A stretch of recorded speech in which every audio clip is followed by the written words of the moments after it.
Chapter 184. In the live broadcast room of Songqing TV station, the screen switched to the stands on both sides of the Songqing University Martial Arts Stadium. There were already a sea of people there, most of them young and energetic men and women. So popular. The commentator and host Fang Juexiao couldn't help but sigh. Listen to the shouts, listen to the movements. How is this a low-level preliminaries? If you say it's the North-South regional competition, I'm afraid the audience in front of the TV will believe it. His partner, the guest of the competition, the 38-year-old Dan Stage Mighty One Ganlu, laughed. I've always heard that Songqing University's martial arts atmosphere is average. Today I see that it's very good. Except for the number of seats, it's not much worse than our home ground. He was a member of Songqing's Forever Club. He was the main substitute for the North-South regional competition, which was also the preparatory competition. He was of professional 7th pin. Because of his easygoing personality and naturally smiling face, he was quite popular in the province and was often invited by the TV station as a guest. Fang Juexiao flipped through the information in his hand and said while looking forward, "Old Gan, actually the rumors you heard are not wrong. It's just that he's a little old." Songqing University Martial Arts Club has been defeated repeatedly in the regional competition of the National University Martial Arts competitions in the past few years. They've been eliminated again and again, and their popularity is getting lower and lower. They're lucky if they can get a few hundred students to watch an official competition. Last year, when Lin Ke joined the school, they spent a lot of effort to promote the competition. But in the end, speaking of this, he lightly patted the table like a storyteller, shook his head and said, in the end, they still couldn't break through the group competition. At that time I thought it's over. Songqing University needs at least 3 years to restore its martial arts atmosphere. Who knew that Lu Qing would appear out of nowhere this year? He's talented and can perform on the spot. Not only that, but he also knows how to create big news. I heard that he caught a student who jumped off a building a while ago, which caused a sensation in the school. It was on the 3rd page of Songqing Metropolis Daily, and even the portal website reprinted it. Then, the students of Songqing University are curious. They thought that they should at least go to the scene to see what Lu Qing looks like and how good his martial arts are. And this year, the martial arts club swept through the group competition of the preliminaries, and even the fearless squad became their sacrifice. After a while, their popularity suddenly gathered together. Ganlu said cooperatively, as the saying goes, a single tree can't hold up a forest, but 2 trees make a forest. With Lu Qing, Lin Ke won't be alone. I've seen the highlights of their previous matches. I have to say, I don't know where Coach Shi from Songqing University found Lu Qing. Such a martial arts genius is hard to come by. Besides, he and Lin Ke are still freshmen. Maybe next year or maybe the year after, the difficulty of the preliminaries in the Songqing division will only depend on one thing, whether the Songqing University Martial Arts Club will participate or not. I've talked with my teammates in the club. They all agree that Lin Ke has already touched the threshold of the Dan stage and has a great chance of advancing within this year. As for Lu Qing, as long as he can build up his foundation, this obstacle won't be able to stop him. At the earliest next year, at the latest the year after next year, Songqing University Martial Arts Club will be led by 2 fighters of the Dan stage. Maybe 1 or 2 fighters of the professional 9th pin will emerge among the others. Yan Shaoling, who was watching the live broadcast, quickly posted on the forum. Hey, today's commentator is so shameless. He keeps flattering our Lu Qing and Songqing University Martial Arts Club. I'm embarrassed. But I want to say, please continue, don't stop. What about this year? Old Gan, how far do you think Songqing University Martial Arts Club will go in the end? Fang Juexiao controlled the direction of the topic so as not to divert it to outer space. This was the professional quality of a host. Ganlu smiled and said, I don't dare to make any promises. In this day and age, it's easy to get slapped in the face if you make any promises. I can only say this. After winning today's match, as long as Songqing University Martial Arts Club doesn't mess around, there won't be any problem for them to advance as the first in the group. However, once they advance, it will depend on the situation of the draw. To be honest, if they were to meet the undamaged, fearless squad, again, they might not necessarily win. As for the other groups, there are those who are stronger than fearless squad, and there are also those who are on the same level as them. Ah, Old Gan, you've become a wily old fox in the guest world. Fang Juexiao teased. In other words, today's match will determine at least 1 person in the 3rd group to get the qualification. And it's good to get the qualification. After the qualification, they can immediately get a broadcasting share of 250,000 yuan. 4 martial arts clubs or teams, it's almost a profit. Each of the 8 qualified teams would get a share of 250,000 from the broadcast. Every time they advanced, they would get more. Entering the semi-finals would get 350,000 plus a still stance visualization technique. Entering the finals would get 550,000 plus a martial arts technique. Being the champion of their division would get an additional 600,000 and a dance stage unique skill that was compatible with the visualization technique. Ganlu silently fired a shot. If it's just the quarterfinals, it won't be profitable. What? Fang Juexiao roughly knew the reason, but he still had to ask to satisfy the curiosity of the audience. Take the Azure Dragon squad as an example. The 4 professional 9th pin fighters in the squad come from 4 different martial arts schools. They all have a fixed monthly salary.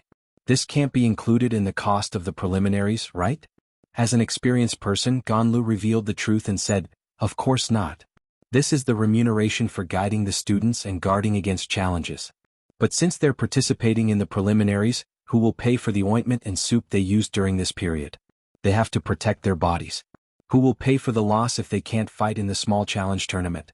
Martial arts competitions have a lot of risks. They should at least give something for the last match, right? They should at least give some bonus if they win a match, right? In this way, Azure Dragon Squad will have to spend at least 100,000 yuan for the 3 months of group matches. When they qualify and get the broadcasting share, don't you feel embarrassed not to give them some bonus? According to the rules, they should at least take half of the 250,000 yuan and deduct the cost of the remaining. It's hard to say if they'll make a profit. Sai, it's only because of the rise of online broadcasting that the TV stations are giving more generous money. In the past, they had to get a place in the division to make a profit. Fang Juexiao nodded and said, "Yes. Thank you, Master Gan, for solving this puzzle for us. However, the situation of each team in the group stage is different.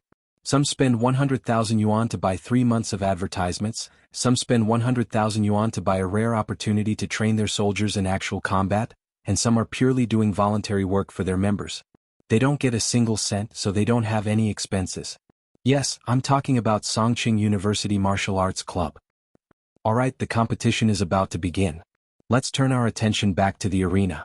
As for the special competition format, Master Gan and I have talked a lot about it, so I won't go into details. I just want to emphasize that the spirit of martial arts is to display the strongest and break through the strongest. I see the referee on the arena.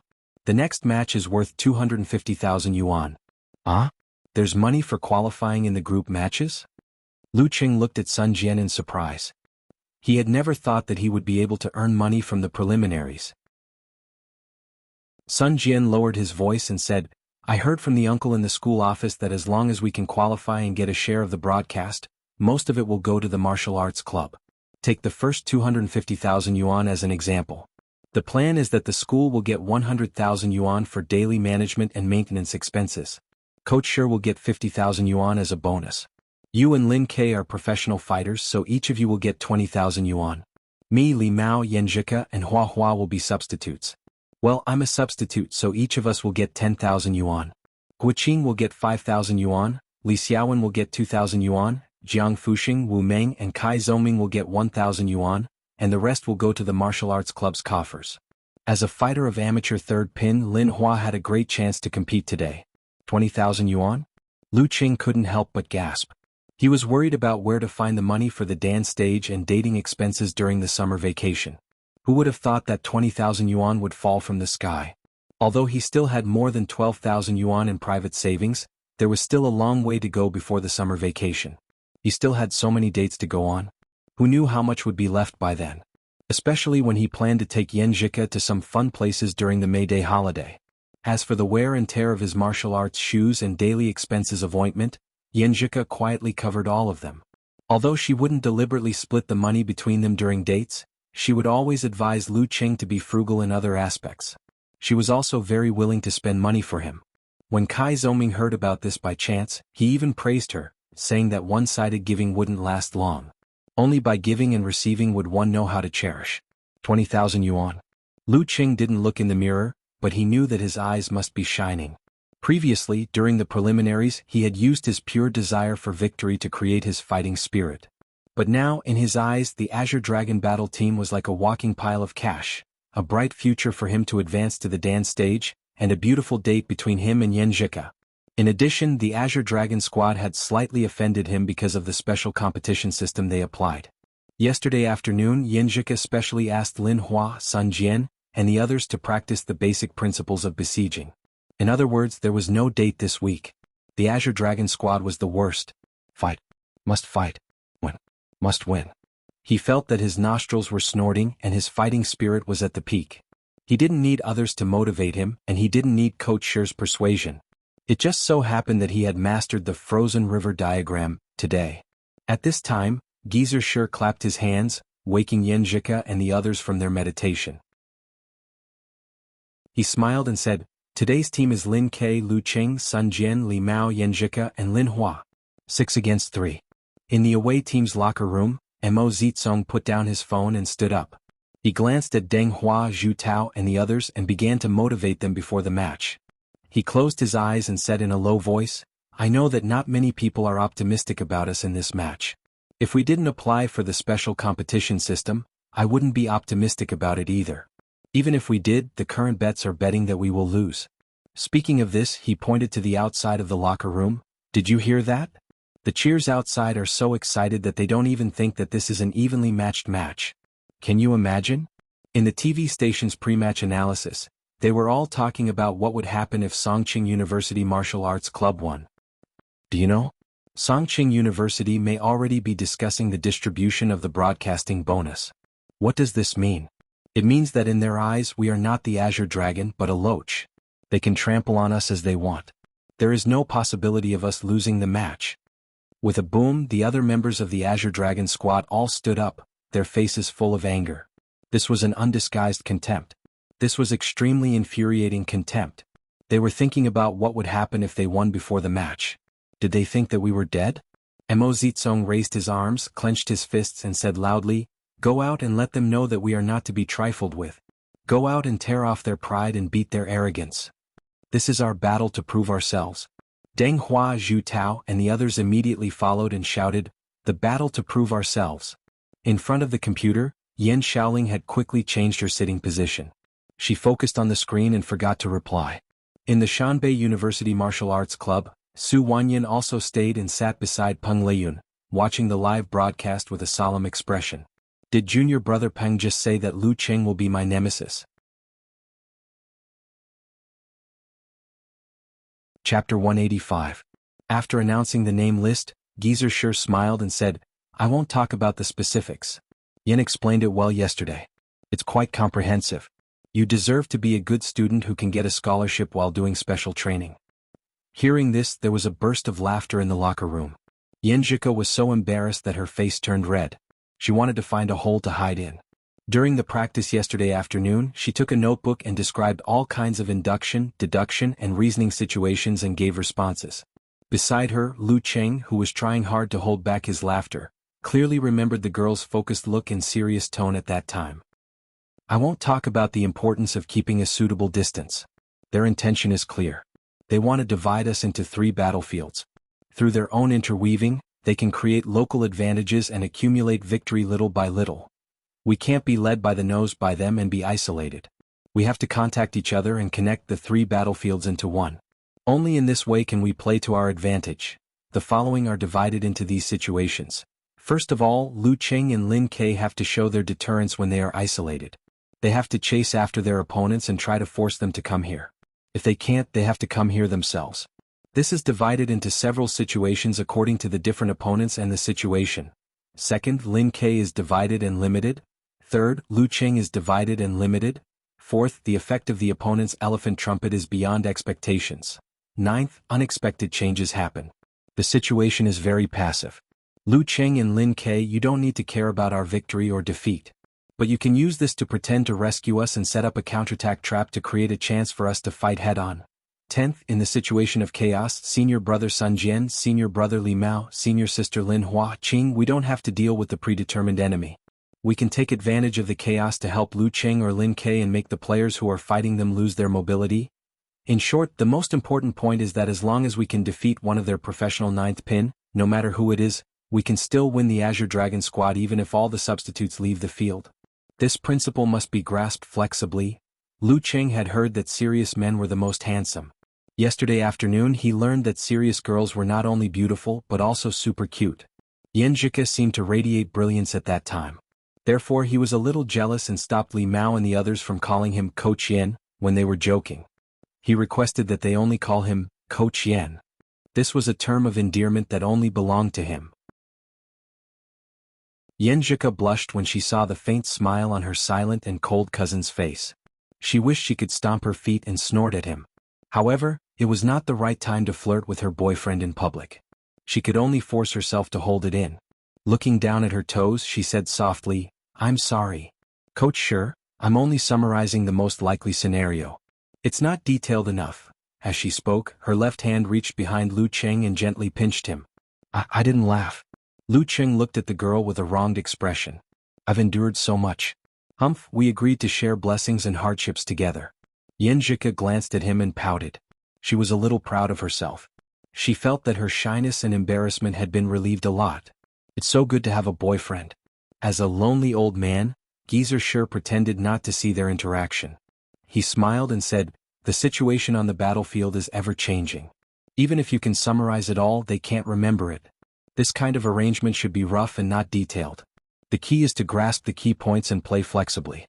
The reason why this old man doesn't really like to guide you guys on how to play a specific match is because I want you to learn how to deal with it yourselves. You don't have to play in the arena all the time. There will always be a coach helping to analyze and prepare in advance. You'll remember what you've been through and you'll make fewer mistakes in the future." Lu Cheng listened thoughtfully and nodded slightly. He was indeed a master who was born in real combat. "Well, go out. It's time to test your results." Geezer sure turned around and walked to the door. He laughed in his heart, "I can't wait for you to lose the fight and accept the setback.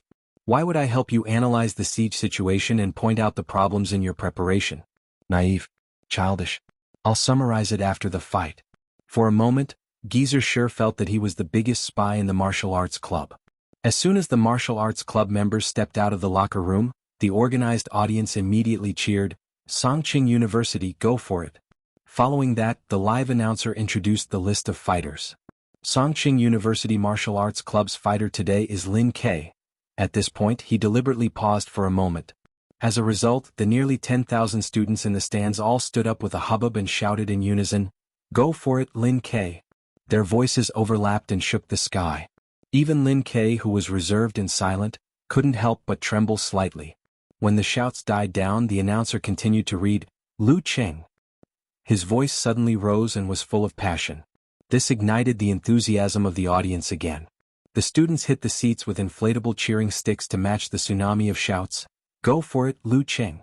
The loud and high-spirited sound waves entered Lu Cheng's ears.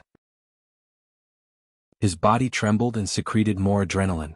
He felt the support of his classmates and suddenly felt a heavy pressure in his heart. They were so optimistic and excited that they didn't take the Azure Dragon squad seriously at all. They seemed to think that with the complete martial arts club of him and Lin Ke, they could easily defeat the opponent. Senior brother Sun Jian and the others were also thinking about how to use the broadcasting bonus after it was distributed. If the anticipated victory didn't come as expected, if he failed to live up to everyone's support, the atmosphere at the scene would be unimaginable. This seemed to be a match that couldn't be lost. One side of the burden was on his shoulders, while the other side was on Lin Ke's shoulders. In a short time, too many thoughts of wanting to win and fearing to lose appeared in Lu Cheng's mind. He couldn't help but turn to look at Lin Ke and Yan Zhika. Lin Ke's eyes were dark. Except for the strong fighting spirit on the surface, they were like an ice lake with no ripples. Yan Zhika's big eyes showed some excitement and some worry. She also felt that everyone was too optimistic and the atmosphere was impetuous. They looked at each other and nodded to each other, understanding that they had the same worries. However, Lu Cheng also calmed down because of this. Anyway, not everyone was excited and there were still some sober companions. So what if I want to win and fear to lose? I want to win every match and fear to lose. Lu Cheng took a breath and took the lead to walk past Coach Sher to the arena. At this time, the announcer was still reading the list of fighters. The names Li Mao, Yan Zhika, Sun Jian, and Lin Hua echoed in the martial arts arena. It was the first time for them to experience such interactive enthusiasm.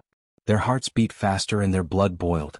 Li Mao's body trembled and he was a little nervous. Fortunately, he knew that he was the assistant today, not the protagonist. His failure wouldn't affect the final result, so he restrained himself. On the other side of the arena, Mo Zitsong, Deng Hua, and Zhu Tao were wearing indigo martial arts suits with green dragons around them. They were full of fighting spirit as they climbed the stone steps. Looking at the four black-clothed referees on the arena, Mo Zitsong closed his eyes and recalled his mobilization in the locker room. He deliberately exaggerated some words to stir up the emotions of the team members. This was not only for today's match, but also for the long-term development. Before the joint establishment of the Azure Dragon Squad, each of the four martial arts schools only had one aged 9th pin and one robust 9th pin martial arts school.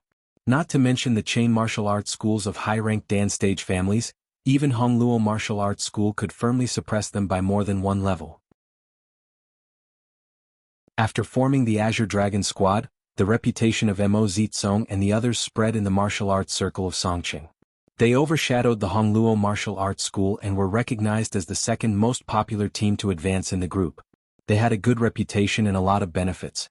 If they lost today's match, the preliminaries of the Azure Dragon Squad would come to an end. It was hard to say whether they could form a team again next year. It was easy to go from frugality to extravagance, but difficult to go from extravagance to frugality. Mo Zitsong, who was used to doing things as the captain of the Azure Dragon Squad, didn't want to go back to the past. He didn't want to go back to being an ordinary deputy master of a martial arts school. He wanted to unite the people with the preliminaries and win over the disciples of various martial arts schools. He wanted them to understand that they were weak when they were divided, but strong when they were united. He wanted to promote the four martial arts schools to form the Azure Dragon Club. When he opened his eyes, Lu Cheng and the others were already standing in front of him. There were 6 of them. After applying for the special competition format, they had to face the advantage of the enemy's number. If I had the strength of Lu Cheng or Lin Ke, everything wouldn't be so difficult. Mo Zitsong glanced at his opponents with a little envy. Because there were too many people, there was no time for talking in the special competition format. There was only 1 minute for adjustment. After Li Mao and the others calmed down, the head referee waved his right hand. Start. As soon as he finished speaking, the 3 professional fighters of the Azure Dragon Squad rushed out.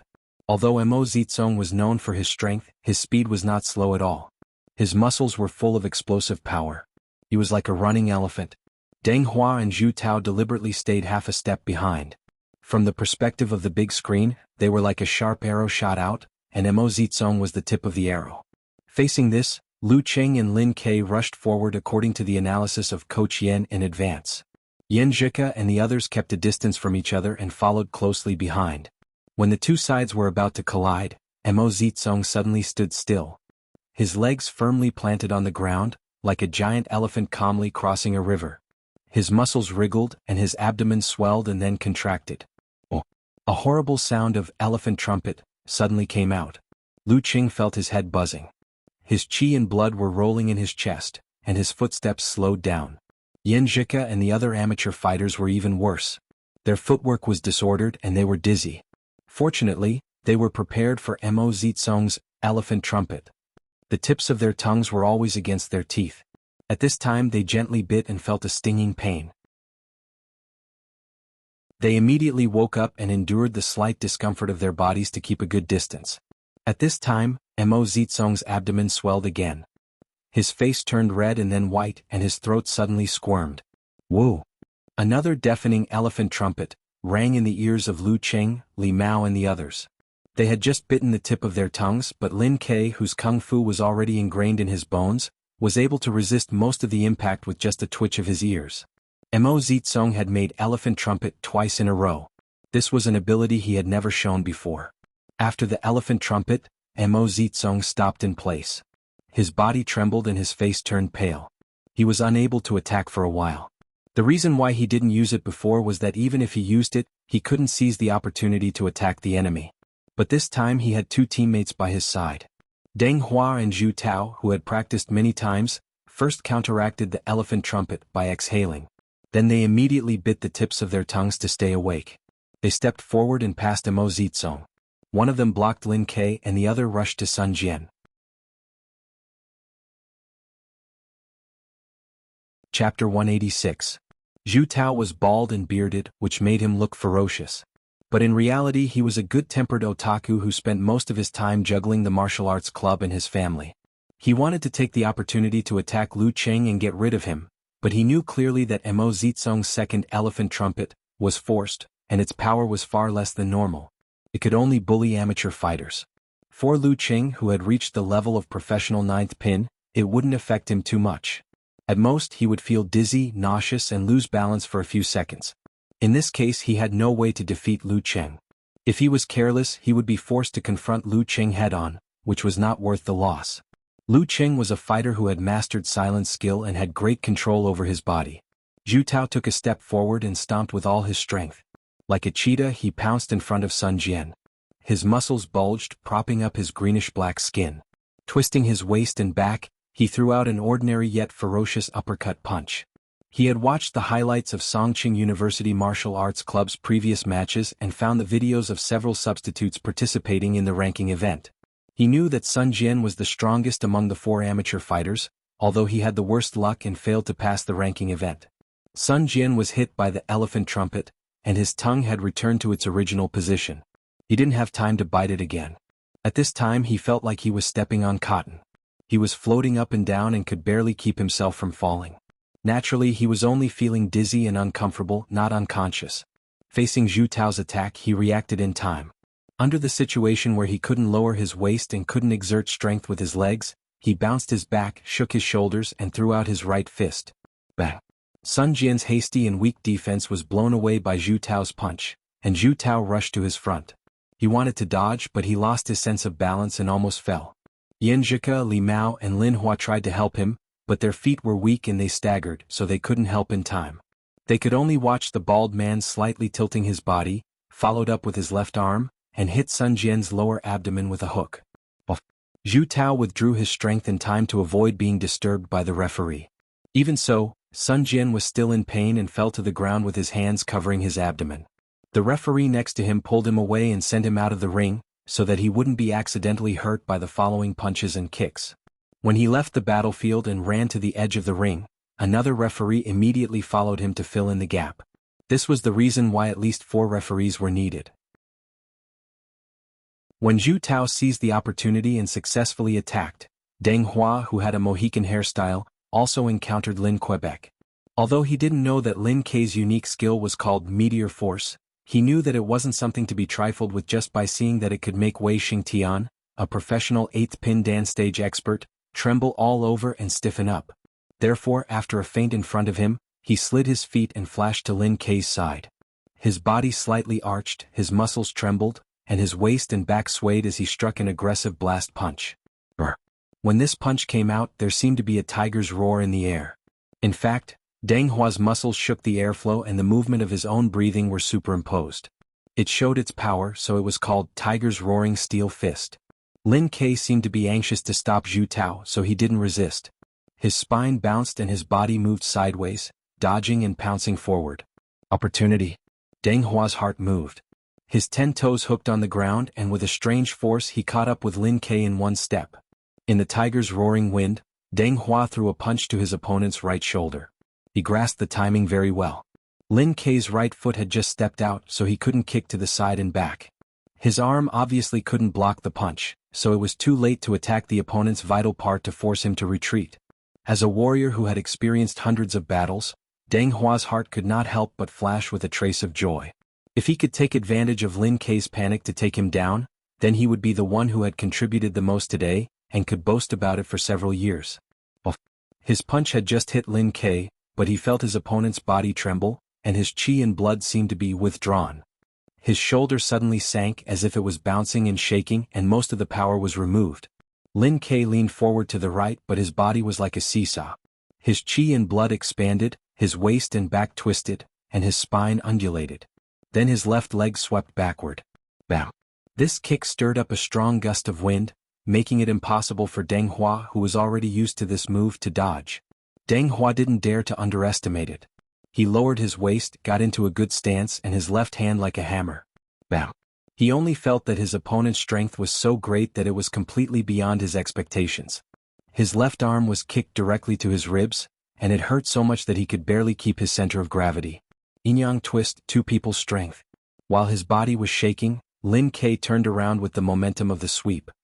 His temples suddenly bulged as if there was a volcano brewing in his body. Along with the meteor in his mind, Lin Ke hurriedly swung his arm and quickly threw a punch between Deng Hua's chest and abdomen. He didn't hold back at all. From the very beginning he used all his strength in a fake rescue and a real counterattack. Deng Hua endured the pain in his ribs, took a deep breath, and lowered his right arm in time to block his opponent's fist. Bam! He felt like he was hit by an iron hammer, and the strong shock quickly spread throughout his body. It seemed that even his teeth began to tremble as if they were going to fall out of his gums. Deng Hua felt that every muscle, fascia, and bone in his body was unstable, and he couldn't exert force for a short time. But he spat out the breath he had just inhaled and visualized the corresponding picture, creating a reverse whirlpool in his body like a wind tunnel to eliminate most of the shock. While his qi and blood were surging, Deng Hua endured the pain and suddenly shrank his head, curling his body, and narrowly avoided Lin Ke's sweeping left arm whip. He didn't dare to fight head-on with his opponent, so he took the opportunity to dodge to the side like a civet cat. It wasn't until he had successfully escaped that he suddenly rejoiced that he had narrowly escaped death. Lin Ke no longer pretended. He stamped his feet, and his spine undulated like a dragon, and suddenly rushed to the side. His left arm was already raised and his elbow was the angle of attack. Deng Hua kept dodging and wandering. Although the range of his movement was getting smaller and smaller under the opponent's active attack, he didn't show any sign of defeat in a short time. At this moment, Zhu Tao had rushed to the front of Yan Zhika. His black and blue skin bulged and he suddenly punched with both feet, ignoring Li Mao and Lin Hua behind him. After getting rid of Sun Jian, of course he would deal with this beauty who could forcibly pull back her center of gravity and achieve the primary level of meditation. And it was said that she was Lu Cheng's girlfriend, which could effectively affect the strong enemy's state of mind. When there were only 2 amateur fighters left in Songqing University Martial Arts Club, he wouldn't be afraid at all. Even if there were 2 of amateur first pin, it would be a piece of cake. The first 2 elephant trumpet, and the first attack would decide the result.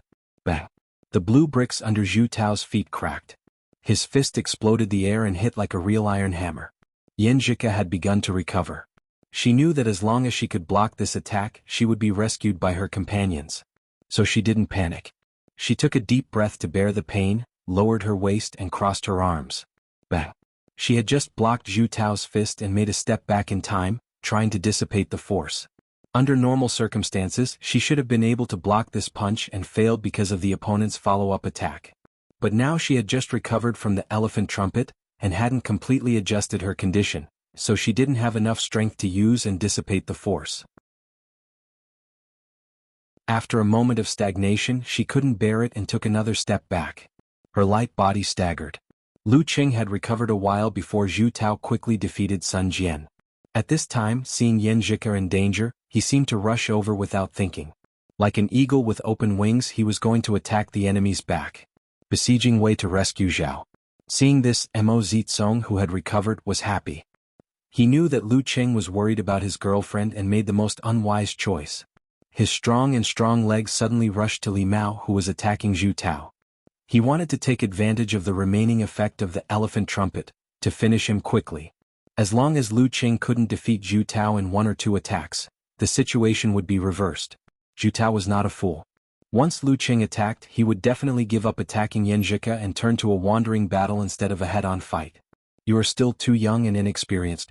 At this moment he saw Lu Qing, who was charging forward, stomp on the ground, shattering the green bricks. Using the force of the stomp, Lu Qing turned around and pounced on him aggressively. It was as if Lu Qing had long been prepared and expected this. He grasped the timing perfectly, making it impossible for him to dodge in time. According to Coach Yan's instructions, once she was in danger, he should not rush to rescue her. That would only cause chaos and give the opponent the opportunity to take advantage of the situation. The best choice was to fake rescue and counterattack. A thought flashed through Lu Qing's mind.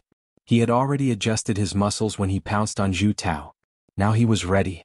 Facing Lu Qing, whose eyes were cold and hard to dodge, Mo Zitsong took a deep breath and gathered his strength, ready to fight. He could see that although Lu Qing could continuously throw out tremor punch, the effect of each tremor punch was weaker than Lin Ke's. I don't believe that I can't withstand a tremor punch. I don't believe that I can't find a chance to dodge. He concentrated on visualizing. His body muscles trembled and a deep, elephant trumpet came out of his abdomen, which didn't affect the opponent. He held his hands together as if he was holding a giant elephant. He exerted strength under his feet, straightened his back and fiercely threw out to Lu Cheng. Crack. The blue bricks around his feet cracked like a spider web. Throwing elephant skill, strength of one elephant. Lu Cheng's eyes were like a frozen lake. In his mind, he had visualized the scene of a surging river. He rushed to the front of Mo Zitsong, paused and stepped on the ground. He twisted his waist and sprung his spine to shoot out a mountain breaker cannon. At the same time, the cold current in his body surged and rushed to his right fist. The great river, in his heart, froze rapidly inch by inch. Even the splashing waves in the air stopped, sparkling and translucent. He threw out a punch. Frost Force.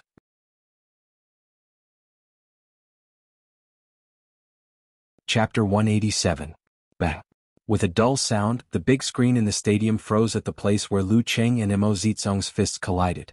There seemed to be rings of impact spreading outward. Some of the audience forgot the panic when Sun Jian was knocked out of the ring. They stared at the screen attentively, forgetting to cheer for Lu Cheng. The exchange of blows only lasted for a moment, but Mo Zitsong felt as if he had passed a long century. Guarding against the impact of the shock, he only felt that the rolling cold current was instilled into his body by the opponent's power. In an instant, his arms were frozen stiff and spread to all parts of his body, making him feel as if he had stayed up all night naked in a world of ice and snow. He couldn't help but tremble and his lips turned blue. There was only one thought in his mind. So cold. So cold. Lu Cheng was not relaxed either. The Frost Force was not a unique skill to enhance strength, and Mo Zitsong was born with great strength, which could be called outstanding even among all the professional ninth pin fighters. At most, he was inferior to Yi Yaoting. In addition, he practiced the throwing elephant skill, which was famous for enhancing strength.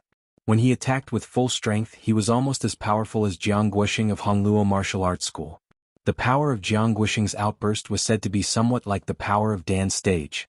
Therefore, Lu Cheng immediately felt a terrible force that could lift an elephant and throw it out. He didn't dare to resist for fear of hurting his right arm. After judging that it was not enough to reduce the force by retreating, he straightened his back and took the initiative to swing his center of gravity backward. He stepped back 3 steps in a row. At the beginning he cracked the black bricks, but now the ground was intact. Until then, Mo Zitsong heard his heart beating strongly. Thump, thump, thump, thump, thump, thump. It kept spurting out hot blood to relieve the coldness in his body. What kind of martial arts is this? I can't resist at all. I can't guard against it at all. He looked at Lu Cheng in astonishment and wanted to chase, but his body was trembling and his legs were stiff. It was difficult for him to even take a step forward. He could only hope that the temperature of his blood could help him recover as soon as possible. What kind of martial arts is this? Noticing that Lu Cheng rushed to Mo Zitsong, Zhu Tao no longer hesitated. He stepped forward and caught up with Yan Zhika, who was stumbling backward. He wanted to defeat her before she regained her balance. With a bang, he shook his right arm and threw a straight punch at his opponent's neck. Seeing that she couldn't resist, Yan Zhika decided to give up her center of gravity. She leaned back and kicked high, followed by the lazy donkey roll. At this time, Li Mao and Lin Hua arrived in time. One of them tightened his thigh muscles and pulled out a whip kick, kicking between Zhu Tao's legs from behind. The other one lowered his waist and did a downward chop, attacking the opponent's temple from the side. They were all vital points, yet he didn't hesitate. In this situation, Zhu Tao seemed to have anticipated it. He straightened his back and his dark skin swelled. He moved a small step to the left so that Li Mao's kick hit his thigh and Lin Hua's punch hit his right shoulder. Buff, buff. Both of their attacks failed to penetrate the enemy's iron cloth shirt. Zhu Tao, on the other hand, borrowed some of the force and pounced forward. When he brushed past Yan Zhika, he stretched out his hands, grabbed her right arm and threw her out of the ring. Yan Zhika felt like she was flying in the air. She forced herself to calm down and adjusted her body in the air. She controlled part of her center of gravity. Then she straightened her spine and put strength in her waist. She turned over and landed lightly. She didn't fall. The only problem was that she was outside the ring. I'm so angry, but I have to keep smiling. I can't affect Cheng and the others. She pursed her lips and walked around the ring to the seats of the home team while watching the match on the field. No matter how much preparation and analysis was done, it was always not enough in the ever-changing actual combat. Zhu Tao was relieved when he succeeded in one move. He took a few steps forward, turned around and pounced on Li Mao and Lin Hua. This time he didn't need to worry about being besieged. Two amateur fighters couldn't be called besieging. At this time, Lu Qing released most of his strength and gathered the rest into the soles of his feet. In exchange, he made a cracking sound and a more ferocious attack. Both the students on the scene and the audience in front of the computer and TV were surprised that Mo Zizong didn't seize the opportunity when Lu Qing lost his center of gravity and staggered back.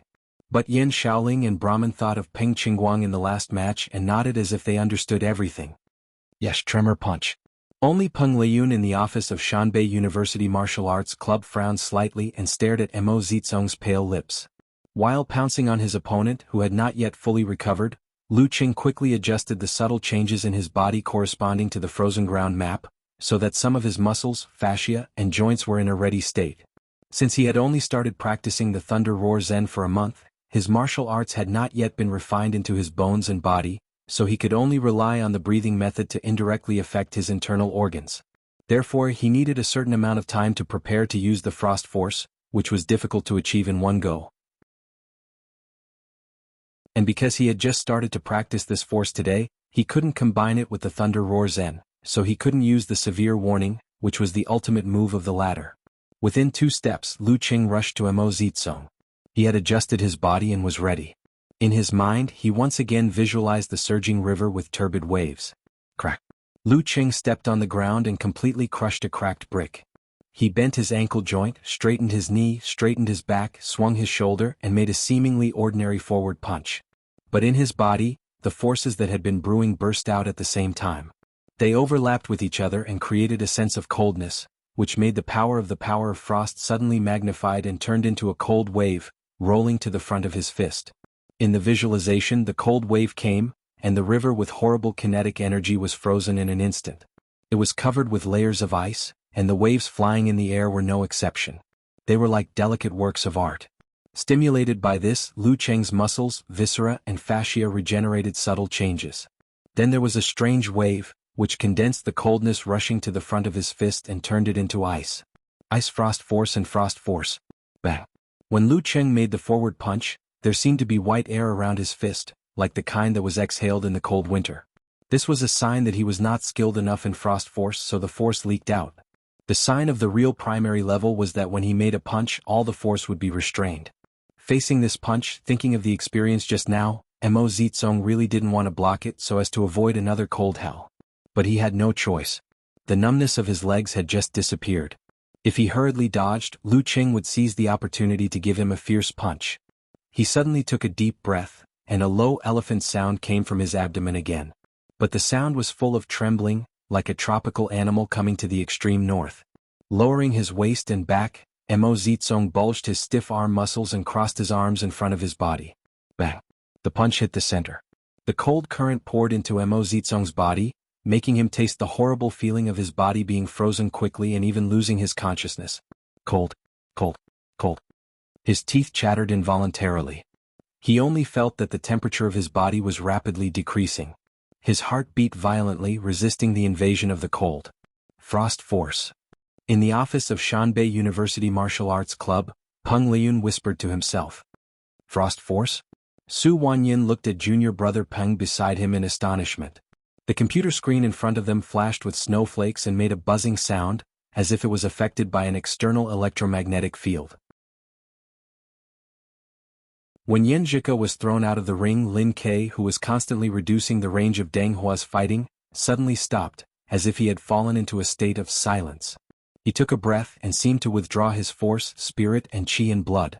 After suppressing them to a certain extent, they suddenly burst out and gushed out. In the midst of the gushing, Lin Ke suddenly pounced forward, like a leopard that finally caught the opportunity to hunt. Deng Hua thought that the safe distance and reaction time were all gone under this pounce. Before he could dodge, Lin Ke had already arrived in front of him. The feeling of the dance stage. He was horrified. He took a deep breath and without even thinking about it, he quickly raised his arms in front of him. He had just put on a defensive posture when Lin Ke's fist hit him like a meteor. It was extraordinarily fast, mixed with the remaining gushing intent. Bang! The moment the two came into contact, Deng Hua felt as if he had been struck by a bomb. The shockwave roared, shaking his entire body, causing every bone in his body to shake. Every muscle in his body trembled, and every part of his blood and chi was roiling. What's more, it also triggered the residual effect of the last fight, which affected his internal organs, making him feel extremely uncomfortable and nauseous. Therefore he tried to use the method to offset part of the shock, but his efforts were delayed by half a beat. He could only watch Lin Ke punch him again. Facing Zhu Tao's counterattack, Li Mao suppressed the nervousness in his heart and didn't fight head-on. He slid to the side and cooperated with Lin Hua to hit his throat and temple. Relying on his iron shirt, Zhu Tao suddenly shrank his head, lowered his body and bumped into Li Mao's fist sideways. Clang. Due to the change of height and position, Lin Hua's fist hit him squarely on the forehead, making a sound like a hand patting an ancient bell. Lin Hua's fist fell on his neck, but was bounced off by his thick neck, which had swelled up after he breathed in. Bang. Zhu Tao bumped into Li Mao and made him stagger, forcing him to take a step back and barely stabilize himself. Then the bald man, relying on his iron shirt and accurate prediction, resisted Lin Hua's kick and strode forward. He swung his hands and hit Lin Hua fiercely. Li Mao couldn't dodge. After blocking 2 kicks, he was in a precarious situation. At this moment, Lin Hua caught up with him. He tightened his foot and whipped his leg, kicking Zhu Tao's vital part. At the critical moment, Zhu Tao didn't block the attack head-on. He slid his feet, spun his body and nimbly dodged to Li Mao's back. Taking a hit from the horse's hind leg, he forcibly closed the distance and punched his opponent's spine. He didn't use any strength, but the referee had pulled Li Mao away and asked him to leave the arena. In just a short time, Lin Hua was the only one left among the 4 amateur warriors. When she saw Zhu Tao coming at her, she instinctively chose to move and dodge. Zhu Tao was satisfied, knowing that he had won. As long as Mo Zitsong and Deng Hua didn't lose in a few moves, things would be easy. He glanced at the other 2 battlefields and saw Mo Zitsong's strong and sturdy figure standing there, which made people feel at ease. At this time he was crossing his hands in front of him, blocking Lu Cheng's fist. Good. I'll attack you from both sides. Zhu Tao thought, but his eyes suddenly froze.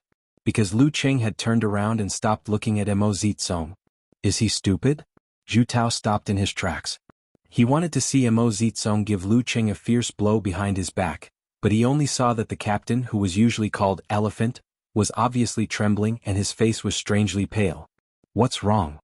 Zhu Tao forgot that he had to catch up with Lin Hua and stopped in shock. Lu Cheng bent his body and fixed his eyes on Zhu Tao. Behind him, Mo Zitsong fell to the ground, making a loud noise and splashing some stones. Lu Zhishan killed Jin Guanxi with 3 punches. This is the challenge tournament and I only used 2 punches. How can I defeat Elephant like this? While Zhu Tao was in shock, he heard another sound of someone falling to the ground. He turned his head and saw Deng Hua lying on the arena, retching. Lin Ke turned his body and locked his eyes on Zhu Tao like Lu Cheng. His eyes were cold and reserved. One was Lu Cheng, and the other was Lin Quebec. Zhu Tao couldn't help but feel desperate. What the hell is going on? Lin Hua also noticed the change of the situation. She stood not far away and looked at Zhu Tao with embarrassment. When Lin Ke and Lu Cheng attack me from both sides, it will be dangerous. I can't get close to them. If I join them, I will be a burden.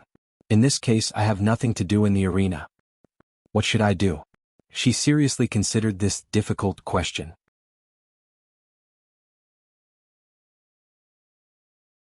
Chapter 188. Lin Hua didn't hesitate for long because when Lu Cheng and Lin Ke pounced on Zhu Tao from both sides like a wolf and a tiger, this fierce-looking bald tough guy swelled his dark skin, bounced his spine, and suddenly ran to the side like a rabbit being shot by an arrow. Then he jumped out of the ring. Jumped out of the ring, the cheers of the audience stopped abruptly, and there was a moment of silence. Unexpectedly, the awe-inspiring Zhu Tao didn't even dare to try and directly admitted defeat. He was in a hurry as if he was escaping from a dangerous place. Under the ring, Zhu Tao didn't feel ashamed at all. Instead, he felt lucky that he made a prompt decision without hesitation. If it was just Lu Cheng alone, no matter whether he had fought hard or not, he wouldn't dare to say that he had a good chance of winning. The horror of the tremor punch in succession was still fresh in people's minds. And now Lin Ke was eyeing him like a tiger watching its prey. If he didn't admit defeat, would he stay in the ring and wait for the new year? It was not that he was timid, but that the enemy was too strong and too terrible. A wise man submits to circumstances.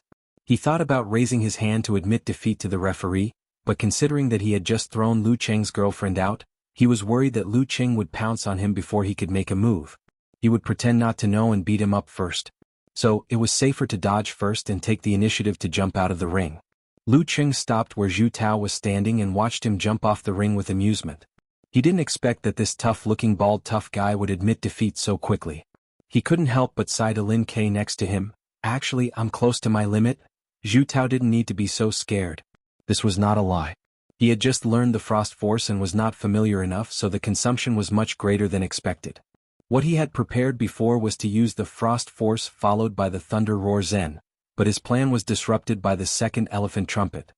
In order to turn the situation around in time, he had to go all out and use the second Frost Force. Until now he felt that his spirit was a little empty. However, Lu Qing didn't think that it was lucky to scare Zhu Tao away with only his momentum.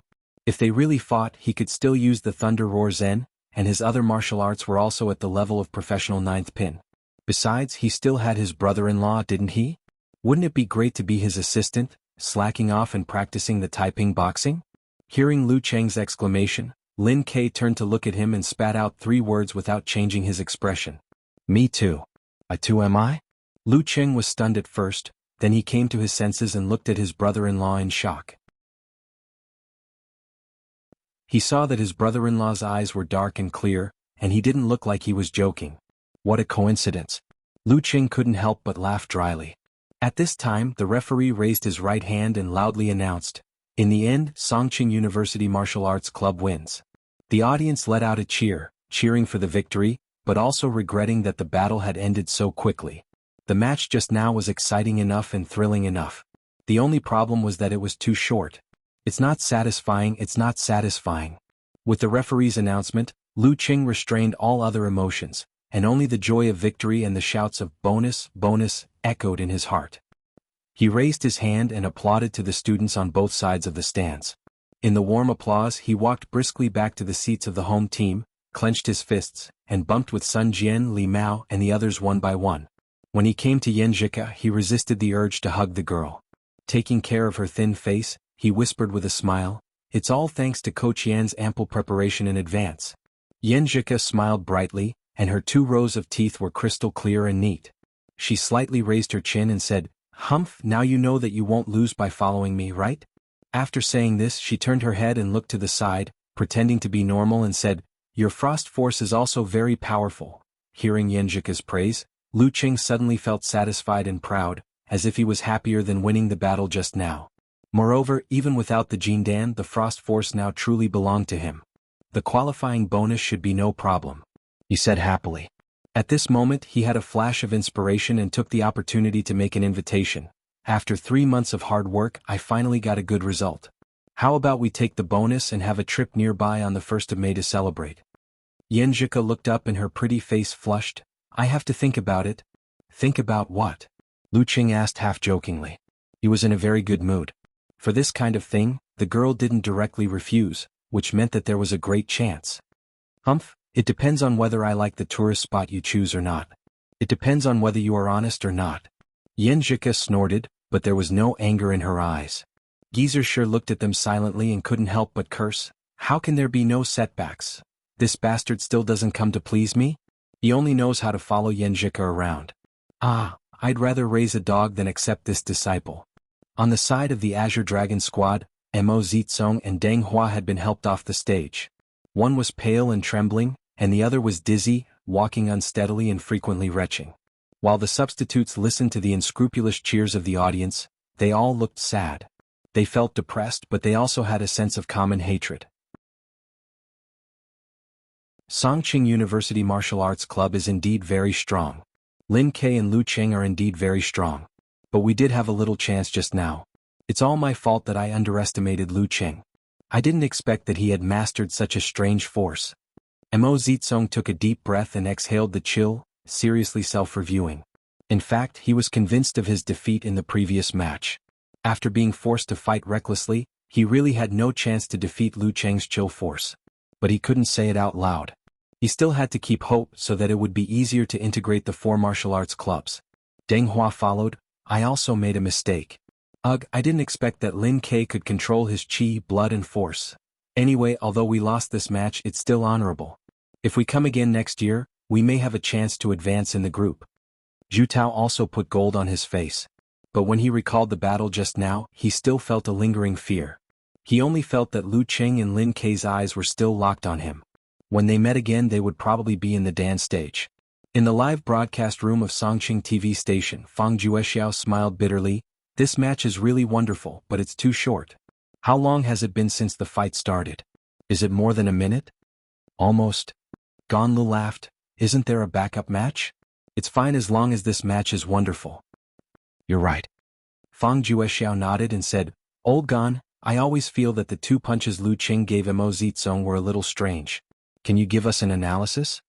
Ganlu nodded and said, Okay, let's look at the screen. This is a screenshot. We can clearly see that Mo Zizong's lips are blue and his face is pale, as if he was frostbitten. And Lu Qing usually uses the 24 blizzard strikes of the unique skills of the ice sect. We have reason to believe that he has a supernatural ability or a special talent. He has already mastered one of the core forces of the unique skills of the ice sect before reaching the dance stage. Let me explain. Martial arts moves are relatively simple without any fancy tricks before reaching the high-ranked dance stage. The core is the technique of exerting force.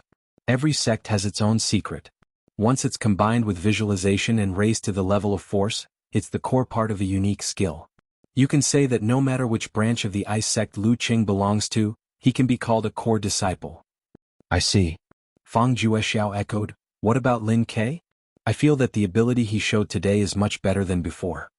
Ganlu gave an affirmative answer. Yes, he has grasped the feeling of withdraw. I said before that he could reach the dance stage within this year. Now I have to correct it. Maybe in the first half of this year. While listening to the explanation in the video, Yan Shaoling posted excitedly, Hey, who can explain to me in detail what the core force of the ice sect is? She at the Unparalleled Dragon King, and rode to the arena in the main post. Unparalleled Dragon King replied quickly, Aren't you just in charge of being a love-struck fool? Why are you asking this? Eternal Nightfall, Yan Shaoling replied immediately, Don't look down on me. I'm not only a love-struck fool, I'm also a love-struck fool. No, I'm also a self-deprecator. She was often ridiculed in the past, but she never got angry. Instead, she was very cooperative and dared to self-deprecate. In the fan forum of Lu Qing, she had the title of Love-Struck Fool. I have nothing to say to that. As expected of the Northern Land Love-Struck Fool, Brahmin, Unparalleled Dragon King, and other familiar IDs expressed their admiration one by one. In the end, Unparalleled Dragon King explained again in detail, the so-called something-something force is the essence of a unique skill.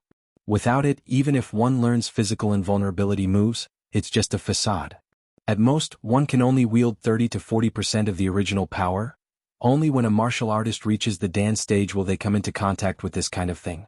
At that time, they will have enough control over their body and the quality of their physical body to cultivate. The peak of the body refinement realm can barely give it a try, but it will be very difficult for the force produced to have special effects such as cold or burning. Lu Qing was able to create the effect of freezing the body before reaching the peak of the body refining stage. This means that he probably has a supernatural ability related to ice or some other special talent. Damn, I remember that he has the supernatural ability of fire. What the hell? Eternal Nightfall, Yan Shaoling replied with a spinning expression. Thank you, Dragon King. Although I am not very clear about it, I know that it is very, very powerful. Little Nightfall, I'm even sadder. My idol has actually mastered the core force of the ice sect. I had hoped that he would join the Longhu Club after graduation and inherit the unique skills of the fire sect. Said Brahmin. No matter what, he has mastered this technique. His future is limitless. Nye Chi-Chi and the others made similar sentiments.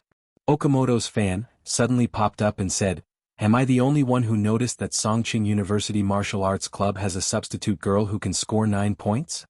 You're not the only one. I was just about to send it when the competition ended. My Buddhist name is Luan Lai replied.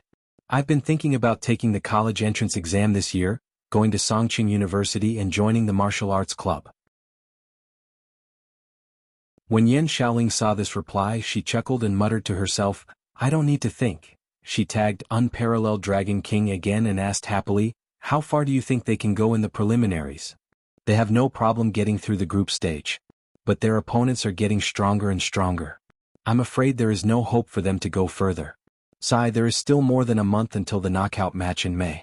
Who knows how strong Lu Qing and Lin Kei will be by then. I can't be so sure. Unparalleled Dragon King didn't dare to make a judgment. Xu Rui, a reporter from Songqing TV station, first interviewed the Azure Dragon squad who were in a hurry to leave. Then she came to the locker room of the home team and waited at the door to interview them one by one. The first one to open the door was Lin Quebec. Looking at him who was clean and quiet, Xu Rui's heart skipped a beat. She remembered the cold humor last time. She asked cautiously, Lin K, is it convenient for you to accept the interview? Lin K nodded, indicating that it was okay. Xu Rui chose her words carefully and said, Lin K, when you pounced on Deng Hua just now, it was more explosive than usual. Is it because you have grasped the feeling of withdraw? Lin K answered seriously, it's a secret. Secret? Secret my ass. Who can't see it? Xu Rui had the urge to go crazy.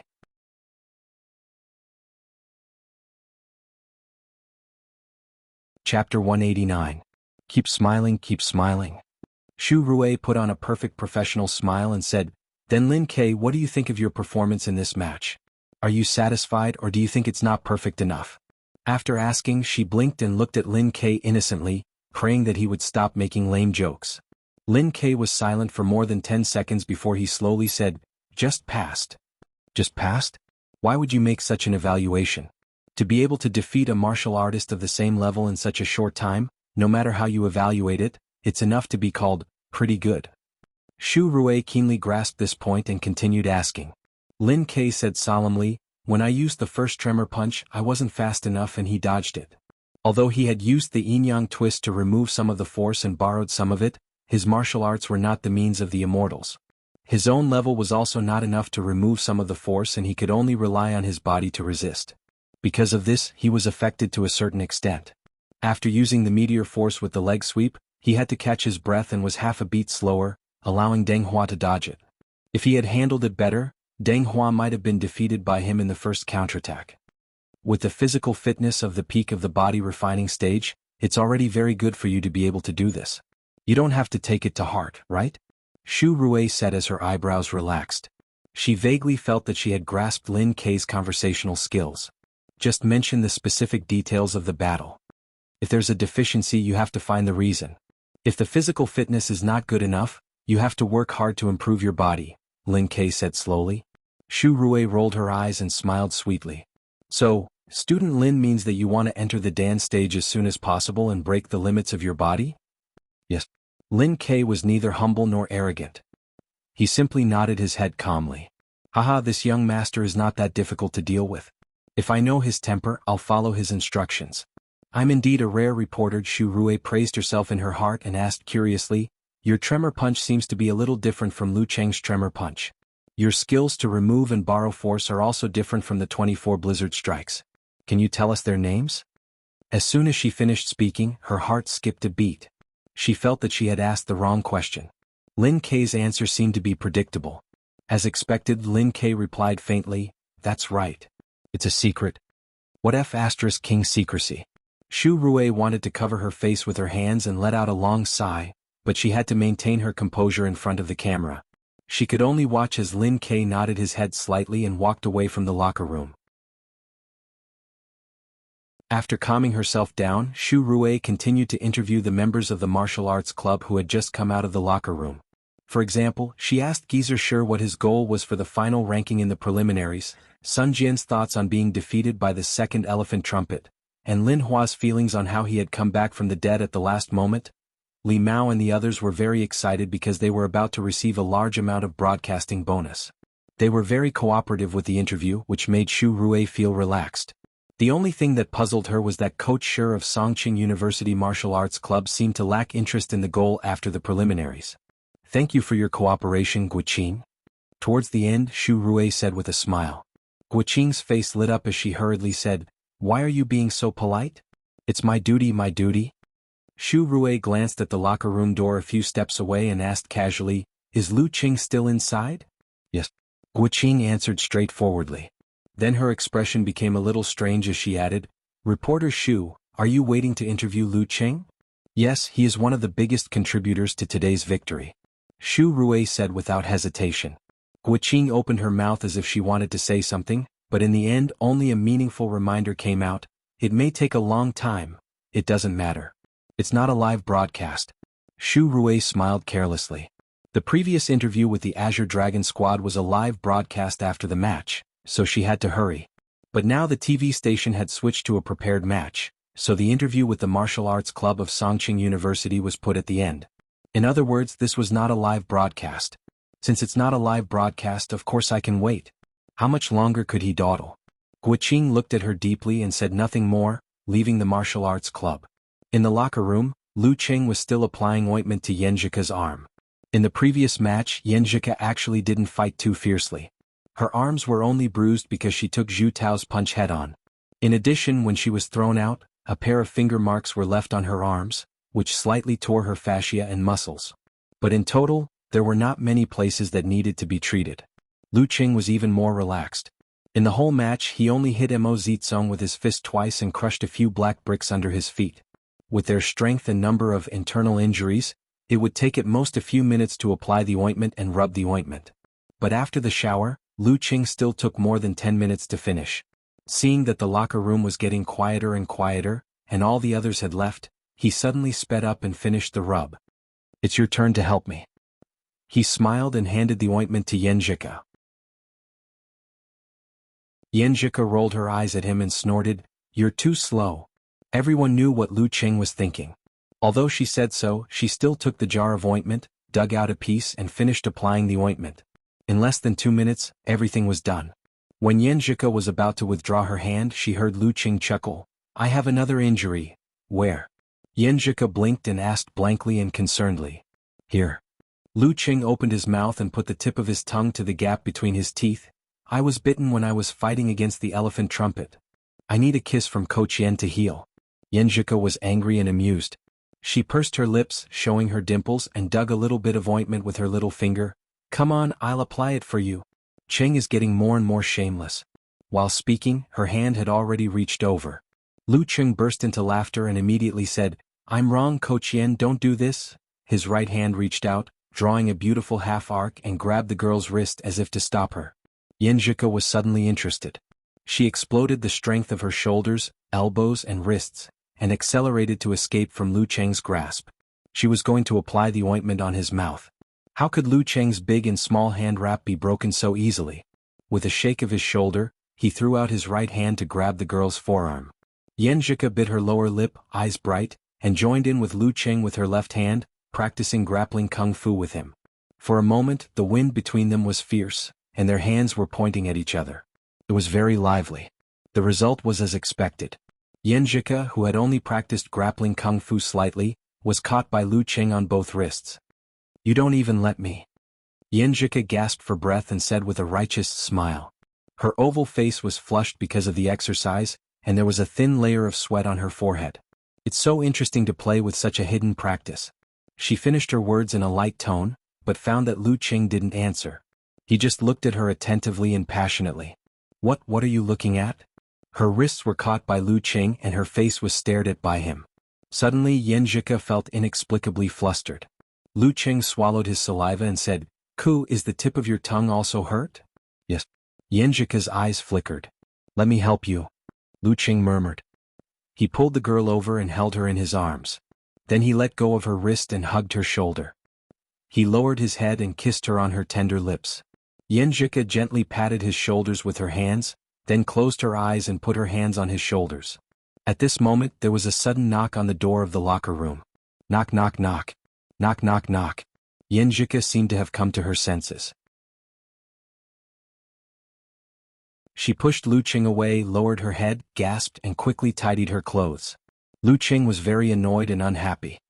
He controlled his tone and asked in a low voice, "Who is it?" Knocking on the door at this time would incur the wrath of heaven. Outside the locker room, a pleasant female voice came in. "Lu Qing, I'm Shu Rui, a reporter from Songqing TV station. Is it convenient for you to accept an interview?" "Not convenient." Lu Qing wanted to answer like this, but considering the repeated warnings of the school's publicity department and the fact that he and Yanjika had just done something bad and were blocked in the locker room, he took a deep breath and said, "Then wait for a few minutes." He had to wait for a few minutes because his martial arts pants were too loose. Once it was pushed up, his outline would be obvious. His lower body was so distinct and outstanding now. If he walked out like this, he might lose face in front of tens of millions of people in Songqing and fans in his own forum. Then he might as well buy a piece of tofu and kill himself. Okay. Xu Rui held back her impatience and answered. How could Lu Qing be so slow? How long has it been? What on earth is he doing in the locker room? Wait a minute, his beautiful girlfriend didn't seem to come out. Lu Qing calmed down and visualized the condensation stance, but his lower body was still stubborn and didn't give him any face. I can only take a cold shower. He gritted his teeth and rushed to the bathroom cubicle with the tent. He quickly took off his clothes and turned on the tap. Yanjika, who was sitting on the bench, peeked at all this. She laughed so hard that she couldn't stand straight. She gently beat the space beside her and whispered shyly and happily, "You asked for it, you asked for it." At the same time, a sentence flashed in her mind from the internet, "Who told you to be reckless?" After the cold shower and the tent, Lu Qing put on his clothes and glanced at Yanjika. He opened the door of the locker room and walked out. Clang. Close the door behind you, good boy. Xu Rui held back her laughter and said, "Sorry to disturb you. The match over there is more than half done. I have to finish the interview as soon as possible." "Humph, I'm also a college girl with a boyfriend. How could I not know what you are doing?" "You don't have to be so polite. Just ask." What was done couldn't be undone. Lu Qing's anger could only turn into deep helplessness. Xu Rui was secretly happy as if she had caught someone's weakness. She smiled and said, "Lu Qing, the 2 punches you used to hit Mo Zitsong today seem to be very special. It was different from all the martial arts you have used before. Is it a new trump card?" "Yes." Lu Qing answered frankly. Anyone who had watched the match carefully would have noticed this. He had nothing to hide. Xu Rui nodded with satisfaction and continued to ask, "When I interviewed Mo Zitsong, I found that he was still swaying and his face was blue. It seemed that he was hurt by a strong cold. Does this mean that you have mastered a unique skill of the ice sect?" "Not really. I just mastered it." Lu Qing wasn't being modest. He was telling the truth. The real frost force could freeze Mo Zitsong with just 1 punch, and cause his body to be covered with white frost for a short time. His mastery of Thunder Roar Zen and Frost Force was too fast, and his mastery was still limited to a superficial level, which was not comparable to 24 blizzard strikes. His answer was so honest. If he did, he did. If he didn't, he didn't. Compared to Lu Qing, Xu Rui suddenly had the impulse to clench her fists and cry. She looked at Lu Qing with gratitude, which made him feel confused. As far as I know, even in the Danchi state, there are many shortcomings in the similar force. If you want to master it in the body refining state and make such a strong cold, you must have a corresponding supernatural ability or special talent, right? Xu Rui followed this topic and asked again. Lu Qing smiled and said, "Can I choose to keep it a secret? Let others guess what's going on with me." Xu Rui was so moved that she wanted to cry. Look at him, he was so polite about keeping it a secret. "Of course you can." She answered with a faint smile and then changed the topic to interview other things. It didn't take long for the interview to end. Lu Qing immediately waved his hand and ran into the locker room without looking back. Clang. Hearing the door of the locker room close, Xu Rui was stunned. She couldn't help but take back her handbag from the cameraman. She took out a small mirror and carefully looked at her own face. Is it because I've been staying up too late recently that my appearance has deteriorated a lot? Otherwise, why does one run away like he's hiding from a monster without saying anything unnecessary, and the other one has no tender feelings for the fairer sex? He's always expressionless. If he can use 2 words, he won't say more than 3. He often blocks her mouth with 1 sentence. As an outstanding beauty, Xu Rui could feel the kindness of society from time to time since her eyebrows and eyes grew. It didn't matter if she only bought a standing ticket on the train. Most of the time there would be good Samaritans, who would give up their seats. It didn't matter if she forgot to bring some change. The success rate of borrowing money from others was quite high. Nothing changed. Xu Rui looked at it repeatedly and made a conclusion.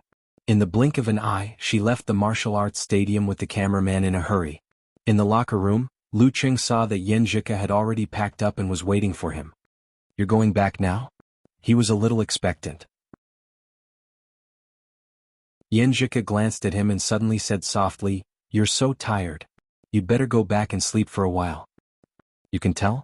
Lu Qing thought that he had successfully concealed it. It was really tiring to use Frost Force twice when he wasn't familiar with it.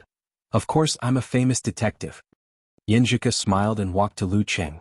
She raised her arms, stretched out her hands and gently massaged his temples a few times. While Lu Cheng was enjoying the relief of the swelling pain, the girl suddenly tiptoed and gave him a quick peck on the mouth with her pink lips. Then Yanjika turned around and put her hands behind her back.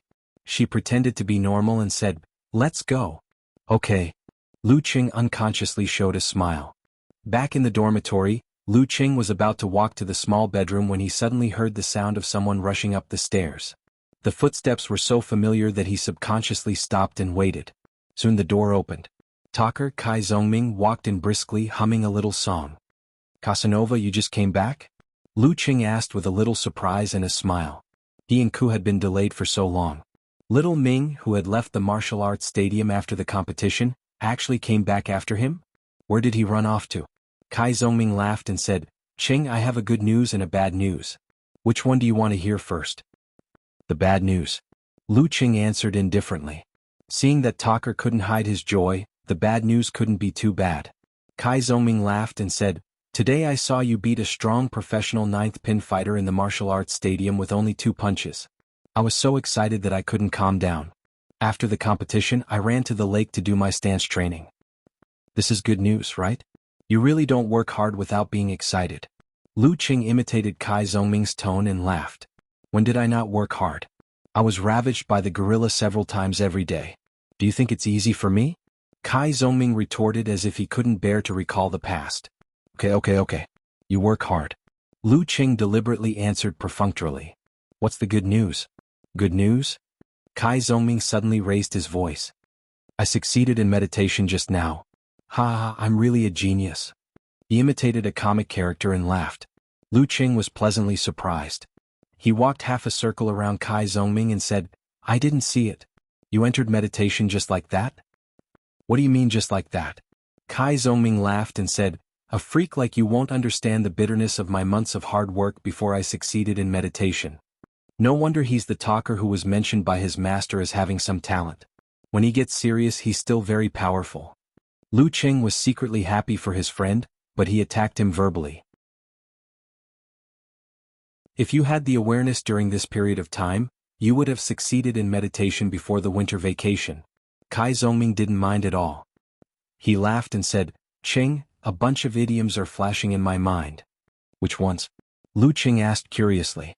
Kai Zongming coughed and said, "Amaze the world with a single brilliant feat, soar to the sky, like a fish leaping over the dragon gate, like an ignorant person. A scholar who has been away for 3 days must be looked at with new eyes. How can a golden fish be a fish in a pond?" "Ha." Lu Cheng replied.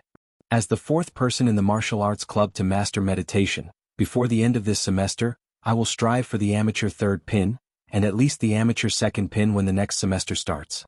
Kai Zongming thought in high spirits. He ignored Lu Cheng, took out his phone, and rushed to the balcony to tell his girlfriend the good news. "Good." Looking at his back, Lu Cheng smiled from the bottom of his heart. "I'm getting better and so are my friends. How delightful. In next year's university martial arts competition, Talker might even be able to compete for the reserve seat." Back in the small dormitory, Lu Cheng took off his clothes and lay on the bed. He chatted with Yen Zhika for a while and was about to take a nap when suddenly a message popped up from the other side of the cloud. This was the QQ nickname of his aunt's eldest daughter, Chi Yunfei. "Brother Lu Cheng, are you there?" asked the other side of the cloud. Lu Cheng replied with a smiley face, "What's up, Fei Fei?" He often chatted with his cousins on QQ, and also had a group for his brothers and sisters. "Brother Lu Cheng, I heard from my aunt that you joined the martial arts club in Songqing University, and you're pretty good at it?" Chi Yunfei asked with a lively face. Mom's mouth. Lu Cheng couldn't help but laugh. He criticized in his heart and humbly replied, "It's okay. Mom didn't seem to like him practicing martial arts, and she even bragged about it to his cousins." Chi Yunfei said weakly, "I have something to ask you, Brother Lu Cheng." So formal. Lu Cheng was stunned and replied generously, "Go ahead. My boyfriend doesn't want to enter high school. He wants to go to the martial arts club to learn martial arts. Brother Lu Cheng, what do you think?" Chi Yunfei said. "What do you think?" Lu Cheng considered his tone and replied, "It depends on whether he really likes it or just wants to avoid studying. Even if he really likes it, it depends on whether he has the perseverance and persistence. If he can do it, learning martial arts is also a good way out. As for talent, as long as he was ordinary, there was still hope for him to reach the amateur 1st pin. At that time, it wouldn't be difficult to find a middle upper level job in Xioshan and Ningxue. Qi Yunfei was silent for a while and said, "He really likes it, but I can't tell whether he has the perseverance and persistence. I'm afraid he will be cheated by those unreliable martial arts clubs." "Which martial arts club does he want to go to? Tell me, I'll ask someone to find out." Lu Qing replied casually. He felt that he had some connections in the Xioshan martial arts circle. Qin Rui's Gushin martial arts club was one of the best in Xioshan.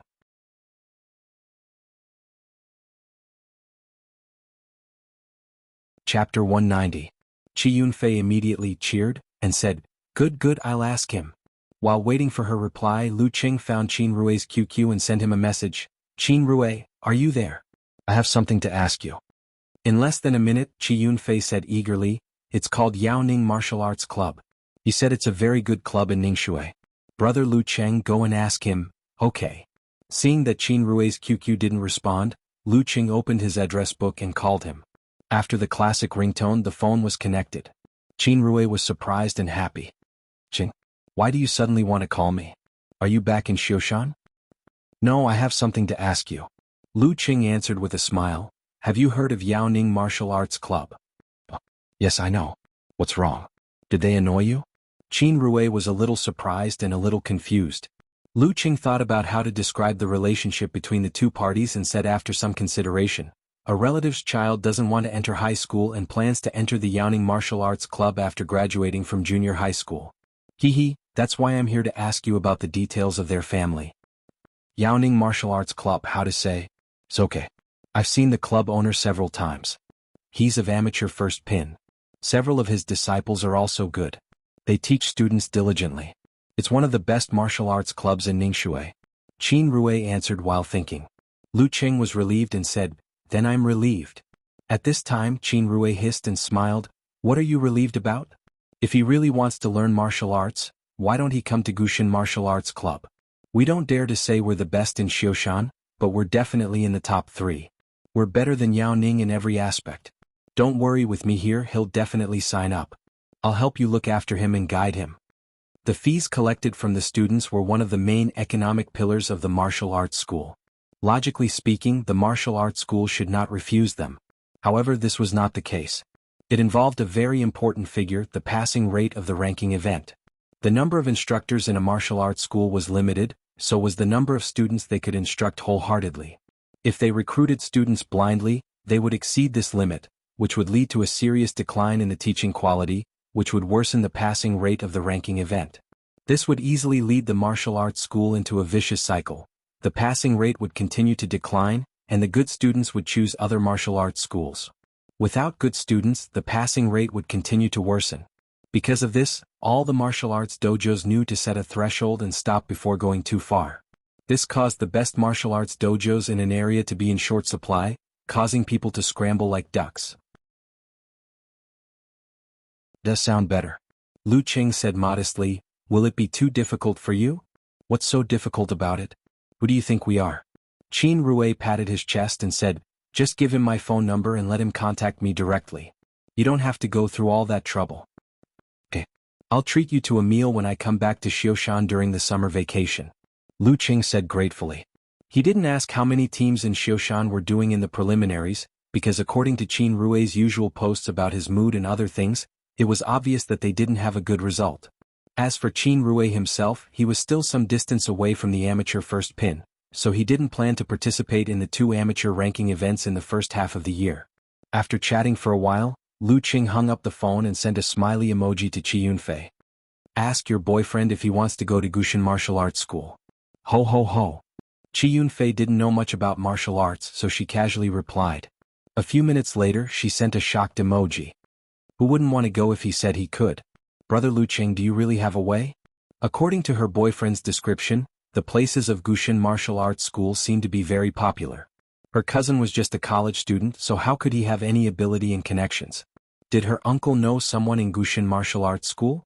Lu Qing sent her his phone number. "Let him call this number. Qin Rui, an inner disciple of Gushin Martial Arts School, can help him sign up."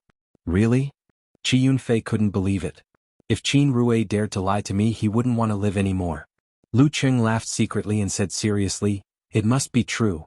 As for whether he will cheat your boyfriend of his money, I can't guarantee. Tell him to be careful. Got it? Chi Yunfei didn't send an emoji, as if she was anxious to let her boyfriend make the call. While waiting for the follow-up, Lu Qing resisted the sleepiness and began to browse the tourism projects around Songqing. He wanted to pick out the routes that Yanjika might like and make a detailed guide so as not to leave a bad impression on the girl. He was looking forward to it. He wasn't excited about the possibility of more intimate contact. Instead, he felt that traveling together, experiencing new and interesting things together, and uncovering some aspects that were previously suppressed due to being in a familiar environment together would strengthen their relationship and make them feel more at ease. According to talkers' sayings, a relationship needed to be managed. It was not something that could be done without doing anything once it was in hand. But if they were always cautious and careful with each other, sooner or later they would be tired. While comparing and analyzing the different routes, Lu Qing opened Taobao and bought several things in the shopping cart. Some were snacks for Yanjika and some were for him to show off his skills. After a while, Chi Yunfei replied, "Brother Lu Qing, what he said is true. He knows Brother Rui. He said that Brother Rui is a core disciple of Gushin Martial Arts School and a very powerful young fighter. He can definitely help." "That's good," Lu Qing replied with a smile. Chi Yunfei sent an admiring emoji. "Brother Lu Qing, you are so awesome to know such a powerful person. Should it be the other way around? It should be Qin Rui who is so awesome to know such a powerful person like me." Lu Qing complained and said carelessly, "He is my high school classmate." "No wonder." Chi Yunfei suddenly understood and didn't ask any more. Lu Qing said with interest, "Fei Fei, you are very attentive to your boyfriend. Of course, after all, he is the first boy that I really like." Chi Yunfei laughed. "Really?" Lu Qing was a little confused. Chi Yunfei scratched her head and said with an embarrassed emoji, "I had a boyfriend before? Sister, you are only in the 3rd year of middle school." Lu Qing was really shocked. "When was that?" "When I was in the 5th or 6th grade and the 1st or 2nd grade of elementary school." Chi Yunfei explained confidently, "At that time I was a child and didn't know anything. I thought it was fun and tried it. It's all their fault for making a match. But it's just holding hands. It feels like we're playing house. I don't think it's a real relationship." Lu Qing wiped his non-existent cold sweat and said, "You are still a child now. Look at her and then think about his own elementary and middle school years. He was as ignorant as her brother." He was scared and didn't persuade Chi Yunfei. After a few words he logged out of QQ and took a nap. In the next few weeks, Geezer sure didn't force any setbacks. When facing the last 2 opponents in the group, he let Lu Qing and Lin Kei sit at the end of the group respectively. Then he sent Li Mao, Yanjika, Sun Jian and Lin Hua to fight in turns. The final result was no doubt that Songqing University Martial Arts Club won all the matches and advanced to the next round with a winning record. Now they were waiting for the distribution of the broadcasting bonus and the drawing of the top 8 opponents in May. In the blink of an eye, it was the second last weekend of April. At 7:30 in the morning, Lu Qing and Yanjika were already on the school bus to the old campus. "I didn't expect that my first martial arts special training would be because of you," Yanjika said with a sigh and a sweet voice. Today was the day that Lu Qing would participate in the professional ranking event. As his girlfriend, she felt that she shouldn't miss it, so she specially asked for leave and accompanied him as Coach Yan. Of course, she wouldn't slack off martial arts because of love. She deliberately got up early and did nearly 2 hours of morning exercises. Lu Qing was very happy and moved, but he said with a smile, "Actually, you can ask for leave next Sunday. I'm sure I can get through the group stage." Professional 9th pin was the threshold to distinguish between amateur and professional. The setting of the competition emphasized to reduce the influence of accidental factors, so that fighters with enough strength could have a chance to regroup even if they lost once. Therefore, the top 2 fighters would get through the group stage. Fighters wouldn't be eliminated after losing 1 match. Even if Lu Qing wasn't conceded, he wouldn't think that he couldn't even get the 2nd place in the group stage. Hearing Lu Qing's words, Yanjika immediately raised her arm and said cheerfully, "Then I'll go back to the martial arts club?" Lu Qing was almost speechless. He felt that he shouldn't be hypocritical, so he immediately said with a cheeky smile, "I still need Coach Yan to take charge. I'm afraid that I'll be assigned to the death group because of my bad luck." Yanjika glanced at him with a smile, "At least you know your place." After that she sighed, "I'm really worried. With so many matches maybe something will happen." She suddenly raised her hand and covered her mouth, not letting the word accident come out. That was almost a jinx. Due to the setting of the top 2 fighters in the group stage and the fixed passing ratio, the schedule of the ranking event of professional 9th pin was increased accordingly. It usually took up 2 weekends, a full 4 days. Like this time, the number of people who passed the registration review was 158. There were 15 places. They were divided into 15 groups of 10 to 11 people in each group. It was a single round-robin competition. The top 2 fighters would get through. According to the rhythm of 3 matches a day at most, the group stage would be finished on the morning of next Saturday or Sunday. Because one step was enough to become a professional, all aspects of the treatment would be improved substantially. Therefore, as long as the amateur first pin fighters' physical fitness hadn't deteriorated and they didn't have other things to do, they would often choose to try their luck. What if they encountered a good group and a good draw for the knockout round? Therefore, the number of people who signed up for the ranking event of professional 9th pin was quite large. If there were no restrictions, the number of people who passed would exceed the limit, resulting in a flood. Therefore, there was a qualification examination. The applicants had to submit proof that they had defeated at least 2 amateur first pin fighters in the past year. Lu Qing directly posted a video of him defeating a professional 9th pin fighter and passed smoothly. Seeing the girl covering her mouth in panic, Lu Qing was about to make a joke when he saw the flying eyebrows gorilla Jianghu carrying a luggage bag and stepping on the school bus. "President Qin, I thought you lived near the arena last night." He greeted him. Jianghu was still the president of the martial arts club in name. "Well, I have a few friends living there. I was afraid that they would take me there to relax." Jianghu smiled bitterly and found a seat. He didn't say anything and closed his eyes to rest. He was quite cautious. Compared with him, Lu Qing suddenly felt that he was too relaxed. When they arrived at the number 1 hall of Songqing Martial Arts Club, it was already crowded. There were fighters participating in the competition, relatives and friends cheering for them, and spectators who came specially to watch this kind of quasi-professional competition. After waiting in line for a few minutes, Lu Qing received the group information and started to read it with Yan Zhika's head. Zhao Baosan Puduo Martial Arts Club. Lu Xin Bin, a branch of Songqing Police Station. They all seemed to be quite strong. After browsing once, Lu Qing said with a smile. There was no trace of embarrassment between his eyebrows. At another service desk in the number 1 hall, the strong and tough Zhao Baosan also received the group information. He read it carefully and his eyes suddenly froze. He blurted out, "Lu Qing?" Lu Qing of Songqing University Martial Arts Club. Lu Xin, who had changed out of his police uniform, didn't hurry to read the group information. After wandering to a quiet place, he picked up the paper and glanced at it habitually. Lu Qing, Songqing University Martial Arts Club. Clatter.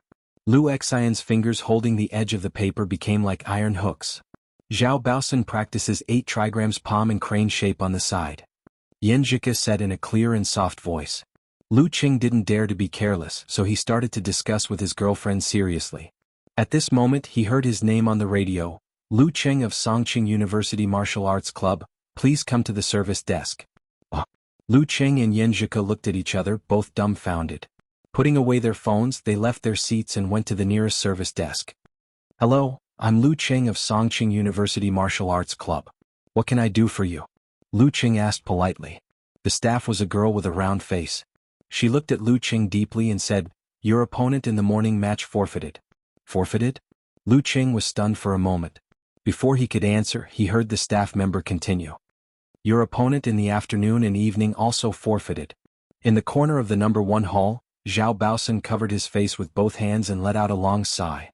As a martial artist, it was really humiliating and depressing to surrender when facing a strong enemy without a fight, but after careful consideration he felt that this was the best choice for him. Everyone had witnessed the strength of Lu Qing from the Songqing University Martial Arts Club. They all knew that he was one of the best among the professional 9th pin fighters. It was widely acknowledged that he had already secured a place in the martial arts competition. If Lu Qing were to face him as an amateur who had not yet entered the professional level, it was easy to imagine how low his chances of winning would be.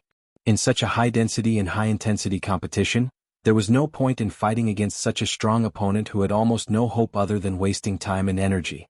There was even the risk of minor injuries and residual effects. Since that was the case, it was best to strategically give up, save some energy and fight for second place with the contestants behind him. That was the most rational and sensible decision. Almost at the same time, the fighters who received the group information all had the same idea. With Lu Cheng's abnormal physical strength, it didn't matter if he had gone through a tough battle or not. They might as well make a decision as early as possible and completely cut off their escape route so that they could fight with their backs against the wall. Forfeit? It was hard for Lu Cheng to describe his current mood. Winning without a fight was definitely something to be happy about. However, he had come all the way here with great difficulty and had a serious discussion with his opponent. In the end, his opponent had given up on the spot, causing his fist, which he had clenched with all his strength, to miss. Did they forfeit all the matches or just my match? He asked subconsciously. He knew it was very common for fighters of professional ninth pin to forfeit in the ranking event, but it usually happened in the second week. Some fighters would get hurt because of the high-intensity fights, while some would lose more than 3 matches in the first week and feel hopeless, so they didn't bother to waste time coming here again. The staff said with a professional smile, "They only forfeited the match with you." Before her voice died away, she glanced at the new message that popped up on the computer screen in front of her. She was surprised and looked at Lu Cheng as if he was a monster. Your 3 matches tomorrow have also forfeited. What the hell is this?" She had been working in the martial arts club for 3 years, but this was the first time she had encountered such a thing. Just the mention of a name could make a lot of fighters forfeit automatically. Yenjika listened with eager eyes and couldn't help but chuckle. "Ching, I suddenly remembered 2 sentences that I read before." "What are they?" Lu Cheng held back his disappointment and asked curiously. "Make the enemy flee at the sight of you, and a certain name can stop children crying at night." Yenjika answered with a smile. Lu Cheng exhaled and didn't know whether to laugh or cry. "I think so. But I'm still not used to winning just like that." He paused and looked at the girl. "Where are we going next?" Yenjika answered solemnly, "You're right. Back to the martial arts club for special training, of course." Lu Cheng was stunned. Yenjika burst into laughter. "Since you don't want to go back, I'll invite you to a date. Anyway, I won't go to the hotel with you. You don't need to rest. Okay?" Lu Cheng turned from being stunned to being happy. But he felt a little heartache because he had to pay for the rooms he booked. Why did those guys give up their rights for no reason? Although he was about to get 20,000 yuan, he still saved as much as he could and was only generous to his girlfriend. After confirming the itinerary, he turned to the staff and asked, "Can you inform me in advance if my opponent forfeits next week's match?" He didn't want to waste another trip on Saturday. Although this could give him more time to date with Ko, he felt guilty that she always asked for leave and delayed her martial arts and learning. He didn't need Empress Dowager to pressure him. "Sorry, we have no choice. We can only inform you if someone forfeits, right?" The round-faced girl replied with grievance. Next week, although the number of forfeitures would increase, it didn't mean that Lu Cheng wouldn't have opponents willing to challenge him in the group stage. After all, at the final juncture, some people might be only 1 win away from qualifying, while others were hopeless and were willing to fight strong opponents to gain experience. Lu Cheng could only accept this reality helplessly. It was a reality that others yearned for. On a Saturday in the last week of April, Lu Cheng received the notice in advance that his opponents in the morning and evening had forfeited, so he went to the competition venue after the special training of the martial arts club. After waiting for nearly 2 hours, he spent more than a minute and easily defeated a challenger. The next morning, his opponent had already given up because of the injury in the previous match. After letting him do the same low-intensity training, he and Yenjika went to the number 1 hall of Songqing Martial Arts Stadium to wait for the result of the draw. After one more match, he would be a certified professional 9th pin fighter. While waiting, they saw Jianghu, who couldn't hide his tiredness. "Are you okay?" Lu Cheng asked. He had congratulated this teammate who was about to become the former president in the morning for winning the 2nd place in the group. Jianghu exhaled and his expression was unprecedentedly solemn. "I have to bear with it. Besides, look at the others. Most of them are in the same condition as me. If their luck is not too bad, they won't waste the hard work of half a year." Sensing Jianghua's seriousness and expectation, Lu Cheng didn't want to say anything more in case it would affect the mood of others. So he withdrew his gaze, held Yenjika's hand and looked at the big screen, waiting for the result of the draw. The draw in the afternoon was between 10 people, and those in the same group would avoid it. After a while, lines of matchups were displayed. Yenjika read Lu Cheng's part in a low voice. Lu Cheng from Songqing University Martial Arts Club versus Pan Qingyun from Hongluo Martial Arts School. Pan Qingyun? Lu Cheng smiled slightly, feeling that it was quite a coincidence. Lu Cheng from Songqing University Martial Arts Club versus Pan Qingyun from Hongluo Martial Arts School. In the corner, Pan Qingyun looked at the matchup list and his face suddenly changed. He had tried so hard to win the group competition, but unexpectedly he met this guy. P.S. 2 chapters in 1 begging for monthly votes. Go home after today's meeting. Resume tomorrow. Also, Weixin Wuze 1985 is having a New Year's Day celebration.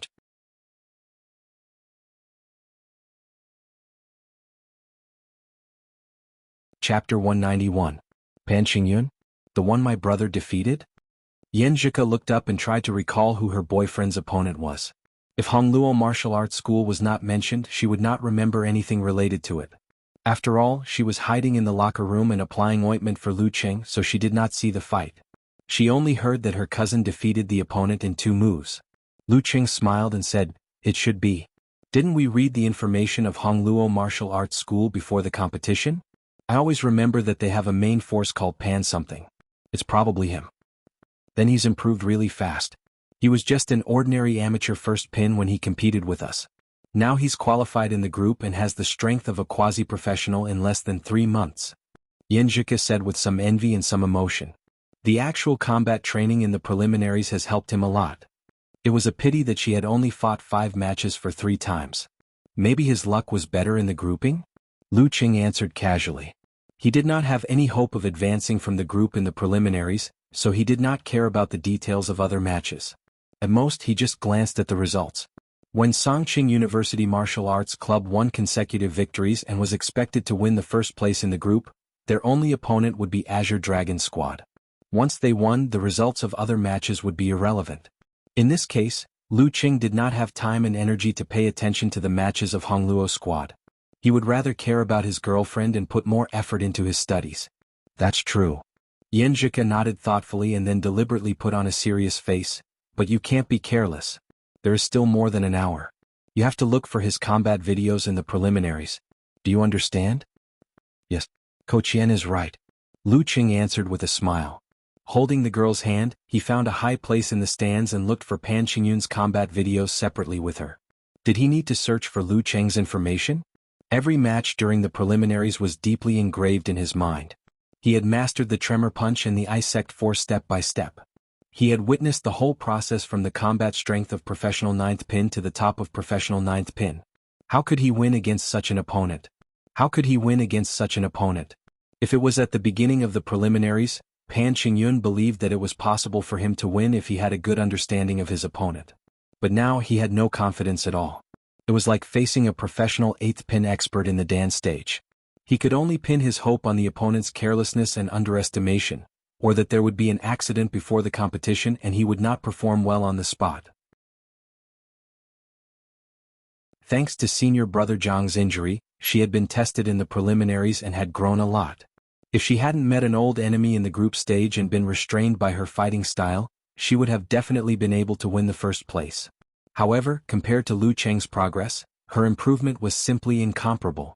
I don't have any way to weaken his Isect force. I can only rely on my physical fitness to resist it. Even if I face Tremor Punch, I won't be able to take more than 2 or 3 hits. Pan Qingyun exhaled and returned to normal. Since he had come this far, he could not give up the professional 9th pin certificate that was so close at hand. Especially last year, many competitions were held in Songqing and its surrounding areas, which allowed many fighters to pass the examination. As a result, there were 15 places for fighters of professional 9th pin. For those with strength, this was a rare opportunity. It should be noted that if there were extreme situations, such as the martial arts school's ability fighters who had already obtained the certificate and the previous year's competition organization was not enough, there would only be a few places for the professional 9th pin ranking event. In the past few decades of ranking events, the most extreme situation in Songqing was when only 20 fighters passed the examination to compete for 2 places. Many fighters with professional strength could only fight against each other head-on. I can only fight with a wandering battle instead of an explosive collision. Pan Qingyun made the final decision. This was a fighting style that he was not good at, but it was also a choice that he had to make. Hey, he has been a professional for a long time. Yan Zhika exclaimed in a low voice while watching. Then she turned her head to look at Lu Cheng. She was holding a tablet, and beside her was a mobile Wi-Fi specially bought for such occasions. Lu Qing touched the stubble on his chin and said amusedly, "He hid his strength really well. Was it because he was caught off guard by your brother's meteor force? If it were before, he would have been on guard when he knew Pan Qingyun's real strength. But now, it didn't matter whether he was a professional or not. Maybe." Yan Zhika rolled her eyes and suddenly burst into a smile. She said with a laugh, "Pan Qingyun might have wanted to catch my brother off guard, but he lost before he could do anything. He must have felt very depressed and wronged." Using the word wronged, she suddenly felt that the poor Pan Qingyun was a little cute. Lu Qing said with a smile, "No matter how wronged he is, I have to fight seriously." While talking, he fast-forwarded the competition video and fixed the scene on the screen. "What are you looking at?" Yan Zhika craned her neck, leaned over and asked curiously. Lu Qing said with a smile, "Didn't you just say that when facing me, Pan Qingyun is most likely to choose to move around and fight? Of course, I have to study his habitual dodging direction." This was the problem of habit that his master had mentioned. Just like how he habitually chose the left side in his daily life, if he still had such a habit in battle and was discovered by others, it would be easy for him to be targeted and set up a trap, thus falling into a dangerous situation. Fortunately, his master had pointed this out when he had little actual combat experience and hadn't formed a habit yet. Habit? Yan Zhika's lips slightly opened and she suddenly understood. She looked at Lu Cheng's side face and clearly felt her boyfriend's talent in fighting again. "I also have to pay attention to my own habits." She opened her eyes wide and looked at Lu Cheng's phone screen. "Did you find anything?" "Of course," Lu Cheng said with a little complacency. When given the choice, Pan Qingyun dodged to the right at least 8 times out of 10. "Cheng." Yan Zhika suddenly called out in a crisp voice. Lu Cheng looked at her sideways and said blankly, "What? You are so awesome." Yan Zhika clapped her hands and smiled like a flower. "Hey, don't be so exaggerated." Lu Cheng burst out laughing. Yan Zhika showed her dimples and smiled, "I learned from you." At 3:30 in the afternoon, Lu Cheng stepped into the arena and stood on both sides of the referee with Pan Qingyun. "To be honest, I didn't expect you to be a professional." He sighed with emotion. Hearing this, Pan Qingyun almost burst into tears. "You only know this now." He took a breath and kept his cold and fierce face. "I also didn't expect to meet you directly. Does God want me to continue to be an amateur first pin fighter?" Lu Cheng didn't provoke him anymore. He closed his eyes and finally adjusted his body state. After a while, the referee looked at the electronic clock, raised his right hand and waved it down heavily. "Start." Lu Cheng exerted strength in his legs and suddenly straightened his bent knees. He rushed out like a gust of wind and shortened the distance between him and his opponent in the blink of an eye. Pan Qingyun was as calm as water. He moved his back muscles and made a sliding step to the right to avoid a head-on collision with his opponent. But at the same time, Lu Cheng's spine suddenly bounced like a dragon, turning its body and swinging its center of gravity to the left. He even changed direction before his opponent. In an instant, Pan Qingyun was walking into a trap. He saw Lu Cheng stomping his feet violently and swinging his waist and back violently. His fist was about to hit. "Damn it," Pan Qingyun murmured. He could only clench his teeth and make a visualization. He clamped his hip muscles and stimulated his tailbone to spring. He suddenly rushed to the side as if his body was on fire. Lu Cheng didn't show any mercy. He stomped his feet and broke the black bricks. He followed Pan Qingyun and rushed forward. Pan Qingyun had just landed on the ground when he sensed that his opponent was nearby. He had to lower his center of gravity and bounce back. He bulged his muscles and completed the first outbreak of the fire-like invasion. He suddenly turned around and fiercely poked back with his right arm like a big spear. Lu Cheng's fist, which had been accumulating power for a long time, suddenly hit out. In his mind was a frozen river and in his body, cold waves were surging with torrential momentum. Bang! When the two fists collided, Lu Cheng's body shook. Pan Qingyun felt the coldness spread from his arm to his whole body and froze his muscles and fascia. His face immediately turned blue and his body trembled involuntarily. When he wanted to summon up his remaining strength to avoid his opponent's continuous attacks, the strength of his legs was obviously slowed down. Lu Cheng's arm shook and his fist stopped at Pan Qingyun's throat. Then he heard the referee's announcement, "Lu Cheng wins." Pan Qingyun shivered.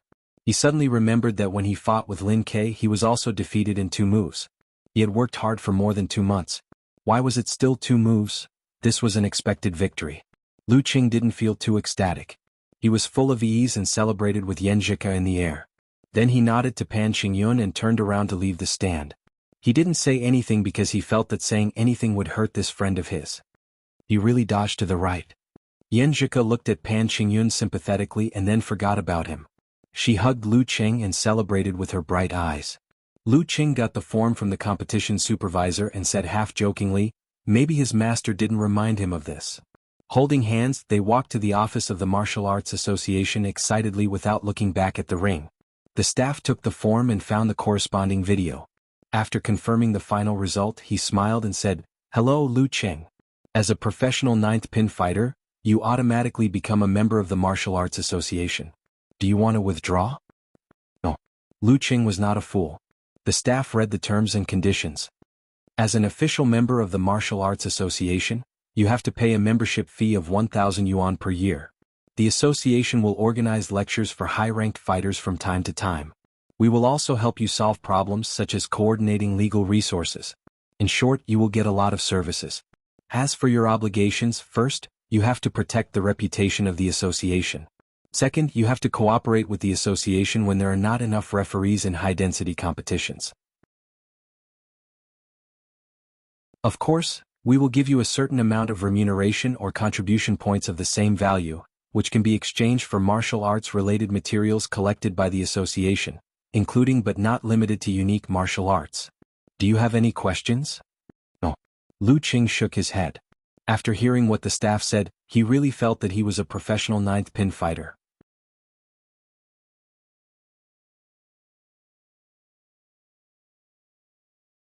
Chapter 192. After paying the membership fee and taking the photo, Lu Qing successfully received the certificate of professional ninth pin. His rank could be checked on the official website by his name and number. Why do I look so stupid? He looked at the photo on the certificate with dissatisfaction. Not a single one of his identification photos was presentable. Yanjika smiled and said in a light tone, "This is called seeking truth from facts." Without giving Lu Qing a chance to speak, she took out her phone and said excitedly, "Stand still. I'll take a photo for you as a souvenir. From today on, you're a professional fighter. From today on, I'm a professional fighter." Lu Qing's heart was suddenly stirred by this sentence. From today on, even if I drop out of college, even if my dad loses his job again, even if my family changes, I'm still a man who can shoulder the burden of life. He didn't know why, but he suddenly felt himself become solemn. He saw Yanjika step back and imitate the professional posture cutely to include himself in the camera. 1, 2, 3. The girl shouted in a clear voice. Click. Lu Qing's serious face as he held the professional ninth pin certificate was fixed in the flash. He silently said in his heart, "I am a fighter of professional ninth pin, but this is not enough. If I want to shoulder Ku's life and make her live a better life, the state of Danqi is the most basic. Professional eighth pin is the most basic." Among the tens of millions of people in Songqing, including the police department, martial arts schools, martial arts clubs, professional clubs, medical and security companies closely related to martial arts, there were no more than 70 or 80 mighty ones of Dan's stage, including the old and the young. Those who could enter this category were definitely the elites of the elites. There were two ways to obtain the certificate of professional eighth pin. One was to form a big Dan and generate chi from the body. As long as a fighter entered the state of Danqi, he could get the certificate directly after verification. The other way was to submit the information of the fighter who had defeated an eighth pin master and be promoted through the ranking event. This kind of case was rare, but not rare because of the existence of supernatural abilities. Therefore, Songqing might have 7 or 8 newly advanced rank 8 martial artists in a year, or maybe none at all. On average, there were about 4 martial artists per year. Some of them came from martial arts schools and entered the military, not staying in the city. Some of them went to cities like the capital, Huahai, or the Shangqing sect, Daxing Temple, and other sections. They would come into contact with martial artists of the same level or even higher ranks to hone themselves and pursue higher and further martial arts goals. Lu Qing's current goal was to join their ranks. This was the only way he could face the Empress Dowager and the others with confidence. One more. Qing, don't be so serious. Smile. Yanjika seemed to be happier than when she got the certificate herself. Looking at her, the corners of Lu Qing's mouth curled up. His solemn mood quickly faded away, and his mood became cheerful again. Next up was the long-awaited May 1st trip. At the beginning of April, his travel guide had been approved by Yanjika. In just a few days it was April 30th. Geezer sure did not disappoint and gave the special training trainees a holiday, allowing them to tidy up their tired mood after a long period of perseverance. They were ready for the bonus distribution and the draw results of the knockout round after the holiday. After the last class in the afternoon, Lu Qing had a quick dinner with Yanjika and went back to the dormitory.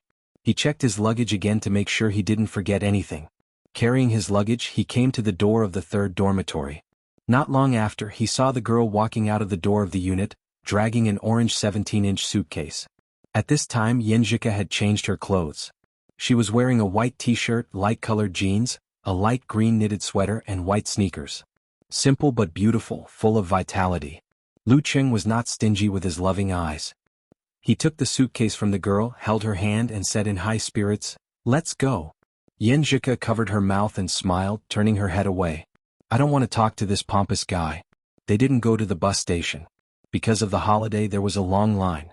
Without waiting for more than half an hour they couldn't get on the bus. Of course, Lu Qing wouldn't let such a beautiful trip be overshadowed. He had already booked a car through the software. He didn't care about the extra money. When they went out of the school gate the car was already waiting for them. Lu Qing hurriedly put down their luggage and sat beside Yanjika. Just as he closed the door he suddenly heard his phone ring. He picked it up and saw it was a call from Jiang Fei. "Fatty Jiang?" He picked up the phone in confusion. Jiang Fei's familiar voice came from the phone. "Qing, I'm coming to you." "Ah." Lu Qing was confused. Yanjika also looked over curiously. "Isn't it the May Day holiday? I don't want to stay in the dormitory and play games all the time, so I want to come to you and play in Songqing for a couple of days," Jiang Fei said excitedly. Lu Qing looked at Yanjika who was at a loss and laughed. "Fatty Jiang, can't you tell me this a few weeks in advance? I'm not in Songqing now. Of course, even if you told me in advance I wouldn't stay in Songqing." This was really typical of Fatty Jiang. He would do whatever he wanted to do. "Damn Qing, are you still my brother?" Jiang Fei was annoyed and amused. "Shouldn't you turn back immediately after receiving my call? I say, where are you going? Can you take me with you? Is it fun to be a third wheel?" Lu Qing cruelly rejected Fatty Jiang. "Are you kidding me? How could I be a third wheel when I'm traveling with two people?" Third wheel. Jiang Fei wasn't a fool. He immediately realized. "You got her? You can go on a trip with her?" Lu Qing could only reply with a laugh. "Why, you're awesome. Among us you're the first to get out of being single," Jiang Fei said with envy and emotion. "When are you going to introduce me to sister-in-law? You know her?" Lu Qing said quietly. But he smiled and said, "When the time comes. This kind of thing must be asked for the opinion of the master in advance. He couldn't make the decision without permission." "Okay, I won't bother you anymore. Teach me a thing or two. I want to find a girlfriend too." Jiang Fei wailed and hung up the phone. Yanjika, who had been watching with a smile, asked, "Jiang Fei?" She had heard Lu Qing mention this high school buddy of his several times. "Yeah, he wanted to come to Songqing for fun for no reason, but I heartlessly rejected him," Lu Qing answered with a smile. Yanjika pursed her lips and smiled. "Speaking of him, I think of Song Li. She complained to me twice that Jiang Fei's big mouth caused her relationship with Du Liu to spread to most of the students in the two classes. We have a part to play in this." Lu Qing and the girl looked at each other and smiled. After chatting for a while, they forgot about Jiang Fei and started to discuss the itinerary of this trip. Lu Qing chose Yangtai, which was relatively less popular in the surrounding area. He didn't want to be crowded. Imitating the famous scenic spots in China, a new pure glass canyon bridge was built there. It looked exciting and interesting. Moreover, there were relatively fewer tourists because of the lack of publicity. This was the arrangement for the first day. After that, there were activities such as eating, drinking, and playing in the ancient town. At 8:30 p.m., they arrived at Yangtai by train. While waiting for the taxi, Lu Qing noticed that Yanjika didn't look well. He asked with concern, "Not feeling well? Carsick?" "I'm fine." Yanjika shook her head, indicating that she was fine. Then she reached out and held Lu Qing's free arm. Lu Qing felt that she might be tired, so he didn't ask more. He just tried his best to carry her weight. 20 minutes later, the taxi stopped at the entrance of Yangtai Tomorrow Hotel. This was the place that Lu Qing had carefully chosen. He didn't want to let Yanjika feel wronged on this trip. He didn't want a girl to live in a place that cost 100, 200, 200, or 300 yuan. Therefore he chose the best place within his means. 2 rooms for 3 nights cost more than 4,000 yuan. Taking the room card, he said to Yan Zhika with a smile, I heard that the night market in Yangtai is pretty good. Since we're in a hurry for dinner, why don't we have supper later? Sure. Yan Zhika nodded with a smile.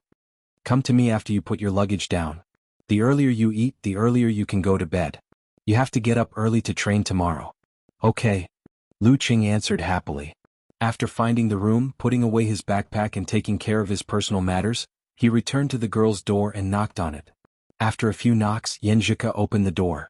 Her complexion was worse than before. There was a hint of pain in her expression. What's wrong? Lu Qing asked anxiously. Just then he had a flash of inspiration. He pointed to his belly and said, Is that thing coming? Yes. Yan Zhika nodded, frowning. Lu Qing hurriedly said, Wait for me. I need to get something. After that, he hurried back to his room, rummaged through several bags and returned to the girl's room. What's this? Yan Zhika asked curiously with one hand covering her belly. Lu Qing hurriedly washed the electric kettle and said with a smile, Brown sugar ginger tea. I specially prepared it for you. Yan Zhika was stunned and said in surprise, You know that I'm going to have my period? That's right. Isn't that obvious? Your period came on Valentine's Day on February 14th. It's a 26-day cycle. Shouldn't it come on March 12th, April 7th and May 3rd? But your period came 2 days earlier in April. Most of the time it will come on these 2 or 3 days this month. So I didn't arrange anything like drifting. Lu Qing said with a look of, Why do you think I don't know? His hands were not slow.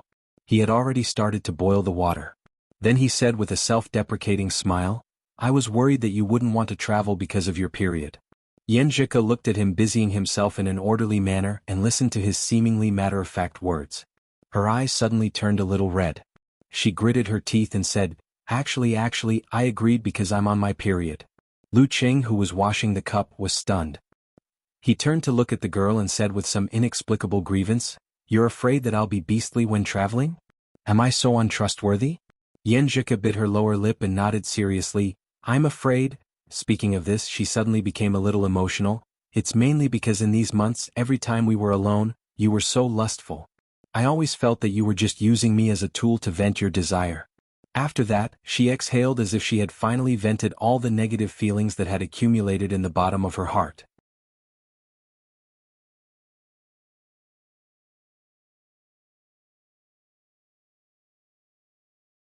Chapter 193.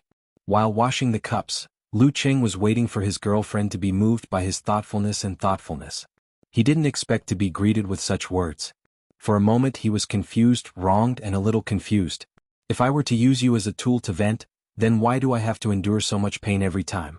If I were to use you as a tool to vent, then why do I have to test your attitude every time before I dare to take a step further? He turned his head and saw the complicated emotions in the girl's eyes. Then he took a deep breath and tried to calm himself down so that his explanation wouldn't turn into a dispute. How could I use you as that kind of tool? Don't I dare to continue every time only when you don't object? If you don't like it, you can tell me. You can just show it. I can definitely hold it in and won't force you. When he said the last sentence, he felt that he couldn't control his emotions and was a little agitated, so he kept repeating the words calm down and communicate. Yan Zhika seemed to have calmed down and wasn't as agitated as before. Her nose was a little blocked and she said anxiously, That's not what I mean. I mean every time we are alone, you act like your mind is full of that kind of thing. You act like you're always thinking about that kind of thing. You act like you're always thinking about that kind of thing. You act like you're always thinking about that kind of thing when we're alone. Her words were a little messy, but she didn't look away. She looked straight at Lu Qing, pursed her lips and said, Sometimes I'm not very willing, but I feel that you like it very much. I'm afraid that you'll be disappointed and unhappy, so I still cooperate with you. Speaking of this, she paused and sniffed. Her eyes became a little redder. To be honest, Lu Qing felt a little disappointed and hurt in his heart. But when he heard Yan Zhika's words, he felt her grievance, her tolerance, and her concession. Immediately, most of the emotions in his heart dissipated. He seriously examined his performance during this time. It seemed, probably, that he always unconsciously let the two of them be filled with hormones when they were alone. He exhaled the turbid breath just now and said, You mean you don't like it every time? You mean I act like I'm only thinking about that kind of thing? You hope that we can do something else when we are alone? If you don't like it, you must show it. Although I'm more attentive in other aspects, I'm not that sensitive in this kind of thing. If you don't say it or don't object, I'll think that you like it very much. As he said this, he felt a little funny and a little bit sentimental because he remembered a sentence by Little Ming. Sometimes a girl's willing is liking and sometimes not liking, but sometimes their willingness doesn't necessarily mean they don't like it.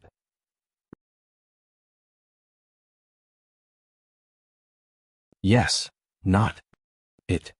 It. 2. Take it slow. Wait for me. Take it slow. Wait for me. Seeing Yen Zhika like this and hearing her words, Lu Cheng's remaining emotions completely disappeared. He pursed his lips and promised seriously, I'll control myself. I'll wait for you. While the electric kettle was turning on, he put down the cup and took a step forward. He took Yen Zhika's hand and pulled her into his arms. He didn't kiss her but just wanted to hold her quietly. Yen Zhika hugged his back and buried her face in his shoulder. After a while she said softly, I'm sorry but I'm sorry. When I was at the ranking event, I was actually very touched and happy to see that you could endure for me. However, you always acted like you were thinking about that kind of thing, which made me a little confused. I thought that since I was on my period, I could take the opportunity to see your reaction. I wanted to see if you were disappointed, depressed, indifferent, or something else. In the end, you already knew and didn't feel disappointed at all. You even tried your best to take care of me and even prepared ginger tea. I feel a little guilty. I feel that I misunderstood you, so I plucked up the courage to tell you my thoughts and communicate with you. Don't let these things hurt our relationship bit by bit. She raised her head. She was a little embarrassed and couldn't bring herself to say it, but she still pursed her lips and looked at Lu Cheng earnestly. Cheng, I'm sorry. What I said at the beginning was a little harsh. No, it's not what I really think. It's just that I've thought about a few expressions just now, but I felt that they were either too tactful or too coquettish. I couldn't let you know my attitude clearly. I was afraid that you wouldn't take it seriously, so I said those words. You don't need to apologize between us. Lu Cheng stroked her hair and thought for a while. At first, I felt a little hurt and couldn't believe that you actually thought of me like this. But after hearing your grievance and concession, I felt that it was nothing, and it was a girl's period. It was completely understandable. Yen Zhika's beautiful eyebrows relaxed and finally showed a faint smile. She lowered her head and buried it in Lu Cheng's shoulder. She said in a low voice, It's nothing. Two people can't only give and endure one-sided. I can feel your heart, so I want to do the same. Next time when you don't like it, you must express it. I'm very stupid. I'm afraid that I'll misunderstand your meaning. Now I don't even know when to kiss and when not to kiss. Lu Cheng said with some distress. Yen Zhika's pretty face pressed on his shoulder. She laughed in a muffled voice. Idiot. Atmosphere. Feeling. Do you understand? I don't understand. What do you mean by atmosphere right? What do you mean by feeling right? You don't have any quantitative standards. Lu Cheng was sweating.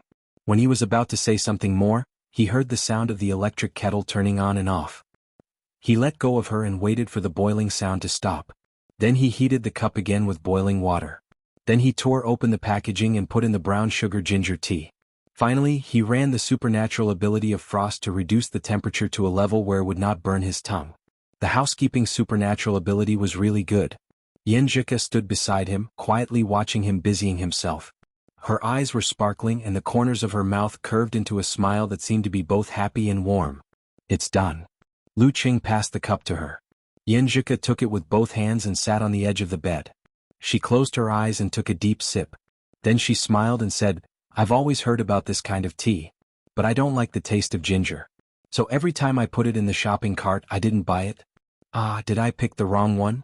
Lu Cheng asked with some annoyance. Usually when they were eating, he would pay attention to the girl's habits. When he found that she didn't reject the ginger in the dishes and soup, he thought that she would accept the ginger tea. But this kind of thing couldn't be asked directly. That would be the end of the surprise. Yen Zhika smiled and took another sip from the cup. Her cheeks were rosy because of the heat. She looked to the side and said calmly, You're right. Now I like it. I like the boy who cares about my period. I like his carefulness when he's busy. I like the way he tolerates my stubbornness and willfulness. That's good. Lu Cheng breathed a sigh of relief and sat beside Yen Zhika. He thought for a while and said, Cool, I need to talk to you about two things. What is it? Yen Zhika blinked and looked at him. Her eyes were still a little red. Lu Qing chose his words carefully and said, "You said that my reaction was too big and scared you. But this is my instinct. I can't control it even if I want to. You're so beautiful and so tempting in my heart. I'm full of vigor and I like you so much. Even if I don't think about dirty things in my mind, I can't help but have a reaction most of the time. It's not that I want to do whatever I want. It's not that I only want to take advantage of you. I hope you can understand." "Really?" Yan Zhika bit her lips and looked a little curious. Lu Qing said sincerely, "Really? You can ask your best friends." "Okay." Yan Zhika nodded thoughtfully. "What's the second thing?" Lu Qing smiled and said, "In fact, even if your period didn't come, I think I can still control it at the last moment." "First, I don't think I have the ability to shoulder your future. Besides, I promised Empress Dowager. I always feel that her eyes are watching me from afar. It's quite stressful. Second, I fear suspicion and lack of confidence the most in a long-distance relationship. I want to show you that even in front of the girl I love, I can still control it if no one stops me. Not to mention those flirtatious bitches out there. I hope I can give you confidence in this way so that our relationship can go on forever. Do you think I'm thinking too far ahead and seem a little silly?" Yenjika couldn't help but laugh. She rolled her eyes and said, "Of course not. I like this silly look of yours. I like that you think too far ahead for our future." She held the cup and slowly finished the brown sugar ginger tea. She exhaled and said, "I feel much better. Do you still want to go out for supper?" Lu Qing asked. Yenjika pressed her belly with her right hand and thought for a while. "Let me relax a little more." Speaking of this, she pursed her lips and turned her head to the side. Blushing, she hummed and said, "You made me very emotional today. Rub my belly as punishment." "Okay." Lu Qing was pleasantly surprised. Yenjika took off her shoes and curled up with her back to Lu Qing. Her black hair covered the white pillow. Lu Qing gestured to her and carefully lay on his side behind her. His left hand went around her waist and reached for her belly. At this moment, Yenjika hummed in a low voice, "You're pressing on my hair." "Ah." Lu Qing hurriedly raised his upper body and let her gather her hair. Then he dared to lie down. His left hand touched Yenjika's belly through the t-shirt. After rubbing for a while, Yenjika suddenly said softly, "You can reach in and rub. Your hand is hot." Lu Qing looked at her in surprise. He saw that she was still lying on her side and didn't turn around. Her black hair was like a waterfall and her ears were bright red. Taking a breath, he carefully opened the t-shirt and put his hand in. But the first thing he touched was the feeling of a piece of paper. "What's this?" he asked subconsciously. Yenjika was embarrassed and annoyed.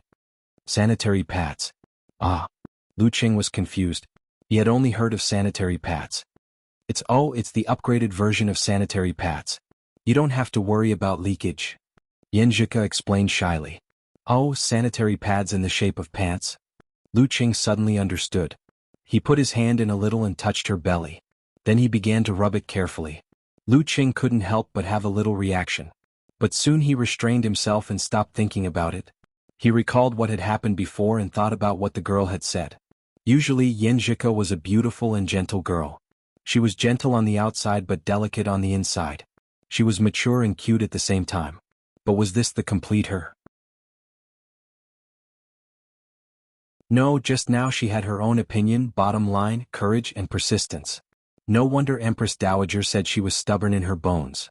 And she could think about what kind of words were more appropriate. She would choose the former between effect and tone. Compared to other girls who were tactful and reserved, she could speak frankly and fearlessly when necessary. No wonder she had rejected so many boys but didn't have any scandals. She didn't have too many pestering pursuers. I'm still too immature. Fortunately, Yenjika is willing to communicate with me instead of keeping it in her heart. It would be troublesome if a small problem became a big problem. While rubbing, he heard Yenjika's breath become long and steady. He looked up and found that the girl had fallen into a deep sleep. The torment of menstruation and emotional turmoil made her physically and mentally exhausted. Lu Qing looked at her quietly without any thoughts. In this quiet and warm atmosphere, he also felt a little sleepy and wanted to synchronize his breath with Yenjika's. Sleep for half an hour. He rubbed and unconsciously closed his eyes. When he woke up abruptly and looked at his phone, it was almost 1 o'clock. So he forcibly pulled himself out of the warm and fragrant quilt, carefully got off the bed and covered the girl's legs with the quilt again. During this process, he hesitated for a while whether to help Yenjika take off her pants. But he was afraid of being misunderstood, so he restrained himself. He turned off the light and tiptoed to the door. "What time is it?" Suddenly Yenjika, who had lost the warmth on her back, asked in a daze. Lu Qing stopped and turned back. "It's almost 1 o'clock." Yenjika turned on the bedside lamp and struggled to get up. She sleepily walked to the suitcase and took out a set of pajamas and a bag of things. When she passed by Lu Qing and entered the bathroom, she lowered her head and said in a low voice, "You can sleep here tonight. You can't sleep if you keep going back and forth. And you can continue to rub my belly." "Yes, rub your belly." Lu Qing looked at her in surprise and saw the girl's face as red as blood. She closed the door of the bathroom with a bang. "Sleep with her?" Lu Qing was stunned and immediately felt a strong surge of joy. Although he couldn't do anything, he always felt that it was very good. Yenjika changed into her underwear, washed her face and brushed her teeth. She walked out of the bathroom and didn't dare to look at Lu Qing. "Go wash up. Stinks." Lu Qing laughed and cleaned himself up after a while. When he returned to the room, Yenjika was lying on her side again with her back to him. Her body was completely buried in the quilt. Her black hair was like a cloud, setting off her small oval face. Under the dim bedside lamp, everything was so warm. Lu Qing held his breath and came to the bedside. He hesitated for a while whether to take off his pants. But in the end he carefully took them off, pulled the quilt and got in. A burst of fragrance hit him. He took a breath and lay down cautiously. Then he heard the girl moan again. "You are pressing on my hair." "This?" Lu Qing was confused. "Why does this always happen? In the future, when we vote for the most words between a man and a woman lying on the bed, if the woman has long hair, I will definitely choose, 'You are pressing on my hair.'" He raised his upper body again and tucked Yenjika's hair back. Then he turned off the bedside lamp and lay on his side. He put his left hand around her waist and stretched it to the same place, continuing to massage. Under the quilt, the girl's thin pajamas assaulted him. Lu Qing couldn't help but have a reaction again. "I will hold it back. It's instinct." Lu Qing felt the girl's body stiffen and hurriedly explained. Yenjika didn't turn around and said in the quilt, "I believe you, I believe you." Hearing these 4 words, Lu Qing suddenly felt that his previous efforts were worth it. His eyes became hot and he massaged more carefully. The two of them chatted casually. Soon Yenjika fell asleep again. Lu Qing concealed his spirit and qi and fell into a deep sleep soon after. At 5:30 in the morning he woke up naturally. He saw the dim light from outside and saw the soft body in his arms and the sweet fragrance. It was an indescribably beautiful picture.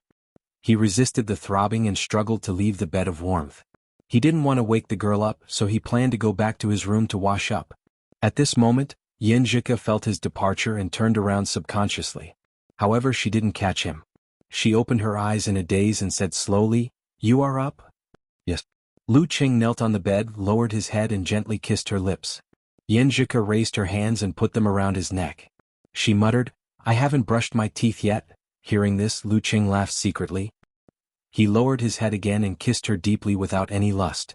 After the kiss, Yenjika withdrew her hands and looked at him coquettishly and lazily. "Remember to buy me breakfast when you come back." "Okay." Lu Qing agreed with a smile. He put on his clothes and left the room with light steps. Walking in the dim corridor, he felt unusually satisfied and warm. There was an indescribable happiness. The scene just now seemed to be a scene he had dreamed of for a long time. After marriage, every morning.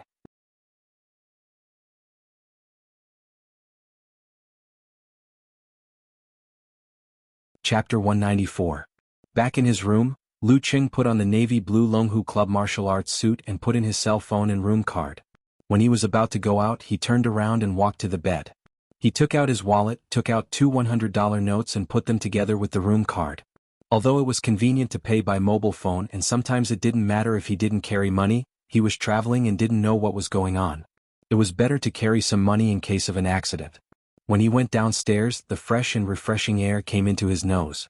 Lu Qing took 2 deep breaths and felt comfortable both physically and mentally. He identified the direction in the morning mist and jogged slowly to the road on the right according to the map he had read before. After passing through 2 streets, he arrived at a temporarily empty and quiet square. He found a corner and got into a stance to practice pole standing. Starting from yin and yang, he focused on the inner practice of thunder roar zen. He visualized the thunder cloud in his mind, which affected the muscles in his abdomen and brought out a rhythmic low rumble of thunder from his throat. The muscles all over his body followed the rhythm, sometimes tightening, sometimes exploding, creating a slight vibration inside to temper his bones, marrow, blood, and organs. Compared to the time when he faced Mo Zizong's elephant trumpet, his bone marrow was condensed and his blood was running like a big river with vigorous vitality, washing and polishing every part of his body. Thump, thump, thump. Lu Cheng slightly controlled his heartbeat, making it sometimes intense and sometimes slow, so as to influence other viscera. Combined with the thunder vibration, they completed the wriggling together. This was the sign that his martial arts had been practiced into his bones and was about to be practiced into his body. At that time he would reach the peak of body refining and be able to integrate his internal and external forces into one. He would be able to control the muscles and bones that he couldn't control in the past and do all kinds of things that ordinary people found inconceivable. For example, when he reached the Danchi stage he could cover his ears by himself. He had been training like this for nearly 50 minutes. The bright moon in the sky finally disappeared and the morning sun shone down, illuminating the darkness and dispelling the thin fog. At first, Lu Cheng was the only one in the square and all was quiet. Later, morning trainers of all ages and ages started to appear one after another. The low rumbling sound of thunder came from Lu Cheng's body, attracting the attention of all the men and women who passed by him. Those who were more experienced changed their expressions slightly, their eyes filled with awe and yearning. Prolonged training was harmful to the body. The sound of blood flowing in Lu Cheng's body gradually slowed down. His wriggling abdomen also gradually stopped. In the beginning he could only train for 20 minutes. Now he could train for 48 minutes. It was enough to show the improvement of his body and the strengthening of his bone marrow, blood, and organs. Opening his eyes, he slowly began to practice the training routines from 24 blizzard strikes, to big and small hand wrap, and then to Thunder Roar Zen, and mainly allocated his time to the latter. Thunder Roar Zen didn't seem to pose any difficulty to him after he started practicing it. But when he started practicing it, Lu Cheng had new feelings and experiences every day. He had unearthed a lot of hidden meanings. Only recently did he feel that he had reached a higher level. However, he underestimated the difficulty of combining Thunder Roar Zen and Frost Force. After more than a month, he barely touched the threshold of the killing move, Severe Warning. Lu Cheng wasn't anxious about this. His body hadn't reached the peak of body refining, so he couldn't rush other things. Moreover, according to his master, Severe Warning was a simplified version of physical invulnerability moves, so it wasn't easy to master. After practicing one round, due to the limited environment and the crowd, he didn't practice his moves. Instead he stood still and practiced Ice Mirror again. Combined with the inward vision brought by the Jindan, he tried again and again, but the result was no surprise. He failed shamefully every time. But during this process his eyes, ears, mouth, nose, soul, spirit and other senses were gradually transforming. At 7:40 he exhaled a mouthful of turbid air, put away his stance, wiped his sweat, and walked back along the road where the street lights were out. He felt full of spirit and vigorous qi and blood, with an inexplicable certainty. His relationship with Yanjika from the beginning to the end was too beautiful to be real. It always made him feel insecure, like it was a dream, and when he woke up, everything would be gone. But after the emotional communication last night, he realized that a lot of the beautiful things were exchanged for by Yanjika's obedience, compromise, and tolerance. If it continued without him noticing it, and his behavior didn't change much, it was very likely to develop from quantitative change to qualitative change, and become the source of quarrels, contradictions, and even breakup. Ku's words last night were a little hurtful, but because of this he remembered it clearly. Every time he thought of it, his heart would tighten and he would shiver. The false veil of pure beauty was removed, and the differences in ideas, thoughts, and habits between a man and a woman began to show. They started to get along, but Lu Cheng didn't feel regret. Instead he felt more grounded because this way they would last for a long time. His little fairy was floating in the sky, and one day he would be unable to touch her. When she turned back to Yanjika and fell to the ground, she would be the girl he could live with. If he didn't care about her, if he didn't think about the future, he wouldn't have said that out loud. Lu Cheng walked forward confidently. The insecurity he felt in the past when he was always afraid of losing Yanjika was made up a lot. After walking for a few minutes, he saw rows of breakfast stalls in front of the community. They were steaming and giving off the smell of life. What should I eat? What should I buy for Ku? Lu Cheng looked around and chose a noodle stall first. After a few glances, he ordered a bowl of noodles with zhajiang sauce and a bowl of braised beef noodles. The stall owner had seen a lot of customers with a big appetite. He didn't ask if Lu Qing was alone or with two people. After a shout, he picked up enough noodles and put them into a big iron pot. While waiting, Lu Qing found a table at random and sat next to it. Looking at the poor people who had to work overtime during the holidays and watching them pick and choose at the breakfast stalls, he suddenly felt a little more relaxed. Not long after, 2 bowls of noodles were served. Lu Qing didn't eat in a hurry. He took a picture first and planned to send it to Yanjika later. He would ask her what she wanted to eat. If she didn't wake up or didn't know what to eat, he would make the decision himself. He ate in full swing. He felt that this stall had a lot of ingredients. The stewed beef was very soft, and the sauce was very fragrant. Except for the quality of the noodles, it was good. He finished the 2 bowls of noodles quickly. After asking the stall owner if he could pay with his mobile phone, he had to take out the cash. After that, he strolled around the breakfast stalls leisurely. Sometimes he would eat a bowl of wonton, and sometimes he would eat a tray of soup dumplings. This reminded him of the first few years of primary school and middle school when his father's company was close to bankruptcy. The uncles and aunties in the community lived a hard life. They either went out to work or set up stalls to make a living. Therefore, at that time, there were many breakfast stalls in the community and outside the school. Many of them were acquaintances. However, he didn't have a big appetite back then. He couldn't eat one stall after another like now. Wang Su, on the other hand, grew up early and had a strong body. He had to eat 3 or 4 stalls every day to be full. His family was even more poor than his own. Sometimes he would ask for credit, but he never said that he wouldn't pay back. Even after he entered the society, he didn't eat and drink for free. Because of this little bit of behavior, he always thought that his nature was not bad. When he was almost done, Lu Qing sent a picture of the food to Yanjika on QQ and recommended the breakfast that he identified as clean and good. After waiting for a few minutes, he didn't get a reply from Yanjika. He put away his phone and went back to a stall. He asked for a tray of soup dumplings and a bowl of braised beef noodles. Carrying 2 sets of food in his right hand, he quickened his pace in case it would be bad if it got cold. When he was about to turn the corner, he suddenly heard a panicked shout in front of him. "Thief! Thief!" Oh. Lu Qing looked up and saw a girl in her 20s stumbling to catch up with a skinny young man. He pursed his lips and observed for a while. Then he took 2 steps to the left and happened to pass by the young man. Then he quietly stretched out his foot to the side. Thump. The young man tripped and immediately lost his center of gravity. He tried to stabilize himself with some kung fu, but it was too slow. In the end, he fell heavily on the ground and was chased a few steps away by the girl. He turned over and stood up. He took out a dagger from his waist and waved it a few times with a fierce look. Lu Qing suddenly rushed to the front of the young man. He grabbed the dagger with his left hand and twisted it skillfully. The dagger fell to the ground with a clang. He leaned his body and controlled his strength to hit the young man. The young man almost stopped breathing and staggered to the ground again. The girl caught him and took back the phone from his pocket. Many people had come over and the young man had lost his strength to fight back. Lu Qing, who was anxious to send breakfast to his girlfriend, turned around and walked away. During the smooth movement just now, he kept his right hand steady and didn't let the soup spill. The girl saw that some people helped to hold down the young man. She hurriedly turned around and shouted to Lu Qing's back, "Thank you. Don't go." She shouted and chased after him. It seemed that she wanted to thank him in person. Lu Qing didn't turn around. Instead, he sped up. He waved his left hand and answered happily, "You're welcome. Please call me Red Scarf." The girl had been chasing the young man for a while and was exhausted.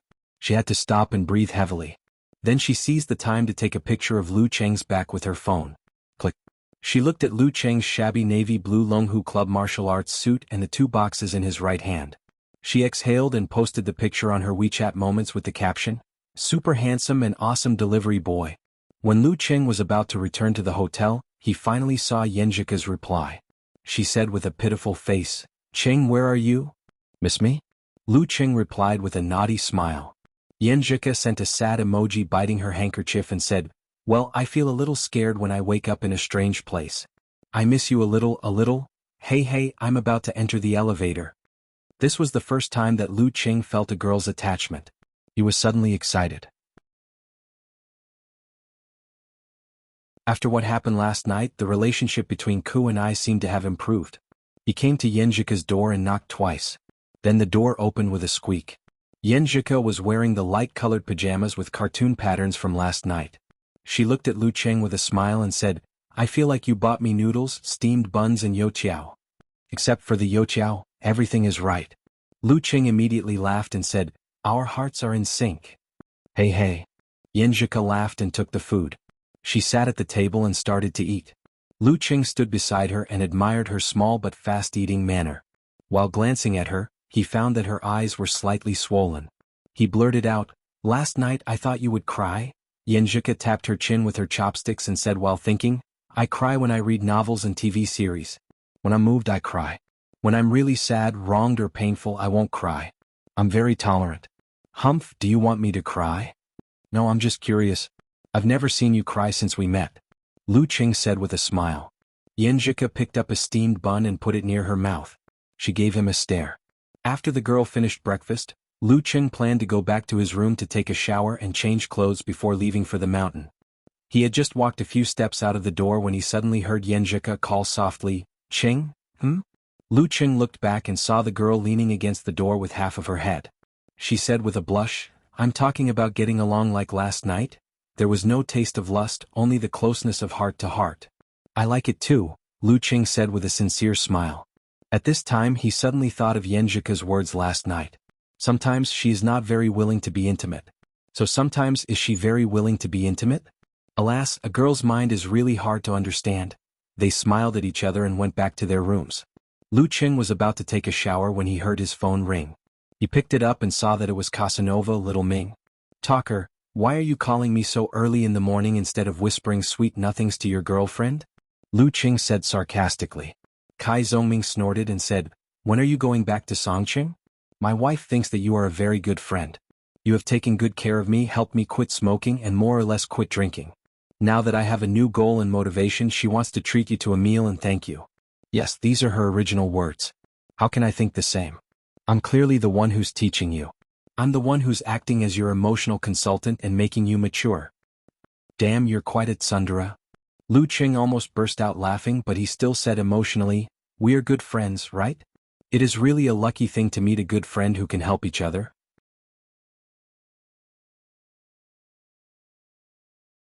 Kai Zongming was silent for a while and said, Cheng, did you hit your head?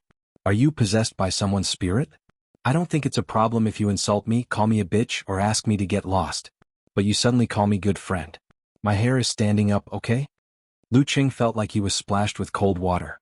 He could only twitch his mouth and said, I have never seen a person who doesn't listen to good words and wants to be scolded. Well, when are you going back to Songqing? Kai Zongming laughed. Lu Cheng answered honestly, the afternoon of the 3rd. Okay, I will set it at night. Anyway, her flight is on the morning of the 4th. If Yenjika is willing, she can come too. Then you will be more restrained. If you dare to speak ill of me, I will expose your embarrassing things. Kai Zongming added fiercely, and hung up the phone. Lu Cheng held the phone with a smile on his face. He was quite interested in this invitation. He was just curious and wanted to see what the girl who could make the Casanova surrender was like.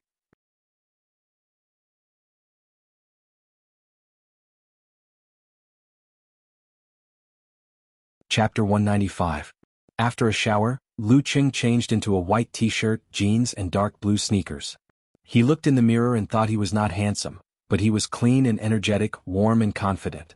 There was also a vigorous and high-spirited aura between his eyebrows. The latter was the result of reaching the peak of body refining and the vigorous qi and blood to a certain extent. I wonder if I'll wear matching outfits with Ko? He brushed his hair and smiled to himself. He was about to go out, but after thinking for a while, he turned back and took out a thin jacket from his backpack. Although he was full of vigor and wasn't afraid of the temperature difference on the mountain, it was a burden to carry a jacket. However, Ku was in the middle of her period. She was weak and cold. When they reached the glass bridge, she might feel cold in the strong wind blowing through the canyon. At that time, this jacket would come in handy. Well, it's better to be prepared for anything. Knock knock knock. He knocked on the girl's door. It didn't take long for Yenjika to pull open the door. Wait for a while. She seemed to feel that this was against her principle of not letting people wait, so she added, I don't look good. I have to do something to my face. It was her first trip with her boyfriend, so there must be something like taking photos. She couldn't be careless. Okay. Lu Cheng walked in with a smile and stood at the door of the bathroom. He watched her apply the cream on her face and found that her face was indeed pale because of blood loss. "What are you looking at? Go sit in the room," Yenjika said coquettishly. "I've never seen it before. I always feel that it's a very complicated and magical skill," Lu Qing said with a smile. He never paid attention to whether his mother would apply cream or not. Isn't that a little unfilial?" Yenjika pinned her hair to one side with a hairpin, which looked very cute. She glanced at her boyfriend and said, "I only know a little. Every time my mother taught me, I didn't pay much attention. It's hard to give up on a natural beauty," Lu Qing said half jokingly and half sincerely. Yenjika smiled and showed her dimples. She didn't say anything but felt a little proud. She seemed to feel that her boyfriend's praise came from the heart. Only then did Lu Qing notice that his girlfriend was also wearing a white t-shirt and jeans, but she was wearing white sneakers. The letters on her t-shirt had also changed from yesterday's letters to today's black pattern. "We're going to wear couple outfits," he said in surprise. This was exactly what he had expected. Was this what it meant to have a tacit understanding of each other? "I noticed it a long time ago. You didn't realize it until we opened the door," Yenjika replied in a light tone. She didn't want to continue the topic of matching outfits. "Didn't I care about your complexion first?" Lu Qing ridiculed but said with a smile, "You deserve to be a detective. Your observation skills are really good." "Of course." Yenjika raised her chin. Now that he had a sense of security, Lu Qing was less cautious and said whatever came to his mind. "Ku, you seem to have a lot of white t-shirts. They were all about the same. Wouldn't it be too monotonous?" "Yes," Yenjika said casually. "Different styles, different patterns and different patterns. It's very complicated." Lu Qing could only answer in this way. At this time Yenjika's face was almost done. Her lips were pink and tender, which made her complexion look better. Lu Qing wanted to kiss her, but he controlled himself with difficulty. "Complicated?" Yenjika turned her head and chuckled. "You'll know how complicated a girl's clothes are in the future. By the way, I read a post about this before. It said that the leggings, which are all the same in the eyes of boys, are actually divided into thick ones, thin ones, flannel ones, non-flannel ones, non-revealing ones, half-revealing ones and combinations of them at will." Just thinking about it gave Lu Qing a headache. But he liked Yenjika's, "I'll wait for you in the future." It sounded like they would be together forever. Yenjika pursed her lips and nodded solemnly. "That's it." Then she joked, "That's why I said that most of you boys live too coarse a life. Hello, coarse man." For a moment Lu Qing was speechless. After thinking about it carefully, it seemed to be true. He could only watch his girlfriend put on her coat, carry her backpack and get ready to go out. "Ku, I got a call from Talker earlier. He said that his girlfriend is very grateful for the encouragement I gave her boyfriend. She wants to treat us to dinner on the 3rd of the month to thank me in person." Lu Qing brought up the matter as they approached the elevator. Yenjika looked up and said, "Okay, I'm quite curious about what his girlfriend is like." Kai Zongming was a member of the martial arts special training team. She was no stranger to him. And her boyfriend often talked about this good friend of his and told her all the embarrassing things about him. Of course, Lu Qing would never mention that his girlfriend had been guided by little Ming. This was a secret that he would never mention until both of them had white hair and reminisced about the past. Out of the door they went to Yangtai Tourism Center and bought tickets. Then they took a special bus to Mount Moffin. Along the road they climbed step by step. Considering the existence of the girl's aunt Flo, Lu Qing slowed down his progress. They walked and stopped, took breaks and breathed in the air full of negative oxygen ions, enjoying the free time in an unfamiliar environment. It wasn't until it was almost noon that they saw the glass bridge that spanned across the canyon. There were not many tourists here, but there were also quite a few.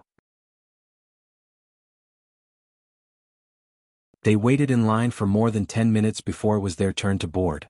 As a boy, Lu Qing volunteered to take the lead and stepped on the bridge. He felt the emptiness under his feet. At first glance, he could see the swirling clouds, the rushing river, and the buildings at the foot of the mountain that were as small as ants because of the height. It made him want to jump down, but he was also afraid that he would fall and become a meat pie. "I didn't know I was a little afraid of heights until I came here," Lu Qing complained to himself. He calmed down and condensed water into ice, calming down his fear and other feelings. Looking at the tourists around him who were trembling and didn't dare to move forward, and at the men and women who were holding on to the railings on both sides, he felt a little funny. He turned back and reached out his hand to Yenjika, wanting to pull her up and be ready to protect his girlfriend. Will Yanjika tremble and her legs go soft? Or will she scream and not dare to move? Lu Qing thought with implicit expectation. Then it will be a chance to show his manliness. Yanjika tidied her hair that was blown by the mountain wind. She didn't grab Lu Cheng's right hand and jumped lightly onto the glass bridge like a deer. Then she looked down with interest. She walked back and forth a few steps and looked at Lu Cheng with a little excitement. It's very interesting. Lu Cheng was stunned and blurted out, Yanjika, aren't you afraid? Not at all. Yanjika shook her head proudly and then looked at the frightening scenery under her feet. She explained, maybe it's because I was very weak when I was young. I often got sick and always felt that I would die soon. Haha, at that time I was very fond of imagining things. After I got used to it, I felt that there was nothing to be afraid of about death. I often thought that if I died at the most brilliant time of my life, I would have no regrets. As she spoke, she put away her feelings and said with a smile, if you're not even afraid of death, why would you be afraid of heights? As soon as she finished speaking, she heard Lu Qing say in a weak voice, Coach Yen, you're right. So, can you give me a hand? Yanjika looked up and saw Lu Qing holding on to the railing beside him. His legs were weak and his body was trembling. No way. Qing is so afraid of heights. Yanjika resisted the urge to burst into laughter. When she was about to walk over and reach out her hand, she saw Lu Qing suddenly stand up straight and smile as usual. I'm kidding. Seeing Yanjika's fearless side, he felt that this girl was very cute and pitied her. He wanted to use this to dissolve the atmosphere just now. If it wasn't for traveling and being in a strange place, it would be a long time before he could see Yanjika like this. Of course he was a little afraid of heights. Yanjika finally couldn't help laughing. She covered her mouth and laughed for a while. In the end she felt relaxed and her eyes twinkled. Cheng, in fact, I especially liked the scared look on your face when you were waiting for me to save you. This will give this hero a sense of accomplishment. Lu Qing hurriedly crossed his arms and pretended to be a good man who was being teased. He shivered and said, then come and save me quickly. Yanjika laughed so hard that she crouched down with her hands on her belly, so as not to lose her image. After a cheerful flirting, they walked to the center of the glass bridge and asked a kind passerby to take some photos of each other cuddling in the blue sky and white clouds. Snap. This was the first time they took a photo together alone. In the afternoon, Lu Qing had no choice but to follow the strategy he had prepared and choose a scenic restaurant that wasn't so bad. After lunch, the two of them held hands and embarked on their journey again in a happy and relaxed mood. They went to the temple to burn incense and visited other people's settlements in the mountains. Although they didn't see anything interesting, it was the most interesting thing for the two of them to do when they were together. At 5 o'clock they returned to the tourist line on time. They took a bus back to Yangtai City and found the Yangtai Fish, Shrimp and Crab restaurant. It's not the crab season now, but they are famous for their crabs. Let's order two. Yanjika looked at the menu. Lu Qing said in surprise, but you can't eat crabs. How do you know? Yanjika looked at her boyfriend with a cute face. When I was searching for brown sugar ginger tea, I saw that girls can't eat cold food during their period. For example, crabs. Lu Qing explained. Yanjika curved her eyebrows and turned her head slightly to the side. Here's what I ordered for you. After a while, the steamed crabs were served, together with the secret soy sauce. Lu Qing ate the crabs in pieces before. Facing the whole thing, he was a little at a loss and didn't know where to start. Let me do it. Yanjika smiled and took the crab. She skillfully peeled the shell and cleaned the insides. Even the big crab legs were sucked out by her. You are so skillful. Looking at her concentrating, Lu Qing felt sweet and couldn't help but sigh.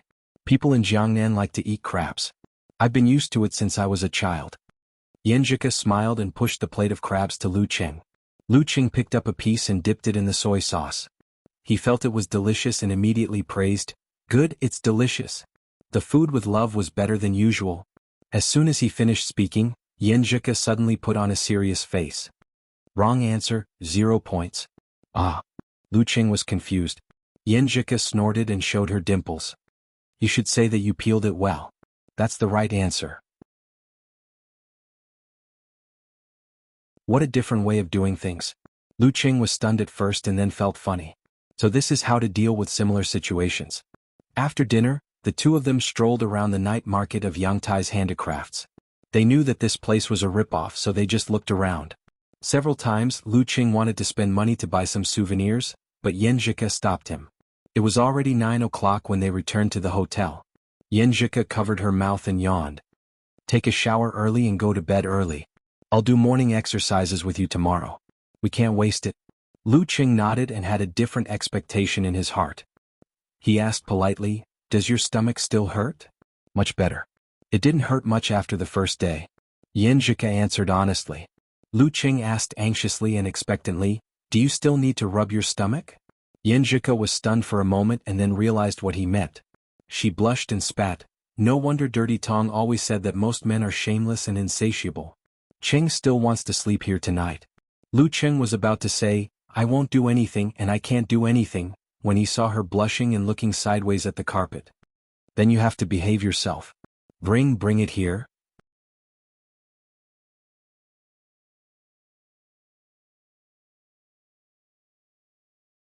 Chapter 196. Lu Qing was confused.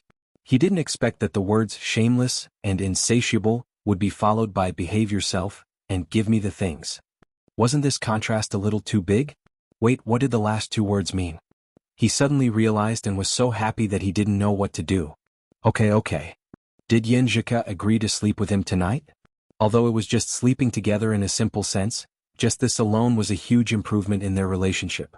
Just this alone was a very beautiful thing that he longed for.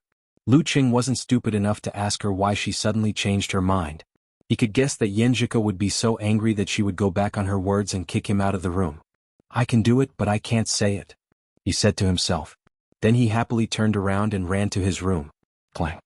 Hearing the sound of the door closing, Yenjika, who seemed to have exhausted all her strength from the previous words, raised her hand and touched her face, which was as red as blood. She murmured to herself, why did I agree with him? Humph, he can't do anything anyway. Lu Qing ran all the way to his room and took out a change of clothes and martial arts suit for tomorrow morning's training from his backpack. At this moment an idea flashed through his mind. He paused and thought for a few seconds. Then he put everything back into his backpack, including the dirty clothes he changed into a specially prepared bag. As long as I behave well tonight, I can sleep with her tomorrow night. Why not take all my things and save me the trouble of running back and forth? Besides, I can save a few hundred yuan by checking out of this room in advance tomorrow. As for whether he could behave well tonight, Lu Qing was confident in himself. She was in her menstrual period. Her stomach hurt and her body was cold. How could he think of taking advantage of her? Was he still human? He looked around the room to make sure he didn't miss anything. Then he carried his luggage, took out the room card and ran to the light. He ran to the door of Yenjika's room. Knock, knock, knock. He controlled his excitement and tried not to sound hurried when he knocked on the door. After 3 knocks, Yenjika opened the door and let him in. She then pinned up her hair with a hairpin. It was as if she had become younger by a few years and had returned to the time when she was in junior high. Yenjika's eyes swept over Lu Qing's backpack. She opened her mouth slightly and followed his line of sight. Then she lowered her head and rushed into the bathroom without saying anything. Lu Qing snickered, vaguely feeling that he could grasp the girl's current thoughts. She must be saying that men were indeed insatiable. She had only agreed to do it tonight, but he had already brought everything over and planned for tomorrow night. Since Yenjika had locked the door of the bathroom, Lu Qing couldn't enjoy the sight of her removing her makeup. He had no choice but to put his backpack side by side with her suitcase. He sat on the edge of the bed and waited patiently with an unconcealable smile on his face. He even forgot to play with his phone and browse the forum. After a while, the sound of the shower came from the bathroom. The sound of the shower beat on Lu Qing's heart, making him a little thirsty. He unscrewed a bottle of mineral water and gulped it down. He deeply felt that such a scene was indeed a great test. He clearly knew that he shouldn't do anything, but he still couldn't help but let his imagination run wild. Well, didn't they say that one couldn't take a shower during menstruation? It was only now that he began to have doubts. He was at a loss about the inconsistency between the knowledge he received and reality. I should consult my life mentor, Coach Yen, later. After a while, the sound of the shower stopped. Lu Qing hurriedly sat up straight to show that he wasn't thinking nonsense. The door of the bathroom was opened. Yenjika walked out of the bathroom with her hair tied behind her back, revealing her slender neck. She was so beautiful that Lu Qing almost forgot about his own question. What are you looking at? The girl turned her head shyly, not daring to look into her boyfriend's eyes. I'm looking at a fairy. Lu Qing took a breath of the fragrance and suppressed the throbbing in his heart. He praised her in a joking tone. Yenjika's eyes were watery because she had just taken a shower. She glanced at Lu Cheng and said, "Go take a shower." After that, she blushed and added, "Wait for a few more minutes. I've just finished my shower and Cheng wants to go in now. Feels weird." Lu Cheng's heart was touched by her glare and his soul almost left his body. He didn't notice her abnormality and asked a question to divert her attention. "Ku, aren't you on your period? How can you take a shower?" "Why can't I?" Yenjika looked at him strangely. "I usually take a shower after a day and a half or two with the heaviest volume. After that, I take a shower every other day. I just don't wash my hair. Otherwise, I always feel like I have a bloody smell." She was a little shy and didn't continue. "So that's why." Lu Cheng felt that he had learned something new. He smiled and said, "Coach Yen is indeed my life mentor." His words amused Yenjika and made the girl tremble with excitement. "Then you have to learn well. There are still many things to learn." After chatting for a few minutes, Lu Cheng got permission to take a change of clothes into the bathroom. He smelled the remaining warmth of the fragrance. He swallowed his saliva and suppressed his restlessness. He quickly brushed his teeth and took a shower. When he was about to finish, he hesitated. "Should I go out in my boxers or put on my jeans again?" Lu Cheng was a little shy because he had never experienced such a scene before. Finally, he dressed neatly and opened the door. The light outside was dim. Yenjika was lying on her side facing the direction of the bathroom. Her whole body was buried in the quilt, leaving only her fair and delicate oval face and her long black hair outside. She was staring at Lu Cheng silently with her big clear eyes, which were staring at the approaching Lu Cheng. "You don't have pajamas?" Suddenly Yenjika blinked and asked as if she had discovered a great secret. Lu Cheng smiled and said, "Boys are not so particular. I don't wear pajamas." When it was cold, he would wear cotton sweaters and cotton pants. When it was normal, he would be shirtless with a pair of boxers. Why would he need pajamas? It's so troublesome to change. "It's not like I have to see anyone. You are indeed a rough man." Yenjika chuckled and didn't care much about the difference in living habits. She planned to pick 2 sets of pajamas for Cheng to cultivate this habit. If he really didn't like it, then forget it. It's not a big deal. When 2 people get along with each other, many ideas and habits will be different. Just focus on the main ones and don't change the minor ones. It will only make the other feel restrained. This was Yenjika's own opinion. She summed it up according to the books she had read. She didn't know whether it was right or not. Lu Cheng smiled and admitted that he was a rough man. When he was about to take off his jeans and get into bed, he saw Yenjika was still looking at him with her beautiful eyes full of curiosity. "Damn, I've never taken off my pants in front of a girl before, especially when I'm only wearing a pair of boxers inside." Even with Lu Cheng's current thick skin, he felt a little uncomfortable. He coughed twice and signaled his girlfriend to leave. Yenjika blinked her eyes. She didn't know what he was coughing for and didn't want to avoid it at all. She was like a curious baby. "Forget it, it's not me who suffers losses." Lu Cheng took a breath and unbuckled his belt and took off his pants, leaving only his boxers on. Yenjika's fair and tender face blushed, but there was a smile at the corner of her mouth. She pointed out in a delicate voice, "Cheng, you have so much hair on your legs." She had noticed it when she applied ointment for Lu Cheng. Today she saw it in the most direct way. "It's okay." Lu Cheng didn't take off the dark t-shirt he had specially put on. He used it as pajamas in case the girl was embarrassed. "Some guys have much more hair on their legs than me. It's like wearing a pair of woolen pants." He was talking about old Chiu and Chiu Zhigao, but there was no need to mention such a physical thing. Woolen pants. Yenjika was stunned and then chuckled. "That's a good word, a good word." Lu Cheng shamelessly jumped to the bed with bare legs. He pulled the quilt, got in and leaned on the girl. "Take off your hairy legs." Yenjika scolded him and asked him to lie down. She put her little feet on his legs and put her hands under his t-shirt on his stomach. The cold and smooth touch made Lu Cheng restless. Plus, it was the girl who took the initiative.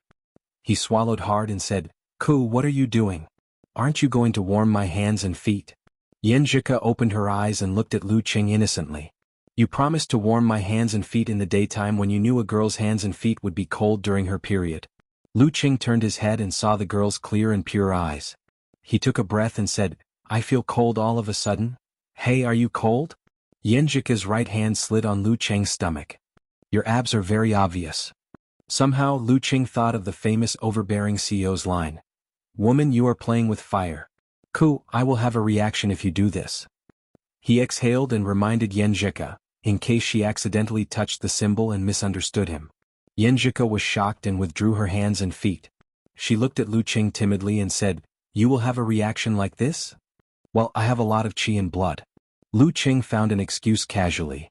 "You can put your hands on me. I can hold it." "Oh."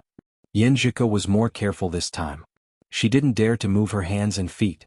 Lu Qing was breathing in her fragrance to ease the reaction of his body.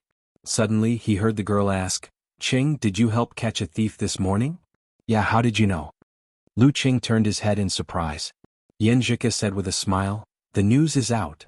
After that, she withdrew her right hand and took out the phone under the pillow. She unlocked the screen and handed it to Lu Qing. "When you were taking a shower just now, I browsed the portal website and found a funny news in the local news section. I clicked on it. Hey, isn't this Qing?" Lu Qing took the girl's phone with great interest. When he took a closer look, he saw his back and the title was, "Deliverman helped out and a white-collar girl caught a thief." "Deliverman?" Lu Qing blurted out. "When did I become a deliverman? Do I look like a deliverman? Have you ever seen a deliverman of professional ninth pin?"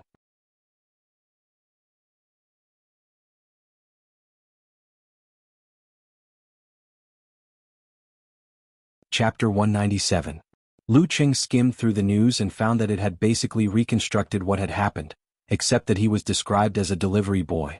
Since it was a local news, there were only a few comments and most of them were IP fans. Which delivery boy is so awesome? A part-time martial arts disciple? I don't think so. Their delivery boys all have uniforms and logos. This one must be an employee of the restaurant. Beside him, Yenjika buried half of her face in the pillow and punched the bed with her right fist. She said with a muffled laugh, "Delivery boy? Delivery boy? Delivery boy?"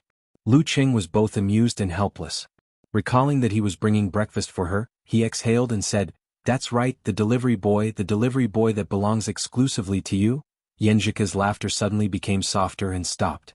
She raised her head and looked at her boyfriend with misty eyes. Her lips opened and closed as she repeated Lu Qing's words silently.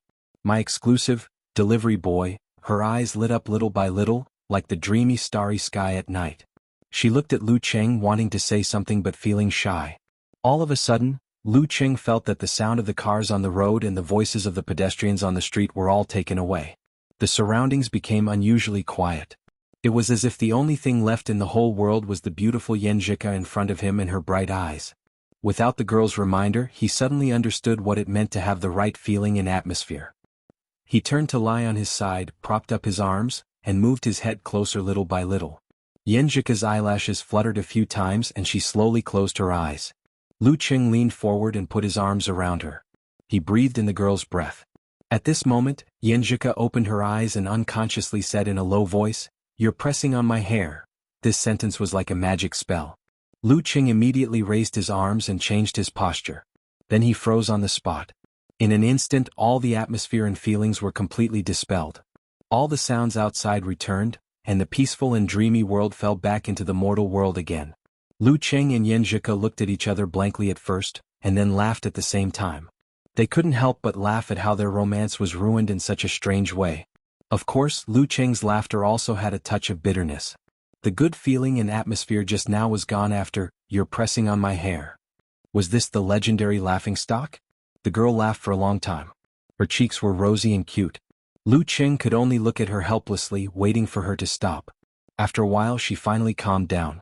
She pursed her lips and looked at Lu Qing. "I don't laugh that much, ha." As she spoke, she laughed again. She felt that the scene just now was especially funny. Lu Qing lay back down and pulled his girlfriend's right hand over, placing it on his stomach to warm it up. Yenjika moved closer to him and curled up next to him. Blinking her eyes, she asked, "Qing, what were you like before? When you were in middle school and elementary school?" She suddenly felt that she really wanted to know more about Lu Qing. Lu Qing recalled for a moment and said with a smile, "When I was in primary school, I was very short. When I was in 6th grade, I was still called square root 2. However, ever since I started middle school, I grew taller and taller every year.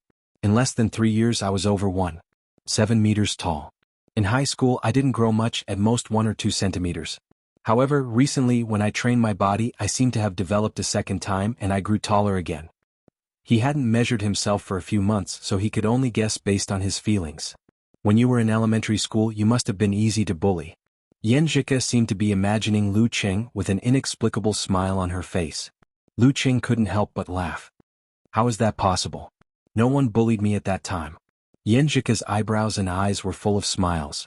She gently bit her lower lip and said, Qing, let me tell you a secret. What is it? Lu Qing was excited to hear that it was a girl's secret. Yanjika pursed her lips, lowered her eyebrows and smiled faintly. When I was in 5th grade, I beat a boy until he cried. Cried before? Lu Qing asked word by word. He couldn't believe that his delicate and gentle girlfriend had done such a feat. Yanjika's dimples were bright. She pouted and said, he sat behind me and always bullied me. He poked my back with the cap of his pen and tied my hair. In short, he was very annoying. I told him very formally that if you do this again, I will tell the teacher. In the end, he scolded me for only knowing how to snitch and being a tattletale. I got angry and said, fine, I won't tell the teacher. If you do this again, I will beat you up. He tried to teach you a lesson? Lu Qing asked with a smile. Yanjika smiled and raised her head. Of course. Although I was still very sick at that time, I had been practicing martial arts with my uncle for a year or two. I knew some fancy moves. I punched him in the stomach and he cried. I was so scared that I thought I had seriously injured him. And then? Lu Qing asked, playing along. He deeply suspected that the guy who was beaten to tears liked his girlfriend. In elementary and middle school, many boys liked his girlfriend by bullying her. It was very awkward. When he cried, someone went to the head teacher and I was scolded. But fortunately, I took the opportunity to ask for a change of seat. Since then, he would avoid me whenever he saw me. Yanjika smiled embarrassedly.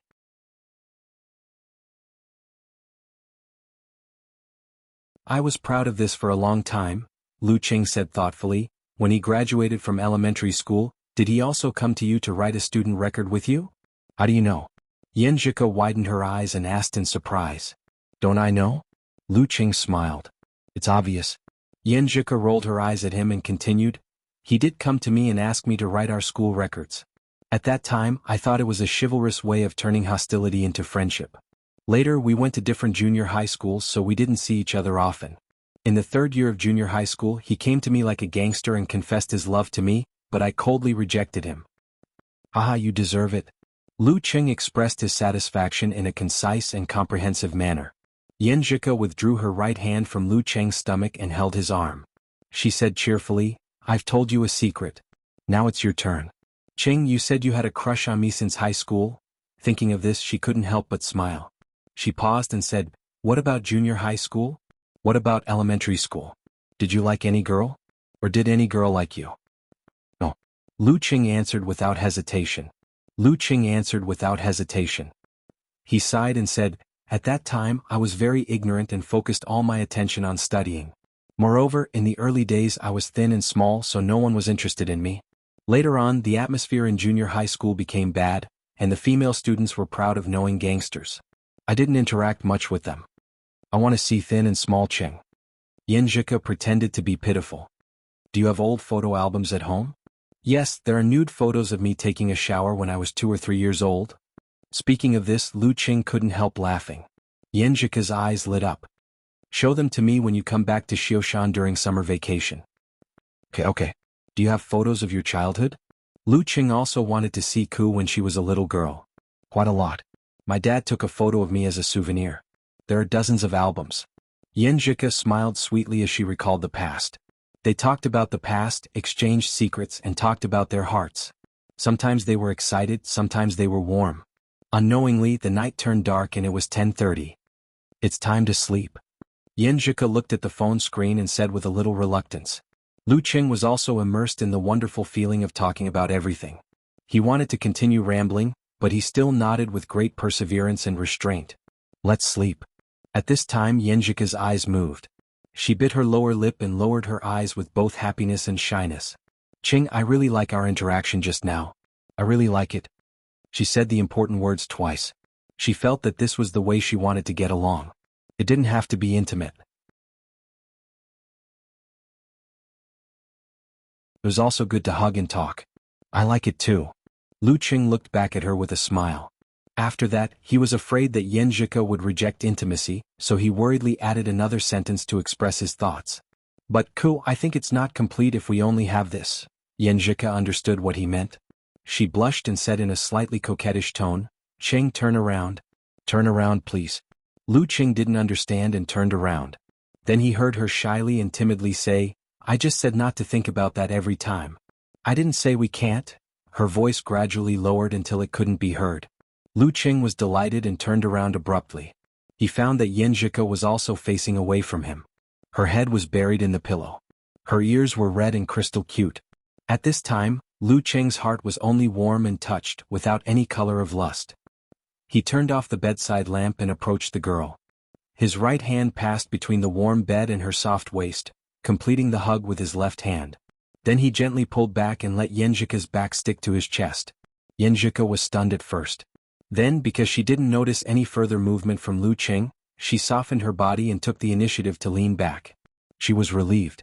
The fragrance assailed his nostrils. Lu Qing, who didn't have any romantic thoughts before, suddenly had a strong reaction. Yenjika felt the change and her body became stiff again. She was a little timid. Lu Qing hurriedly said in a low voice, Leave it alone. It was really painful and happy. Yenjika didn't struggle. She heard Lu Qing behind her using the breathing method to regulate her throbbing heart. Her face unconsciously outlined a faint bashful smile.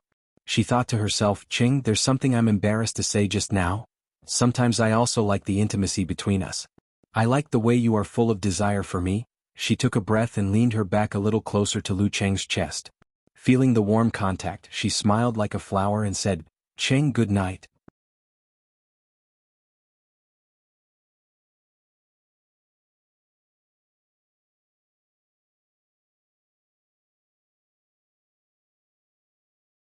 Chapter 198.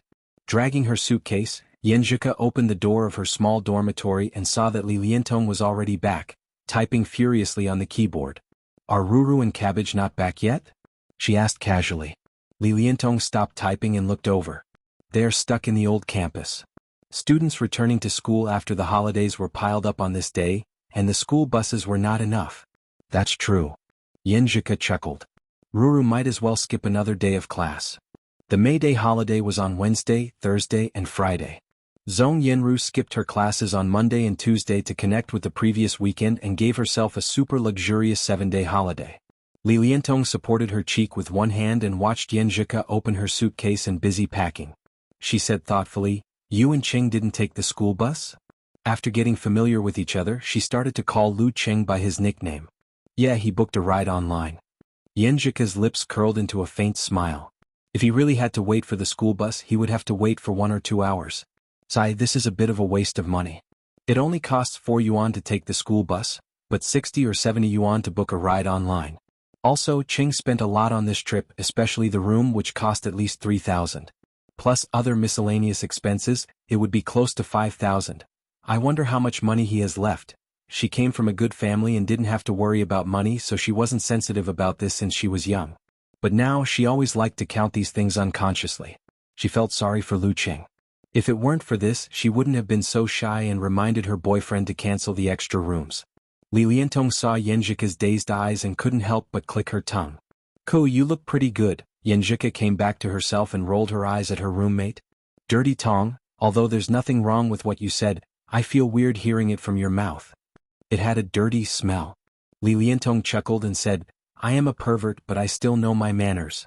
I won't pry into other people's privacy, and I won't ask about the intimacy between a young couple. I will only sigh and say that you look good. Bah. What are you thinking about? I'm on my period. Yenjika suddenly realized and glared at Dirty Tong with shame and annoyance. Li Liantong spread her hands and said with a smile, Naive. Menstruation can block one thing, but it can't block other things. As long as a man is lustful, what kind of tricks can't he play?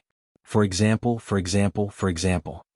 Even if Li Liantong didn't say it out loud, Yenjika was also stunned. She felt that she and Cheng were still pure and good kids who couldn't think of so many dirty things. He had read a lot of romance novels, but he had always picked those that were very hazy and beautiful. After being stunned for a moment, she rubbed her forehead and said, Dirty Tong, you've reached a new level of filth. Was this still a little girl who had never been in a relationship before? Li Liantong was not ashamed of this at all, but her expression became serious. Ku, to be honest, I have to remind you of something. What? Yenjika asked blankly. If he doesn't have any reaction when you two are together, you have to be careful. Li Liantong said seriously. Yenjika blushed and pouted playfully.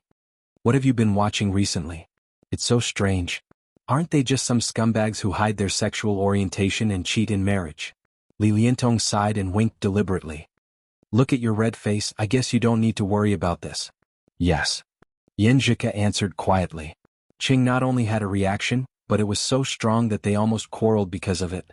She was too embarrassed to continue this topic, so she sorted out the clothes that needed to be washed and began to choose what to wear for the evening. Do you two have to be so intimate? You just came back and now you want to go out for a date?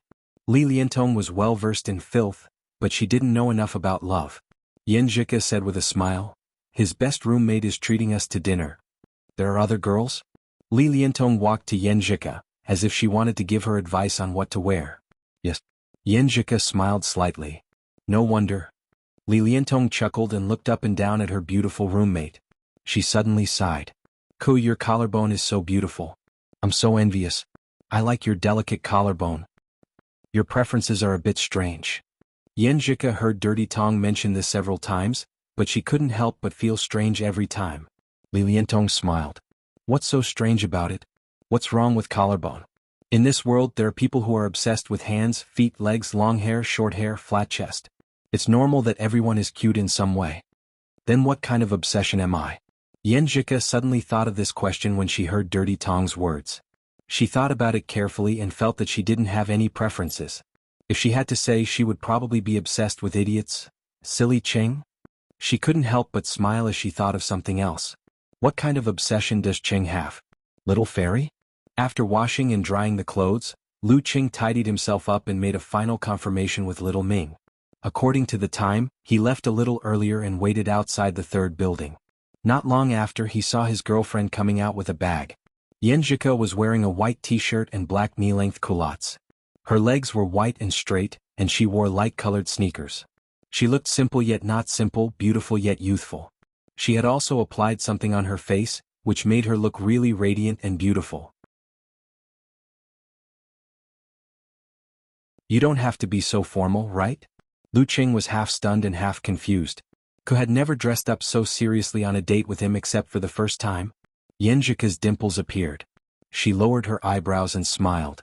Sometimes for a girl, meeting another girl is more serious than meeting her boyfriend. Lu Qing was confused. Forget it. You guys won't understand.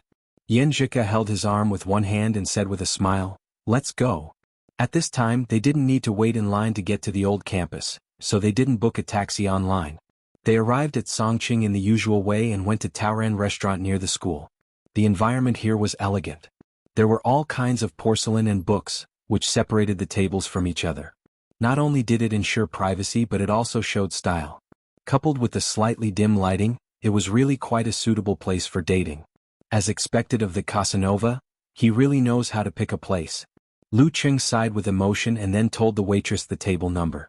Under the guidance of the waitress, he and Yenjika found Kai Zongming and his girlfriend hand in hand. Kai Zongming stood up and introduced them to each other with a smile. Qing, this is my girlfriend Fang Yuan. Yuan, this is Qing and this is his girlfriend Yenjika. Lu Qing and Yenjika nodded to the girl who stood up after Kai Zongming. Nice to meet you. Fang Yuan was a girl of medium height with an average appearance. Her eyes were a little out of shape. She was wearing a t-shirt and an ankle-length skirt, with a little makeup on her face. She looked at Lu Qing and smiled. Nice to meet you, Qing. I often hear him talk about you. Although he always says you have abnormal talent and amazing strength, I can feel that he admires your perseverance and persistence the most. He also quit a lot of bad habits with you. At first, Lu Qing was listening with a smile. However, as he listened, he felt something was wrong. Student Fang Yuan's aura was more serious, and the way she spoke was more formal. In an instant he felt a kind of pressure. The pressure of facing the teaching director. He took a deep breath and joked, I can't believe what you're saying, can I? It's good enough that talker didn't insult me. How could he praise me and admire me? It's not scientific. Kai Zongming also smiled and interrupted, Yuan, I told you Qing won't believe me. You don't understand the way men get along. If you say I admire him, he will be scared. They teamed up to make the two girls laugh and the atmosphere returned to normal. After they sat down and exchanged a few words, Kai Zongming winked at Lu Cheng. Lu Cheng took the hint and looked around. Where's the washroom? I'll take you there. Ladies, please look at the menu first. Kai Zongming stood up with a smile and turned to a corner with Lu Cheng. As soon as they left, the two girls who didn't know each other fell into silence. But Yen Zhika, with her good upbringing, took the initiative to start a conversation. She smiled and asked, I heard you're from the Capital College's mathematics department? Yes. Fang Yuan answered uncomfortably. Did Professor Smith give a lecture at your school last month? Yen Zhika asked with interest. Professor Smith was a top scholar who had switched from mathematics to finance. You know about it too? Fang Yuan's eyes lit up. Yes, I'm very interested in this. Can you tell me more about the situation? Yen Zhika asked with interest. Fang Yuan seemed to have found a soulmate and soon opened her mouth. In the bathroom, Lu Cheng looked at Kai Zongming with amusement.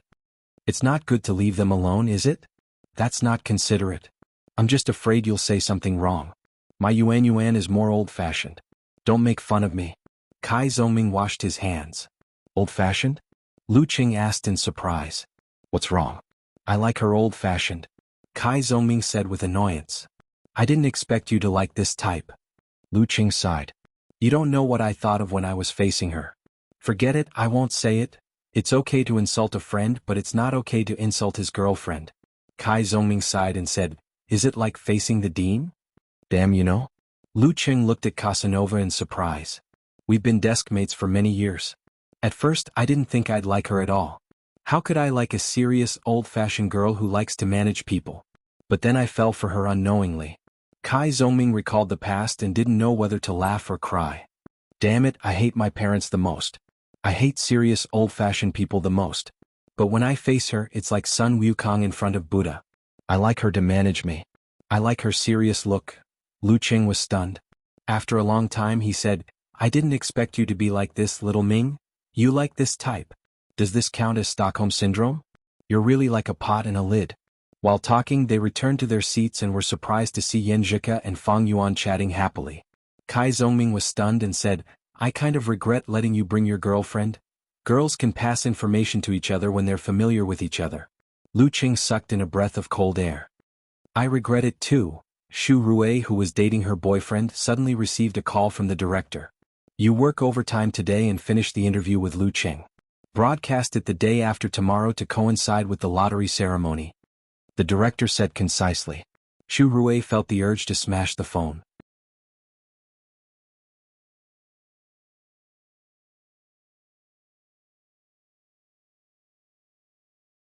Chapter 199. Rui, what's wrong?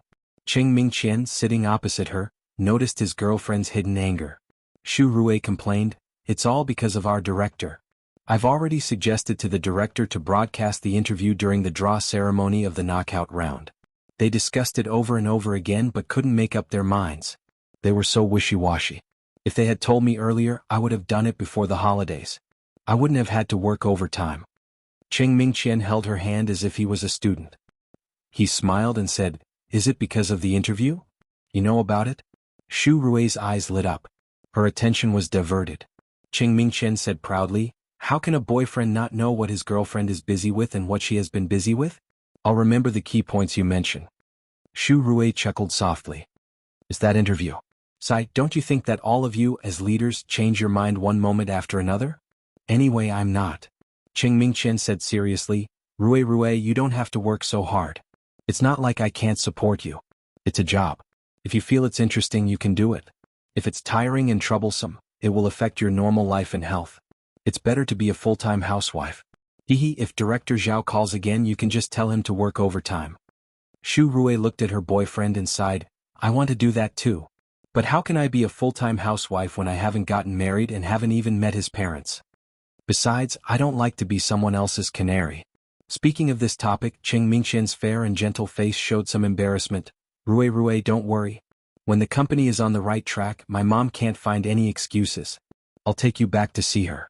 1 year, I promise, within 1 year. His mother was too strong. She was the famous Iron Lady of the business world in Songqing. She had made a whole set of arrangements for him, including his future marriage plan. If he didn't have enough confidence, he wouldn't dare to take his girlfriend to see her. Xu Rui smiled. I believe you. She had heard similar words many times, and she had also said similar words many times. After dinner, Xu Rui asked her boyfriend to drive her to the TV station to work overtime. Today, she boldly tried on a bohemian-style long dress with a pair of high-heeled sandals that she rarely wore. She felt a little bit of pain on her feet, and as soon as she sat in the front passenger seat, she couldn't help but touch the wound. Cheng Mingqian glanced at him and didn't say anything. He drove the car out of the underground. After driving along the street for a while, he suddenly stopped the car by the roadside. What's wrong? Xu Rui looked at her boyfriend blankly. Cheng Mingqian smiled. Give me 5 minutes. He pulled the handbrake, opened the door and rushed through the crosswalk. Because of the obstacles, Xu Rui couldn't see where he ran to.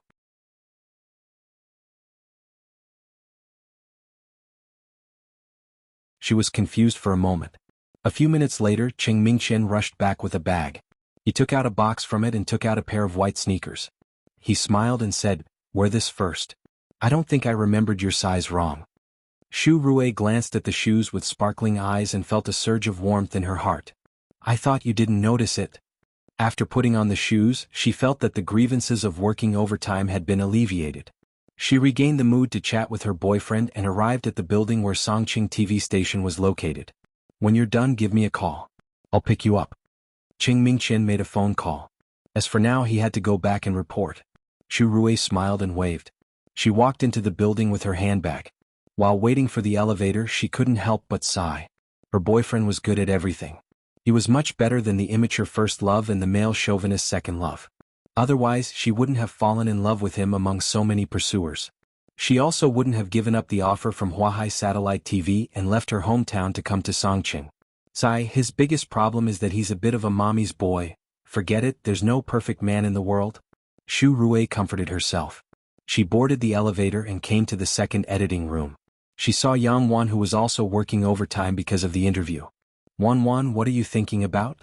Xu Rui noticed that Yang Wan was a little absent-minded. Yang Wan was startled. She covered her chest and said, Little Rui, don't you make any sound when you walk? You're too focused on things. Xu Rui chuckled. Yang Wan looked at Xu Rui and hesitated.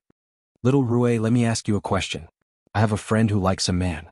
She wants to take the initiative. What should I do? Xu Rui burst into laughter. Wan, I'll pretend that this friend is you. Yang Wan was immediately embarrassed. She realized that she had been too obvious just now.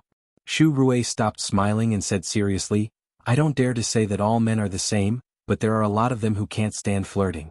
You get his contact information and find a topic to talk about every day. Be more lively, cheerful and cute. Don't talk for too long and become a burden to him. 3 months. Believe me, 3 months at most. You'll definitely be able to flirt with him. As for whether you flirt with him and become his girlfriend or just have sex, it depends on his character. That's it? Yang Wan was stunned. Xu Rui spread out her hands. You have to learn how to put on makeup and make yourself look okay. And I'm only talking about some men, not all. Have you tried? Yang Wan blurted out. No. Xu Rui looked innocent. I've never taken the initiative to flirt with anyone. This is what my roommate told me. She successfully flirted with several men. And the result? Yang Wan asked curiously. Xu Rui's mouth twitched. I'm embarrassed to mention her. She only enjoys the process of flirting. Once she's done flirting and the other party becomes passionate and proactive, she'll lose interest and blacklist them. The world is so big. There are all kinds of strange things. Yang Wan could only sigh to herself. Xu Rui put down her purse and picked up the cup. She smiled and said, Contact me on WeChat if you have any questions. Let's organize the interview first. Don't be late. At 9 o'clock on Sunday night, Zhong Yinru came out of the small dormitory next door and saw Li Liantong sitting on the simple sofa with a cup in her hand. Dirty Tong, what are you watching? She asked curiously. Li Liantong changed the channel and laughed. Isn't there a draw for the knockout round tonight? What knockout round? Zhong Yinru was confused. The knockout round of the martial arts club. Have you forgotten? Li Liantong explained. Zhong Yinru replied, Oh, I wouldn't have remembered if you didn't mention it. Me too. Luckily, Ke mentioned it at noon. Li Liantong complained. I really don't know how they arrange the schedule. The group stage ended in the first week of April, but now they're just starting the draw. It's been almost a month. If you don't pay attention, who will remember it? Zhong Yinru sat beside her and answered casually, the school will definitely publicize it. Most of the nearly 10,000 spectators who came to the martial arts club to cheer were just there for the fun. Currently, there were very few people who insisted on paying attention to the martial arts club. Once the craze was over, they would gradually forget about it. After all, they still had to study, fall in love, play games, read novels, shop online and pay attention to all kinds of headlines. Everyone was very busy. You're right.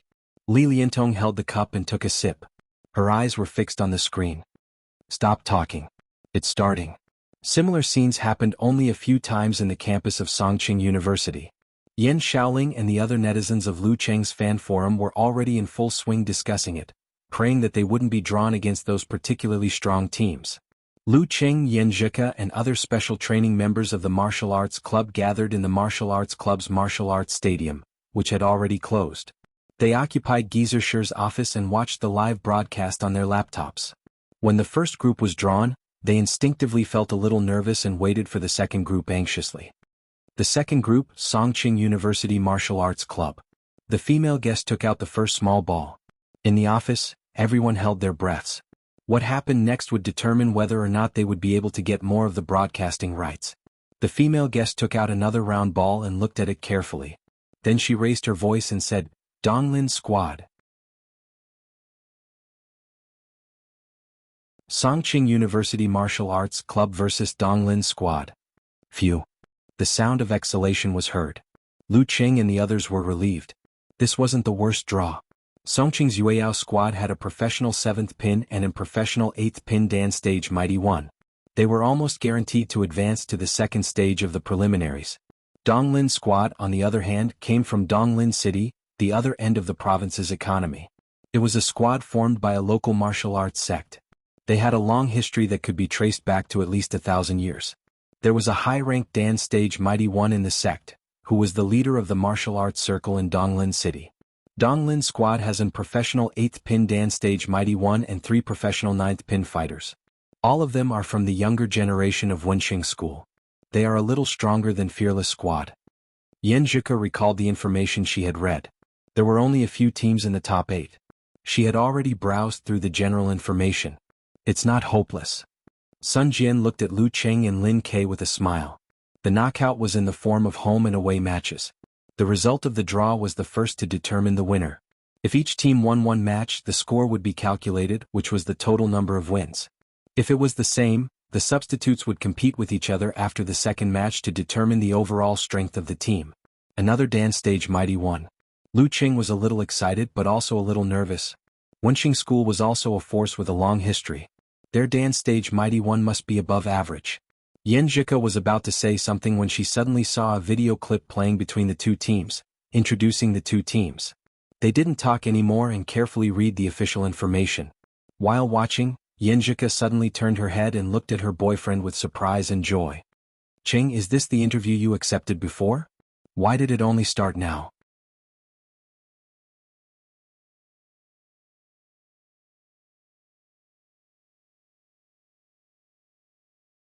Chapter 200. In the dormitory building, Li Liantong and Zhong Yanru were watching Lu Cheng's exclusive interview with great interest. This was the first time they had seen someone they knew on the television screen. The random interview with the audience and the brief post-match comments did not count. He's a little different from the Cheng that Ke mentioned. Li Liantong laughed as she watched. Whenever Ke mentioned her boyfriend, the most common word she would say was, silly. Zhong Yanru nodded and said, it's a little different from the last time you treated us. That time, the focus of the conversation was on the couple's relationship. Lu Cheng showed his humorous, considerate and generous side. In the interview that was being broadcasted, the main topic was martial arts, which was Lu Cheng's field of expertise. He spoke confidently, calmly and gently. Although he was still a little shy and inexperienced, the brilliance of him couldn't be concealed. This made the semi-acquaintances who had only seen him a few times and only watched him fight in the challenge tournament, feel the contrast and impact. Li Liantong opened her mouth. She wanted to make a dirty joke but in the end it turned into a sigh, "'Cause taste is really good. Yeah." Zhong Yanru recalled her understanding of Lu Cheng and her impression of him when she met him a few times. She couldn't help but agree. Yan Xiaoling sat by the window in the second row of the classroom. The books on the table had been piled up into a fortress. She rested her chin on one hand and pretended to comb her hair with the other. She pressed her earplugs and looked at the phone on the edge of the drawer with a well-practiced attitude. She was watching the interview with a silly smile. This was a pleasant surprise. She originally just wanted to check the results of the draw in the forum and didn't have any expectations for other things. Who knew that Songqing TV station would make a big news and broadcast the long-awaited interview? Hey, this is the first time I've seen Lu Qing talk so much. Yan Xiaoling smiled. The whole interview was not much different from what she had expected. It was obvious that Lu Qing was not the kind of martial artist with a particularly distinctive character. His personal style was vague and he seemed to be an ordinary, precocious boy. Although he was confident, calm, and dazzling, if one really wanted to describe his personality traits, he lacked any explosive points. To put it simply, Yan Xiaoling felt that Lu Qing was the kind of boy next door, which matched her initial impression of him as warm and considerate. He didn't disappoint her. Thinking of this, she sent a message to Brahmin, deliberately provoking her. Lu Qing doesn't seem to have that kind of mysterious temperament. For this reason she even added a crying emoji. Brahmin quickly replied, "I'm no longer the child I used to be. I like my idol." Immediately after she added, "That's right. Call me father." "How rude of you. What do you mean I'm no longer the child I used to be? It had only been slightly more than 3 months. Yan Xiaoling complained. Just as she was about to press the keyboard on the screen, her heart suddenly tightened. She found that the light on her phone seemed to be covered with a layer of shadow. She quietly stuffed her phone back into the drawer and covered her ears with both hands again. Then, from the corner of her eyes, she saw a black shadow outside the window. The mysterious homeroom teacher. Under the night sky, the remaining lights of the teaching area were reflected on the surface of the lake, rippling with the slightly cool night breeze. This interview was taken before Valentine's Day, right? Yan Zhika swung her hand that was holding Lu Cheng's hand like a swing. Yes. Lu Cheng looked at the girl with a smile, often showing her liveliness recently. Of course, in front of others she was no different from before. Yan Zhika stopped her childish behavior and sighed inexplicably. It's only been 2 months, but you've changed so much in the interview. It always makes me feel that it's been a long time since school started. Just like how she sometimes felt that they had been dating for a long time, so long that she had gotten used to each other's breath and temperature.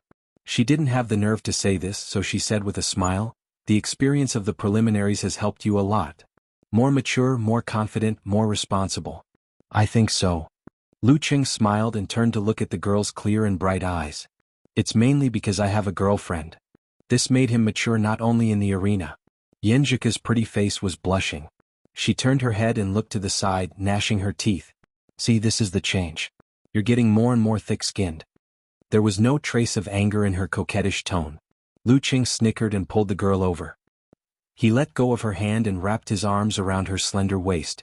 This was the way he liked to walk recently. Donglin City, Wenxing Mountain. Behind the vacation villa area where the land was worth thousands of dollars, old buildings with a sense of time erosion were scattered in the picturesque scenery, complementing the peaceful and quiet mountain night. In one of the buildings, the lights were bright, illuminating rows of bookshelves, a table covered with rice paper, and a young man in a black Han suit with red stripes. He was in his early 20s. He was holding a brush in his hand, concentrating on writing words that were sharp and restrained. "Senior brother Zhou, don't you care about the result of the draw?" On the other side of the study, 2 female guests were sitting. One of them had a ponytail, thick but not messy eyebrows, which made her look quite pretty. Zhou Jingxuan's breath was unchanged and his writing was not messy.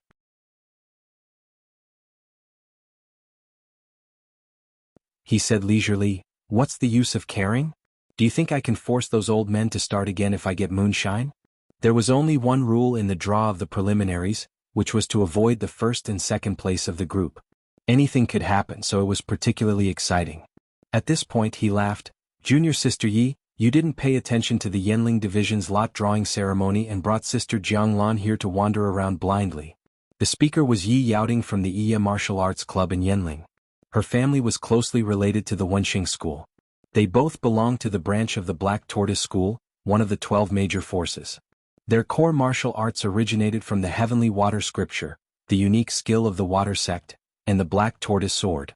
Therefore, when they interacted with each other, they called each other senior brothers and junior sisters. "Who said I don't care?" Isn't there still a week to go? Yi Yaoting looked at Zhou Jingquan with disdain. Regarding this matter, she had said it 3 times, but senior brother Zhou obviously didn't take it to heart. The Yanling division was relatively large, and there were more teams than Songqing. There were 2 more rounds in the group stage, so the draw ceremony was a week later. Yi Yaoting had nothing to do, so she thought that the Wenxing school seemed to have formed a team to participate in the preliminaries and had successfully passed. She simply invited Jiang Lan for a short trip and came here to exchange ideas. The demure and gentle Jiang Lan followed with a laugh. If we really get moonshine, I'm looking forward to seeing the change in your expression. She was a little older than Zhou Jingquan, so after they got familiar with each other, she called herself his sister. Moonshine Squad was a strong team capable of competing for a place in the second stage of the preliminaries, and its reputation was not small in this circle. What change can there be? Just admit it. Zhou Jingquan's writing style did not change at all, and the skeleton of the words was thick and heavy. Anyway, we can only wait for 1 more year. This time, if they still can't pass the second stage, the team will probably be disbanded. Wang Xing and Li Minglong already have a lot of invitations in their hands, from clubs in the North and South Division, and from teams in other big cities who want to form a team of 3 or 4 dance stage to compete in the North and South Division. Wasn't their original slogan Brothers United, take root in Songqing? Yi Yaoting blurted out, with some ridicule and amusement, but also some sadness and pity. Will dreams yield to reality after all? Zhou Jingquan put down the weasel hairbrush in his hand and wiped his palms with a white towel. He sighed and said, there's nothing we can do about it. Songqing is big, but we have limited resources. Yongshi and the other 2 are enough. While he was talking, there was a sound of footsteps outside the door. Hou jumped in and said excitedly, Senior brother Zhou, the results are out. It looks good. Zhou Jingquan looked at his junior brother with a smile. He secretly exhaled when Yi Yaoting and Jiang Lan were not paying attention. The draw can be ruined, but not the demeanor. Hou answered with a smile, not bad, not bad. Songqing University Martial Arts Club. Songqing University Martial Arts Club? Yi Yaoting was moved and asked subconsciously, Songqing University Martial Arts Club? Some failures could be forgotten in a second, but some failures could be remembered clearly. Beside her, Jiang Lan was also interested and looked like she was waiting for the answer. Yes, senior sister Yi, you should know their leading member. He participated in the Warrior Sage Challenge tournament. Hou vaguely remembered the general information. Yi Yaoting took a breath and said, Lu Qing? He became the leading member of Songqing University Martial Arts Club? He should have gotten the certificate of professional 9th pin, right? I told you would know him, senior sister Yi. Hou was like a monkey with ADHD who couldn't calm down. Lu Qing, as one of the leading members, led Songqing University Martial Arts Club into the knockout stage? Yi Yaoting couldn't hide her curiosity and asked, Junior brother Hou, how is Lu Qing's strength now? She knew that although Hou seemed to be uncertain, he was actually quite proud. A professional 9th pin less than 18 years old was indeed qualified to be proud. The smile on Hou's face disappeared as he said seriously, which was rare for him. Very, very powerful. After that he couldn't help but add, very powerful. This was the answer of the proud junior brother Hou? Yi Yaoting forgot to breathe for a moment. Back in the dormitory, Lu Qing browsed the information of Donglin's squad. Their members were all from the Wenxing school and practiced the fly-fall punch, which originated from the unique skill of the water sect. The oldest was Zhui Yanjun, a 24-year-old professional 9th pin fighter. The youngest was Hou, an 18-year-old professional 9th pin fighter. The leading general was Zhou Jingquan, a 21-year-old professional 8th pin fighter, and Li Xingnan, a 23-year-old professional 9th pin fighter. A very strong and young team. Lu Qing forgot that he was only 19 years old and that none of the leading members and substitutes of the martial arts club were over 22 years old. The moonlight was quiet in the mountains and the wind was blowing at night. Jiang Lan closed her laptop and exhaled slowly. She couldn't hold back her emotions, so she stood up, opened the door and walked to the corridor. The core force of the ice sect, the limitless tremor punch. Lu Qing's rapid progress made her feel inexplicable fear. She had only learned Tremor Punch a year ago when she was in dance stage and she was still figuring out force. How long had it been? She subconsciously looked at Yi Yaoting's room and was surprised to see her best friend sitting quietly in the dark, staring out of the window.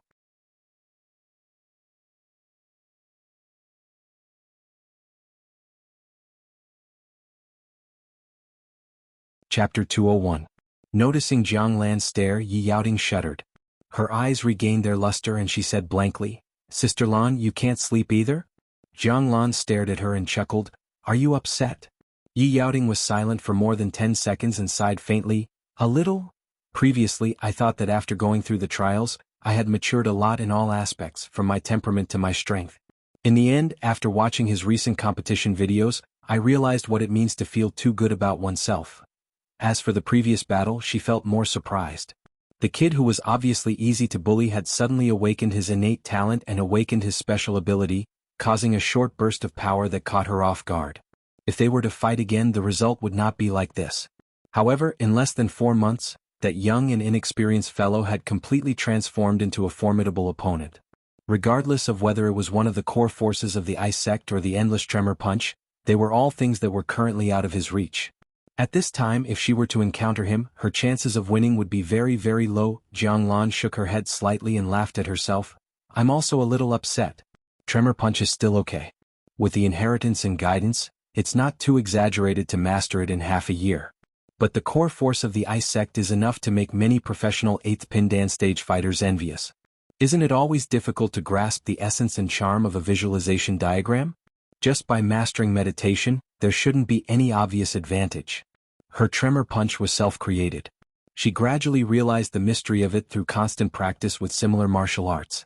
Then she spent the points of the Martial Artist Association to ask for guidance on the key points of visualization. After a year, she finally created her own Tremor Punch. With the realm of Dan stage where the strength of the whole body was integrated into one, the subtle control of the muscles was not difficult for her. As for force, it was a low-level type that did not require comprehension of a visualization diagram. It was not very useful even if it was mastered, just like the burning force of Hongluo Martial Arts School. In order to grasp the essence and charm of a visualization diagram, one had to be close to mastering meditation. In addition, there were 81 difficulties. Hearing Jiang Lan's words, Yi Yaoting's mood improved a lot. "I thought I was the only one who was upset. It turns out that Sister Lan was also shocked. Sigh, maybe he will even surpass me one day. Don't worry too much about this. Generally speaking, the faster you advance, the more time you need to settle down before you reach the threshold of Dan stage, unless you have the wisdom of previous lives." Jiang Lan comforted her, "But you have already touched the threshold of Dan stage, and are only one step away from mastering the meaning of withdraw?" Yi Yaoting pulled the hair hanging by her mouth childishly. Sister Lan, you don't have to comfort me. You know that I'm a little heartless and I'll recover in the blink of an eye. Besides, it's not a bad thing to be provoked at this time. In the past, I was always in the limelight among the warriors of the same age. Not only was I born with divine strength, but my cultivation level was also very fast. I was always able to suppress the majority of people. That's why I was a little conceited and a little arrogant. But now, with a comparison, it hurts me, it sets me off. I realized that I was originally nothing. If I want to go further, then I have to calm down and calm down. Jiang Lan nodded thoughtfully. "This may be a good thing for you." At 10:30 on Saturday morning in the train to Donglin City. Sitting next to Yanzhika, Lu Cheng and Yanzhika were chatting about the latest hot news, dutifully playing the role of an onlooker, flirting with each other from time to time. Just then his cell phone made a ding sound. He picked it up and saw a delightful message. 20,000. 00 yuan has been transferred to your savings card ending with XXXX. Current balance is 25,813. 74. The broadcasting bonus is in my account. Lu Qing put his phone in front of Yanzhika, without any intention of hiding the specific amount of his private savings. After the lot drawing ceremony, the organizing committee had distributed the broadcasting bonus to each participating team. But Songqing University maintained its usual style of procrastination in administrative affairs. It wasn't until Friday afternoon that the accounting was completed and the finance department went to the bank. Martial arts bonuses like this were generally calculated after tax, and the organizing committee would withhold income tax. "I haven't arrived yet." Yanzhika frowned her long black eyebrows and said, half surprised and half puzzled. "Maybe the bank is different and it's the weekend, so it can't be so timely." Lu Qing guessed the reason. Maybe the school's finance department went to several banks at an awkward time, so some of them were transferred in time, while others had to wait until Monday. Maybe there was a system delay in his text message. "It's okay. Yanjika pursed her lips and smiled. She couldn't hide the curiosity in her eyes as she glanced at Lu Cheng's phone screen. Cheng only had a little more than 5,000 yuan left in his private savings. I can't let him book such an expensive hotel next time I travel. Yeah, I'll take the initiative to invite him on a date tomorrow. I have my own private savings too. Receiving the bonus in time before the competition was a big incentive for Lu Cheng. It made him less nervous and more eager to fight.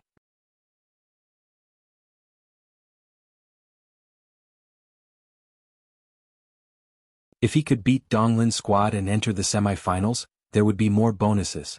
After 2.5 hours at 12:15 noon, the martial arts club arrived at Donglin North Station. They saw the organizing committee staff and a minibus coming to pick them up. Seeing this, Sun Jian and the others immediately recalled their experience in Yimo. They asked fearfully, "How many live spectators are there this time?" The terrifying atmosphere in Yimo was like it was going to swallow all challengers. "Not many, I guess." The staff thought for a while and said, "The competition is in Wenxing School's dojo halfway up the mountain. At most a few hundred people can sit." Phew. Li Mao exhaled and smiled at Sun Jian, Lin Hua and the others before settling down. Boarding the minibus, Yanjika looked out of the window with a clean face and suddenly sighed.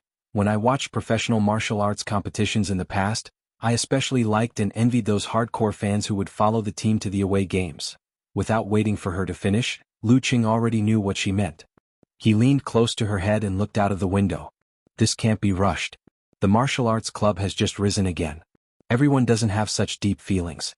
It takes 5 hours to go back and forth by train. I used to think that after I graduate from university and earn some money, I'll follow the Longhu Club a few times during my holidays. That kind of atmosphere and feeling would be great." People came and went outside the window, but most of them didn't feel like students. "You might be too embarrassed to do that after you graduate from university?" Yanjika thought of a fun scene and smiled deeply with her dimples. If people find out that a team or club's leading player is a follower of the Longhu Club, it will be very interesting. As long as Cheng could successfully advance to Dan stage in university, with his Frost Force and Thunder Roar Zen, he could be the main force in the third level of the North-South Division competition. If he improved faster than that and reached the level of Peng Liyun and Ren Li, maybe he would directly go to the Wuxia Club or the Longhu Club and be trained as a reserve talent. It will also be very embarrassing. Lu Qing thought seriously and said, "But now I can make money without graduation. If there is a chance I can ask her to give it a try. She seems to be very interested. Moreover, in another year little Wantan will graduate from high school and the Longhu Club Forum will organize a meetup. It is very likely that they will arrange to watch the competition together." As he spoke, his gaze suddenly froze because he saw a few familiar figures. Isn't the guy walking out of the station Kai Xiaoming? He is followed by Zhao Chong, Qiu Zhigao, Zhang Jingye and his girlfriend Wu Qian, and Wu Qian's 3 roommates. "Look over there." Lu Qing patted Yanjika's shoulder.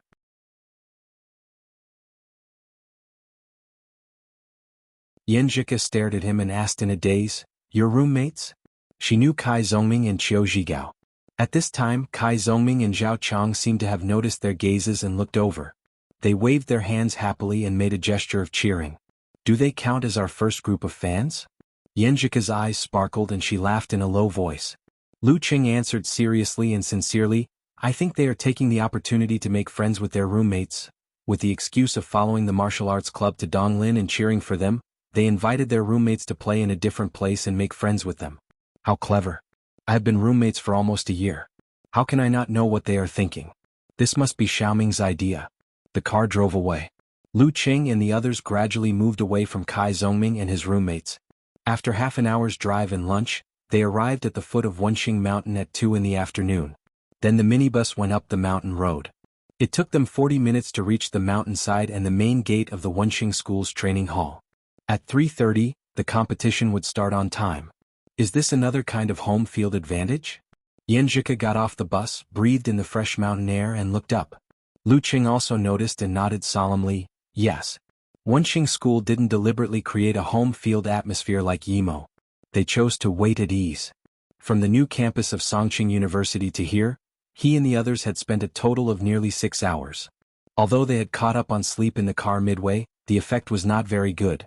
Except for himself, the others could be said to be completely fatigued from the journey, and their combat strength had unknowingly weakened by a lot.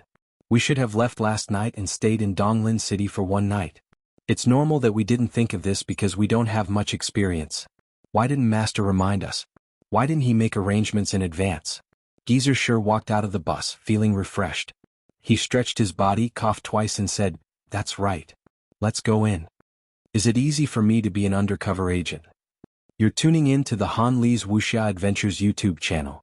We're so grateful for your support, and don't forget to subscribe to join us on this incredible journey through captivating stories.